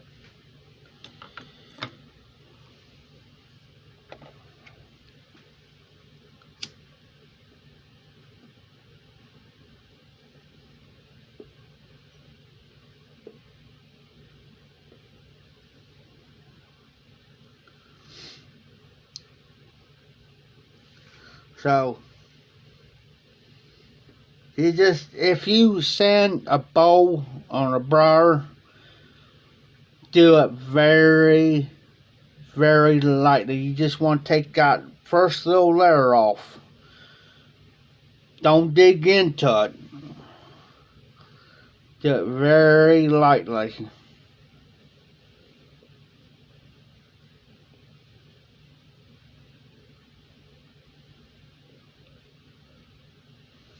That's what I did with this one. And it's got that natural look to it, to where it came out and I just smoked and turned brown. So, and then after I did that and I cleaned it up, I took some this here, put it on here, and I'll show you what it does now. Let me stick this pipe down. So what I do, this is what I do, guys. I just dip that in there.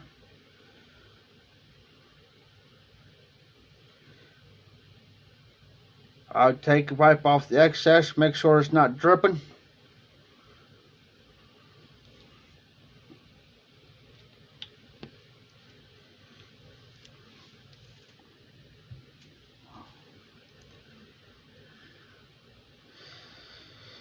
This here is the Medico Crest shape number 11 apple.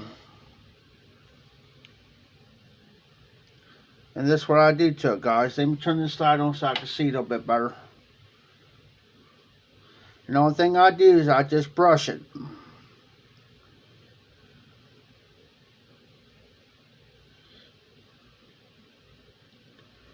Just brush it on there.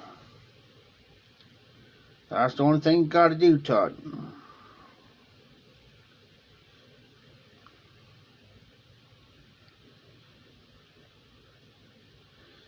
Make sure you cover it all. And you can wipe off the excess off of it, but normally I don't. And usually I'll do it before. Now I usually do before I smoke it. Right now, and not even do the top of the bowl. But I'll be very careful not to get any of that inside the bowl.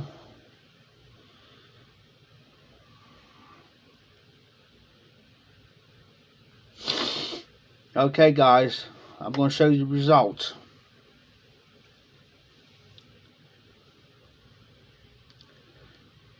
Just look at that green popping now. See the difference between the bottom and the top? So what I do is I just turn the pipe upside down.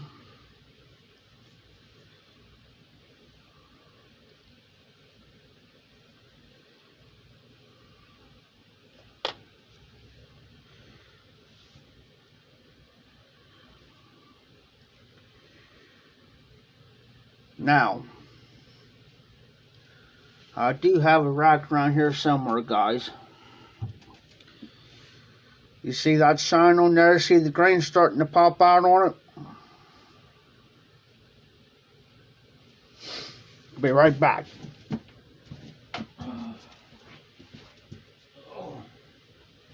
Didn't have to go far, I found one.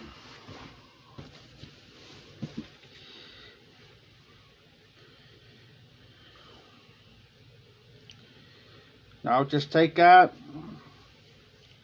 wipe it off, wipe off the excess, rub it in real good, flip my rag over, do the same thing.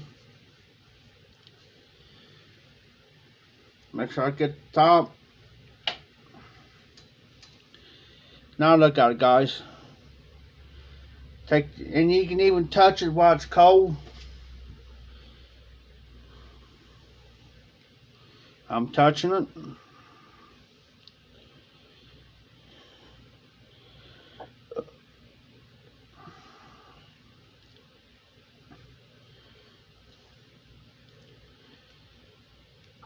And this that's why I use the brush, guys. Now I did it once, now I'm going to do it again.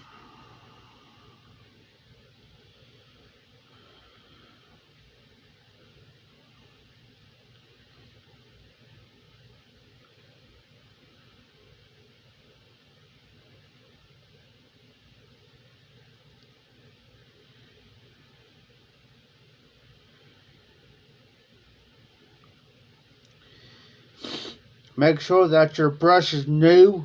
You can buy these cheap. That's the only thing. I got 2 bottles of olive oil. That's the only thing I use on my pipes, guys.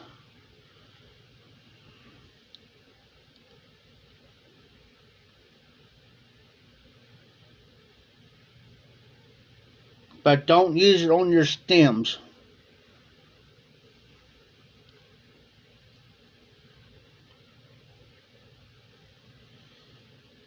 Once again, comes out real pretty. You can wipe it off or just leave it set. Hold on, I'll show you another pipe.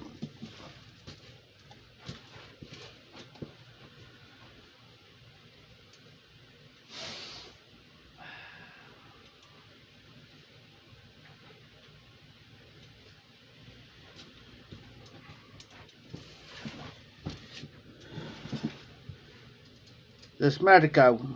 Here's another Medico magnetic top. Let's do this one. Now if you have a rusticated pipe, you might have to dip your brush back into there again. Just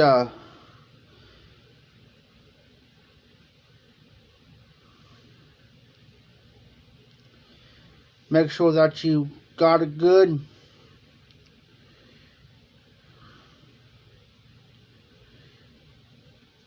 but it should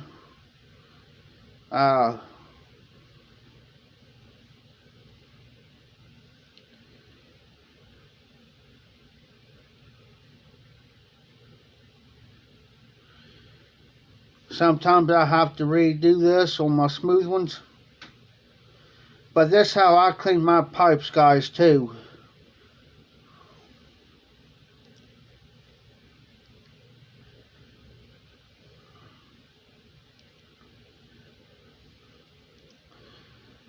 I wouldn't recommend on the new ones.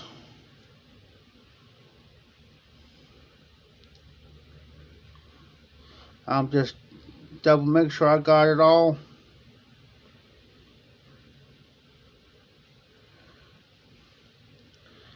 There you go, guys.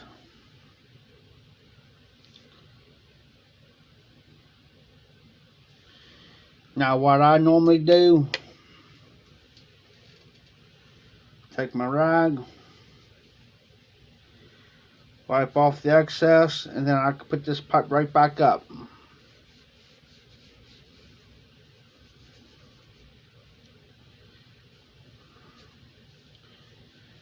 The only reason why I do it, guys, so my pipes look nice, I make sure all the, even though you wipe with the regular rag to them, you have dust on your pipes, whatever the ones you haven't smoked for a while.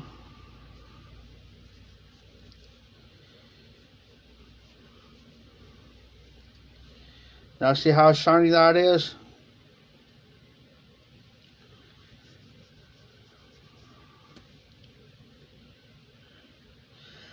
Jimmy, I just go to like the Dollar Tree or somewhere and get the cheapie.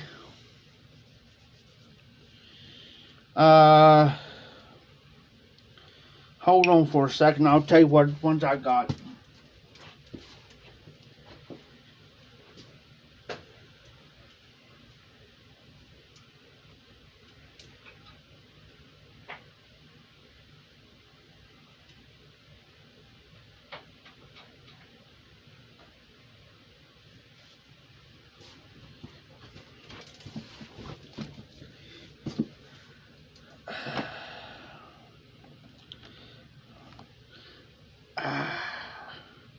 Hold on, guys, my hand's drawn.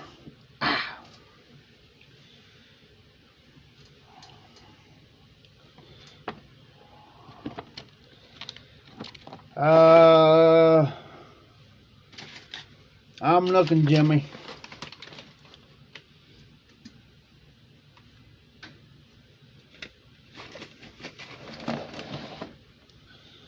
I know I got some. I got so much stuff on my desk, it ain't funny, guys. I think 70, Jimmy. I think it's a 7, but I use cheap. Hey Donnie, see how nice that looks?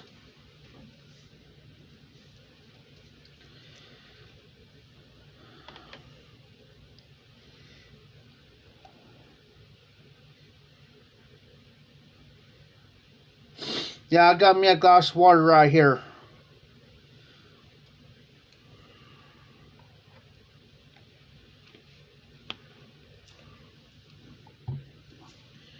Hey Donnie, this is my big water glass.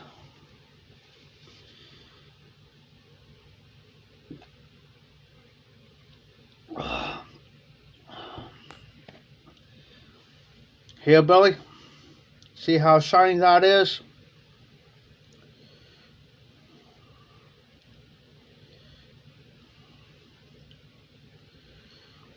Yes, I'm crazy. Yes, I've lost my mind on this.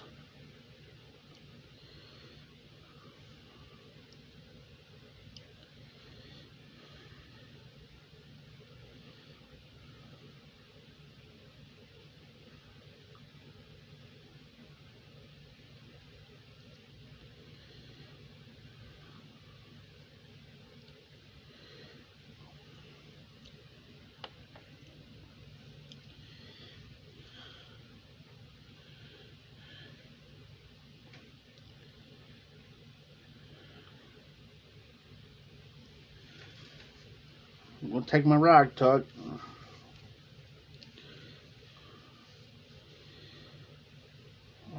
Wiping off the excess off of it.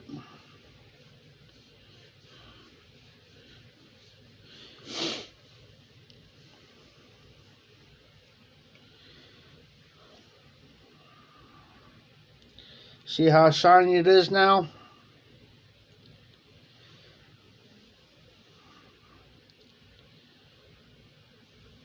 And also too, guys,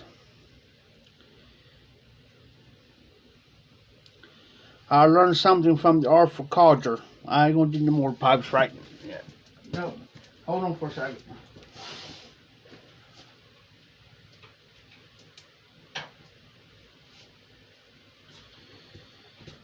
I learned something from the Artful Codger. To say like you don't got no, you can't afford a whiskey, no, like the grain. Get you some Listerine or something that's got alcohol in it, guys. Mouthwash. This is an alternative to cleaning inside your bowls to make them smell good.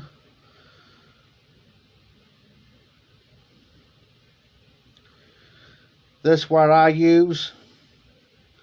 I just use the cheap type for my pipes. That's still shining and glowing. What I do, guys, I let this set for about a couple minutes.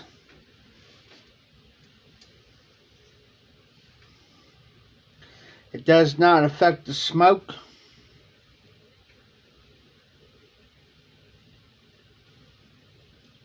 You only want to set for about a minute or just for a couple minutes.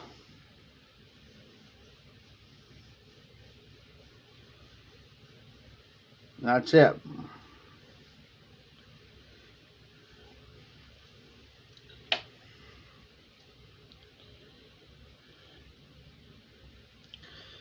See if I can find it real quick. I got it around here. Yeah, I'll do right here.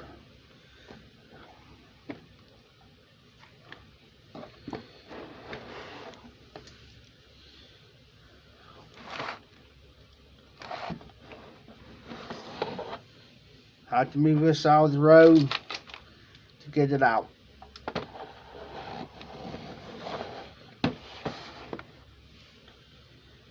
Chopstick.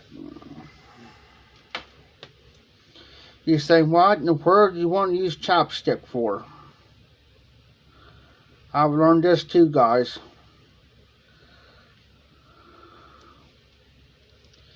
And it only takes very, very little. The only thing you got to do is take it and just apply it to the pipe.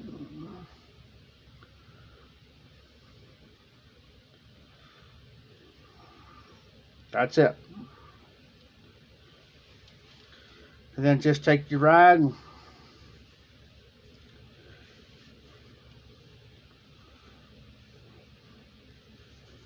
wipe off the excess. Just keep going around it. At the same time you're wiping off the excess, you're actually rubbing it in.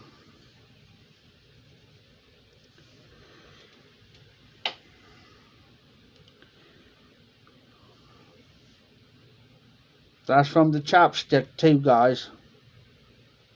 Makes your pipe look nice. Now, what I do too, after I wipe off the excess, I just take my hands to it because the heat from your hands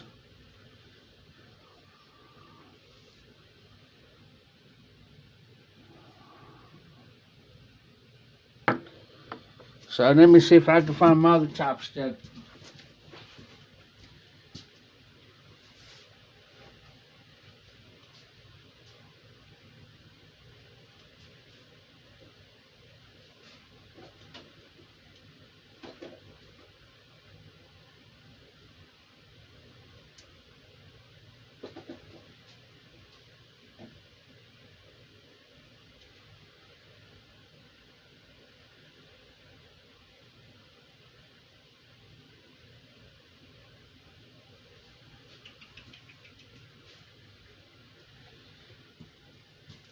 Can't find it at the moment.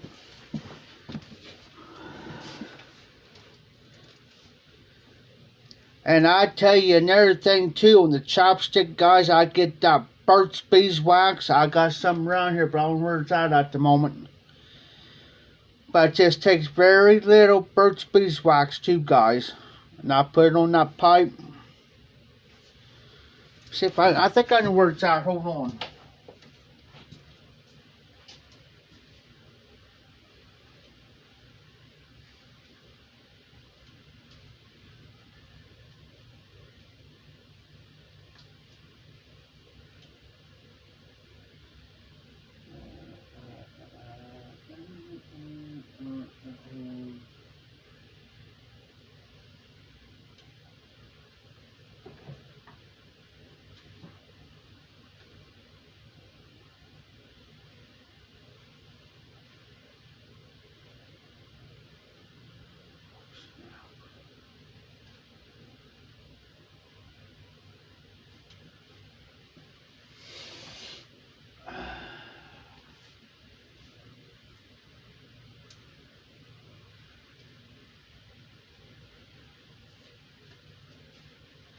Let me check my desk here, or my table here real quick, guys. I'll find it later. But yeah, you can actually do that too, guys.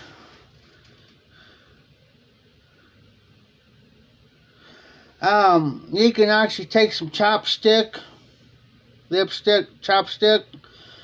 But the best you can use is get some. It comes in a stick like this too, guys, or you can buy the tin of it. Burt's Beeswax.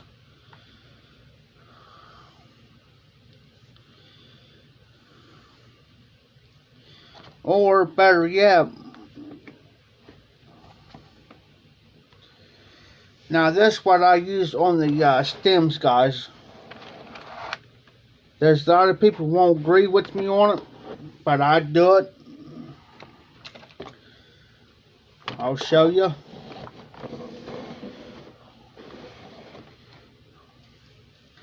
Toothpaste.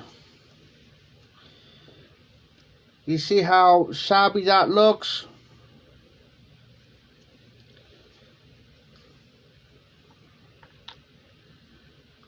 It just takes very little. About that much. But that's way too much.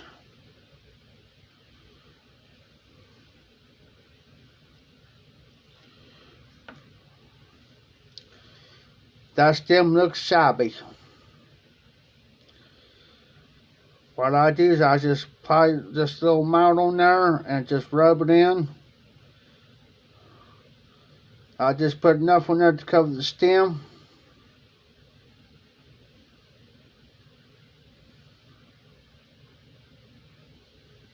And what I do is I let it set until that gets a little bit harder. Or you can rub it in until it gets kind of dry.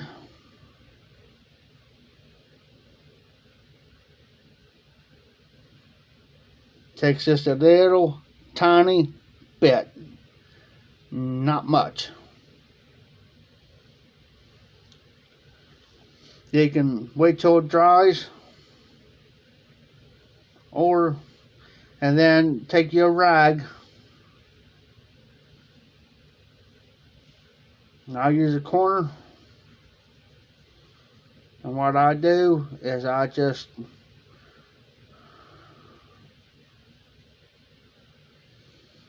yeah, that's what I use. I use the cheap extra virgin olive oil. Then what I do is I put that on there, and then I can take some chopstick, put it on there, cleans them right up, look pretty.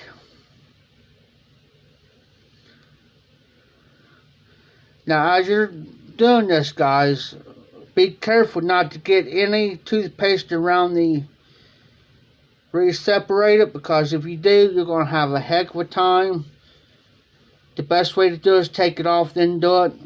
But I've did this so much that I just, yeah. And make sure you support it. because you want to apply a little bit of pressure to it. See, it's starting to dry up on me now, so I got to do it pretty quick. And then I go to another part of the rag.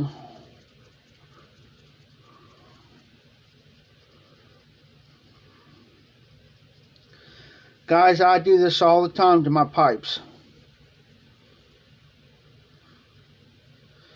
Now, when you put this, now, if you got a bit on there, a softy bit, now, it might taste a little funny like toothpaste, but it ain't gonna hurt you as long as you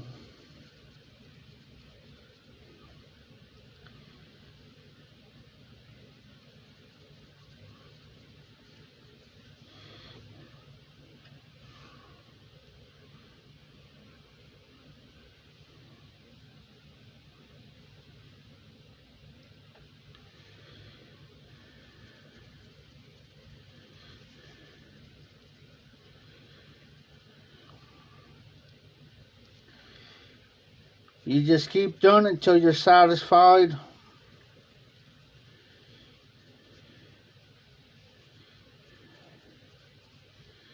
I'm just about done, guys. Now I'm going to show you the results.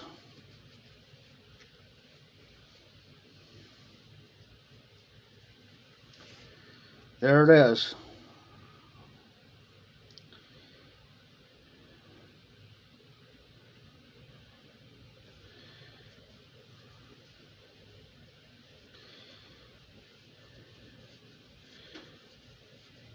Now, since I've already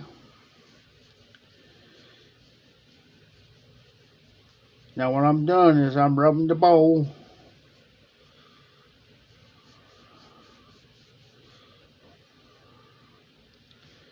there you be.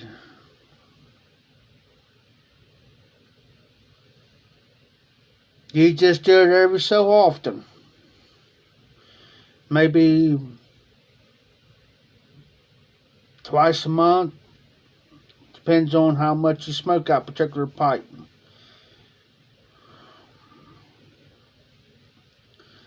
I mean, the shine ain't gonna be there forever, guys, but that kind of cleans your pipe up, make it look nice. You know. Now, if top of your rim's charred, I've learned this from Mike from Fire Blues. Just take a little bit of water and a Q-tip and clean the top of your rim off. That's how I learn stuff. I learned from other guys.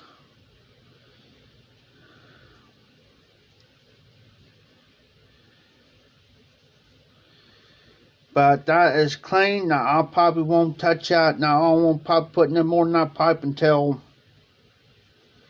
if you accidentally get some toothpaste on your briar.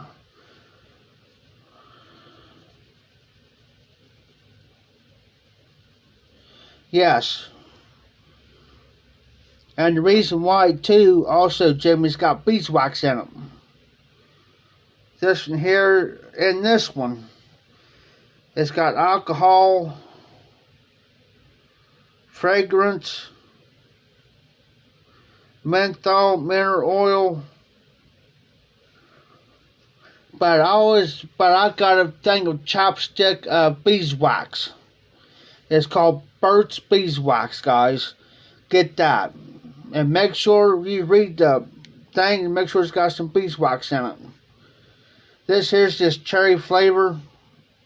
I was spared at the moment.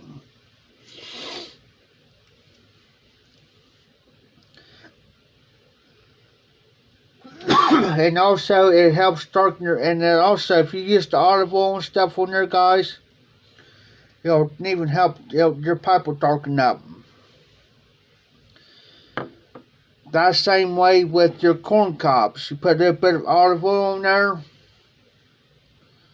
on your bowl, just kind of take a rag and just kind of lightly wipe off a little bit of the excess. But when you smoke it, just grab hold of the shank until, because what that's going to do, that's going to soak in when your bowl heats up. That's why that one's like that. Now, I've smoked this enough now, guys. You see how dark that is?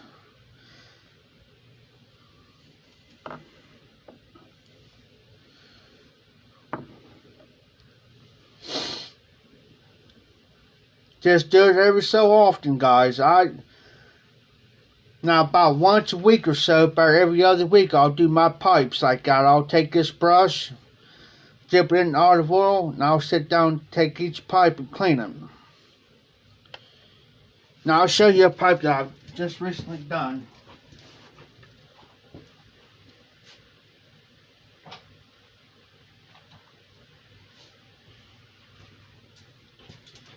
And this is a sitter. Jimmy's seen this pipe before.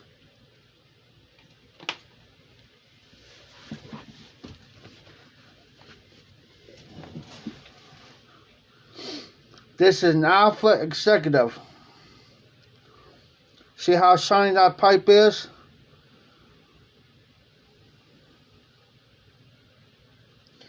And I have not touched this pipe with that olive oil for over a month.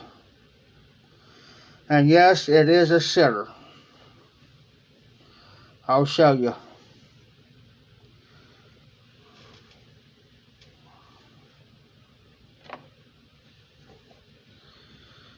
I got this as a Christmas present about 3 years ago, guys.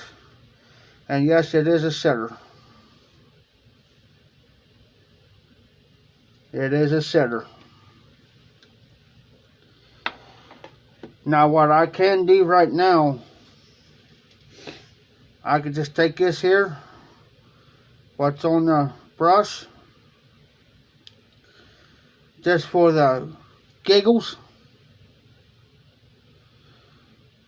just show you what it does this pipe.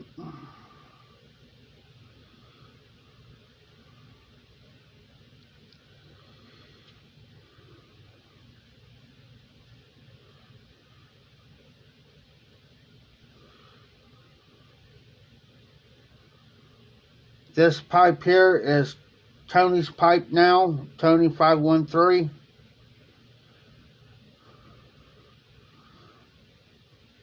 That's why I have not smoked it.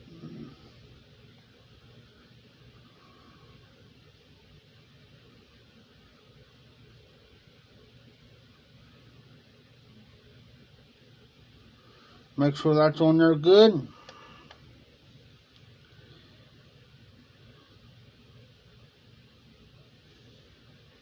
That's what I do to it, guys.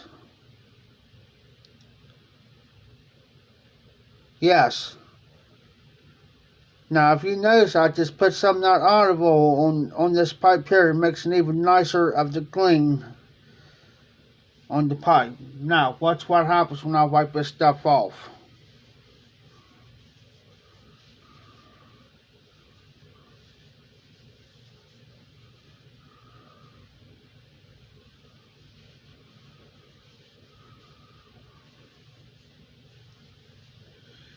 I just wiped it off, guys.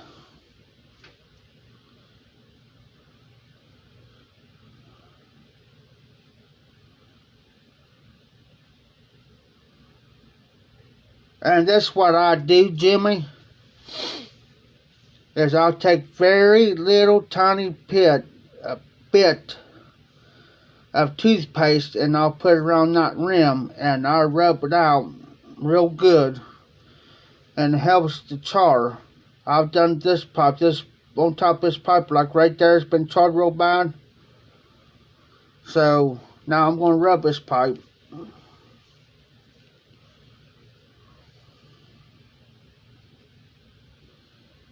She almost looks like brand spanking new. And it looks like it's never been touched or smoked. This is an Alpha Executive. It looks like a Danish spit to it. And it is a non-filter pipe.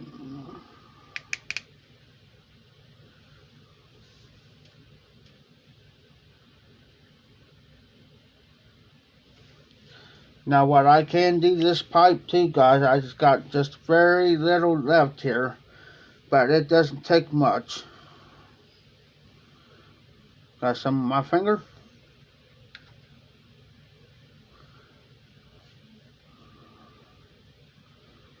I'll use a sparingly and rub it in.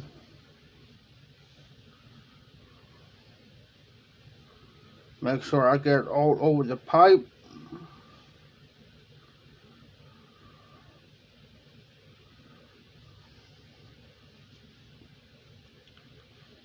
Now it may look kind of rough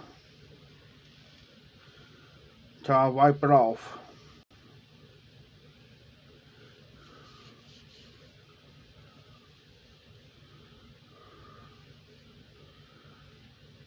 And what I do, guys, I don't grab hold of the stem because I know what can happen.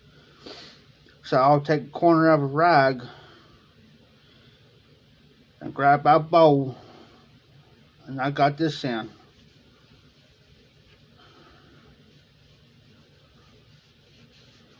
And I do this. At the same time, I'm taking care of the rest of it. What's excess on there, I do this.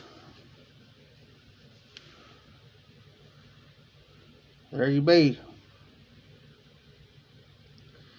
And you can tell by the stem too, it's also clean. So that's what I do, guys.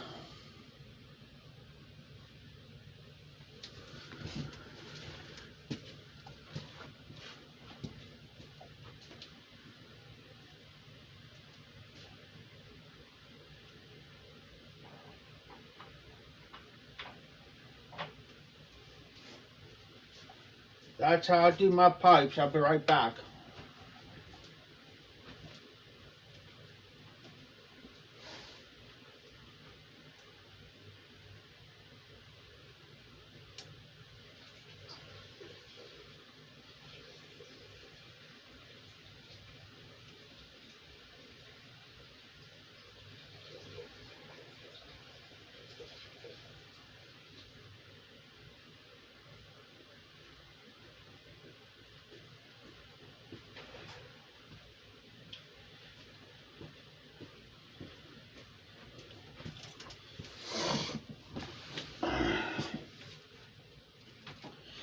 Guys still there?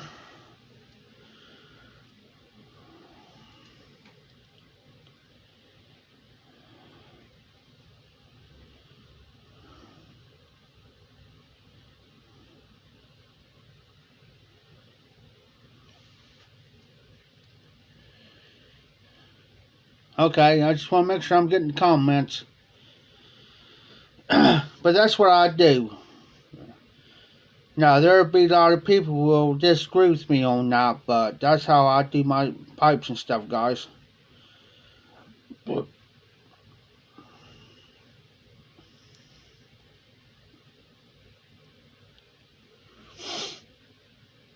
may be the cheap alternative way of doing it. If you can, now you can go online and get beeswax. Oh, thanks, Hillbilly. Now you can actually get some beeswax, pure beeswax. But I go, if you can't afford it like me, I go the alternative way.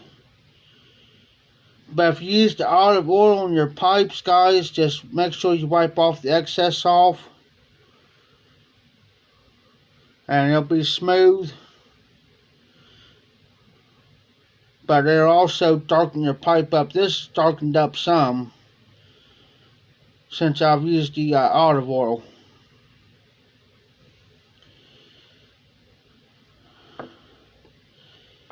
And I do have an extra brush that I use. This is a bit wider than my other one. So this here will be put up. And I'll use this one. But make sure the brush is new, guys. New. They're depends on where you get them at. They're inexpensive. New. And you can even use, hey, if you got a meerschaum,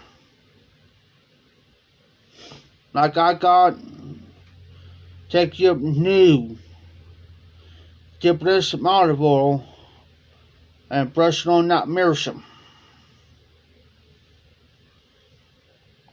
And just touch the shank when you smoke it. I'll put it on this one.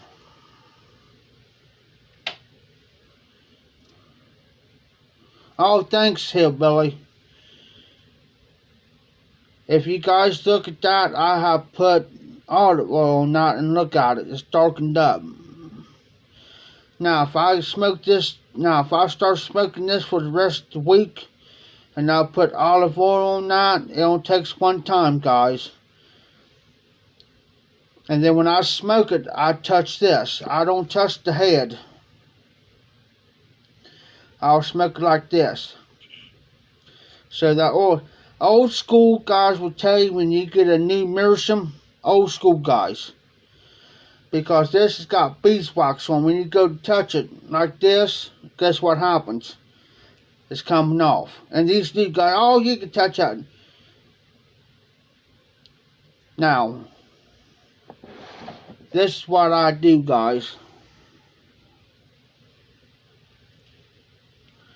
And yes, and I'll put it back in the case. I'm crazy enough to do it.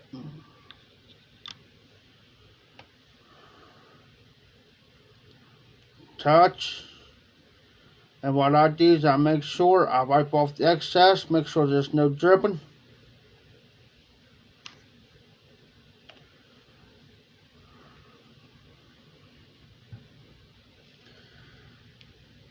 And the only thing I do, guys, do this.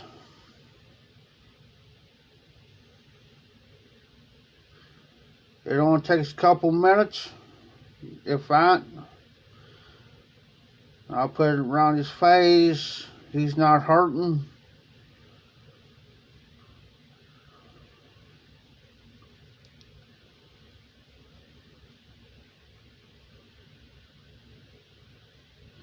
Now I'm going to show you the difference here in just a minute.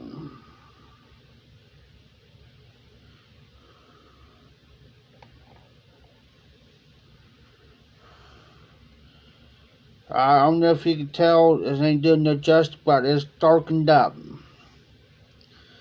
Now what I'll do, this may sound a little crazy,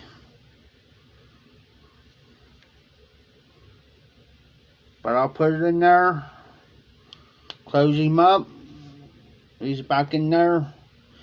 Now what I could do to the case, guys, I clean this case with this stuff too. I just slap it on there.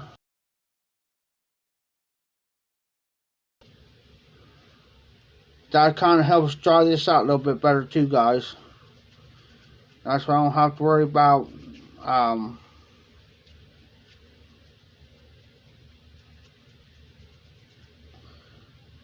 as you can tell, shines it up. And what I'll do, I've got my daggone rag.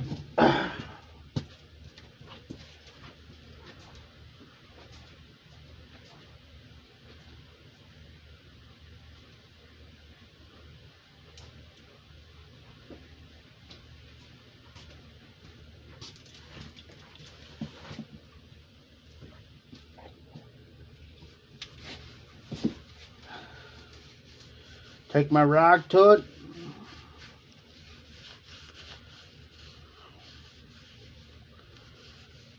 I also keep the case, as you can tell, nice and clean. The only thing I gotta do now is just put it back up. That's it. And also, guys, this is what I do. I just take me a clean rag that I haven't used on anything in my tamper, I take me a little sandpaper and I clean that with a piece of sandpaper, get all that crud off there, and I take me a clean rag and wipe it off. And I have it clean in. I got another one, chuck tool, but this is on my keychain, so I know where it's at. So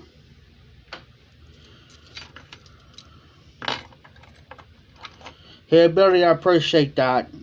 Didn't have to do that, but I appreciate it. Now I'll keep this pipe on my desk because I still got some flake in that.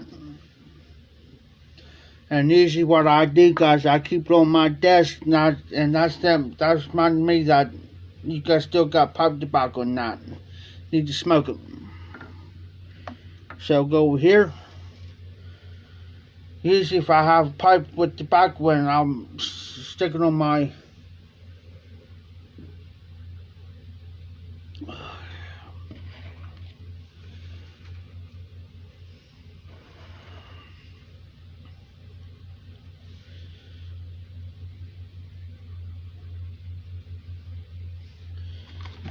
so I keep extra around of everything, far as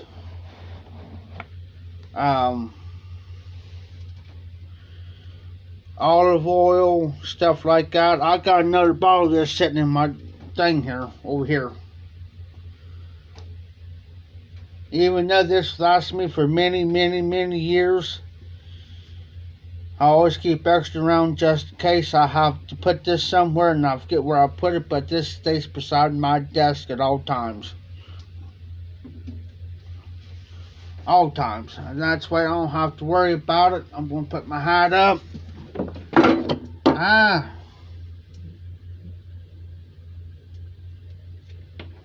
Everything's falling on me, guys.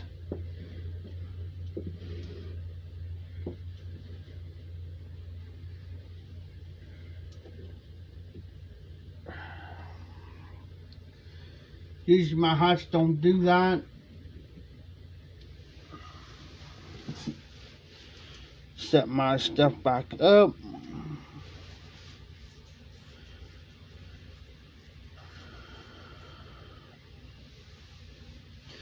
But I do smoke this through the week too, guys. If I want a longer smoke, this is probably about a half an hour. In the way, yeah, hillbilly. Even though I got my Hall State hat, but I smoked out. That was probably about a half an hour smoking that pipe, especially with the flake. I do got other pipes over here I can smoke. Oh, I'll show you one more pipe.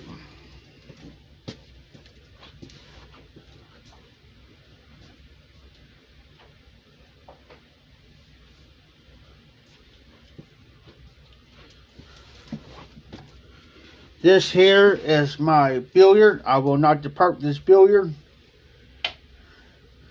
This is my Vidra billiard. I will not depart this pipe. And guess what we're going to do to this one, guys? Let's clean this one up, because it's been a while since I've done this one.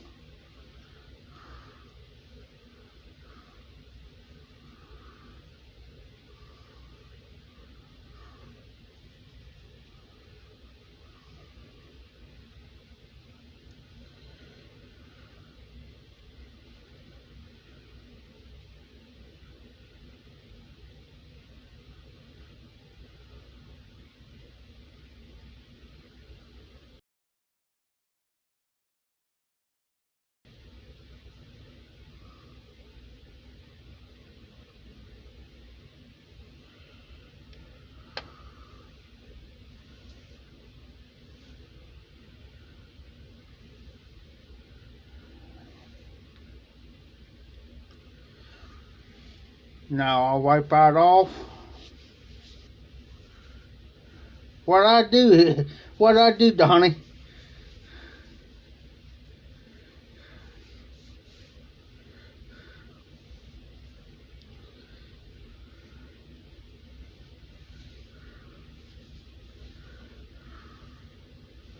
Cleaned up and up. This is my favorite pipe, billiard.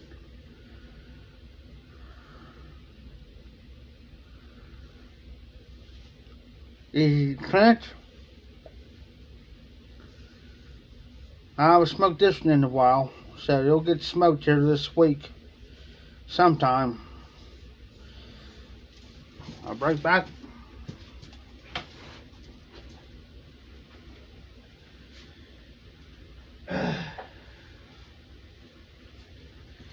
Because I got a meeting in the morning. I got an inspection coming up this week. So the tension's running kind of high, which I know I'll pass, like I always do. It's just the thought of it. So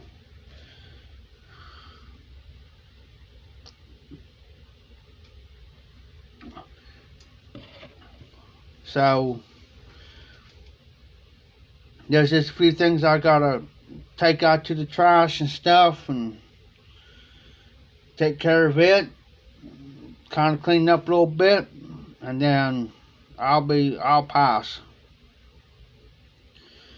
It's just, I hate the meetings and I hate the inspections. That's the only thing I hate. But see, I'm the only one that knows we're going to have an inspection this week. Well, besides another neighbor, but his room's clean too, like mine is. So I didn't have to bother telling him, but the rest of them down through here, they don't know.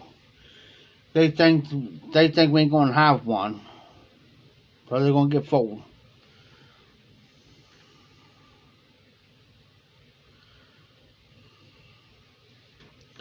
And one more thing, guys, I'm going to share with you. Garbage Man Piper gave me this little trade deal. You can pick this up at the Dollar Tree. It's for food and stuff. But what I use this for is I rub out tobaccos or stuff on it, right? That dry. But here's the neat part. Is this back here. Is I could tip the tobacco back and put it right back in the jar or tin. That's why I don't lose no tobacco. And yes, I do use this.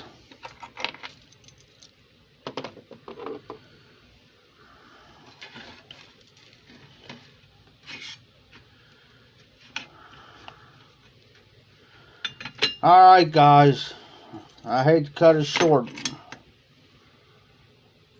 but we've been on here for over 5 hours. It's going on 4:30 something in the morning. I gotta lay down, get a couple hours worth of sleep, because if not, I'll miss this meeting, then I'll get my butt ripped. But I should be on later on tonight. Look for the regular video today.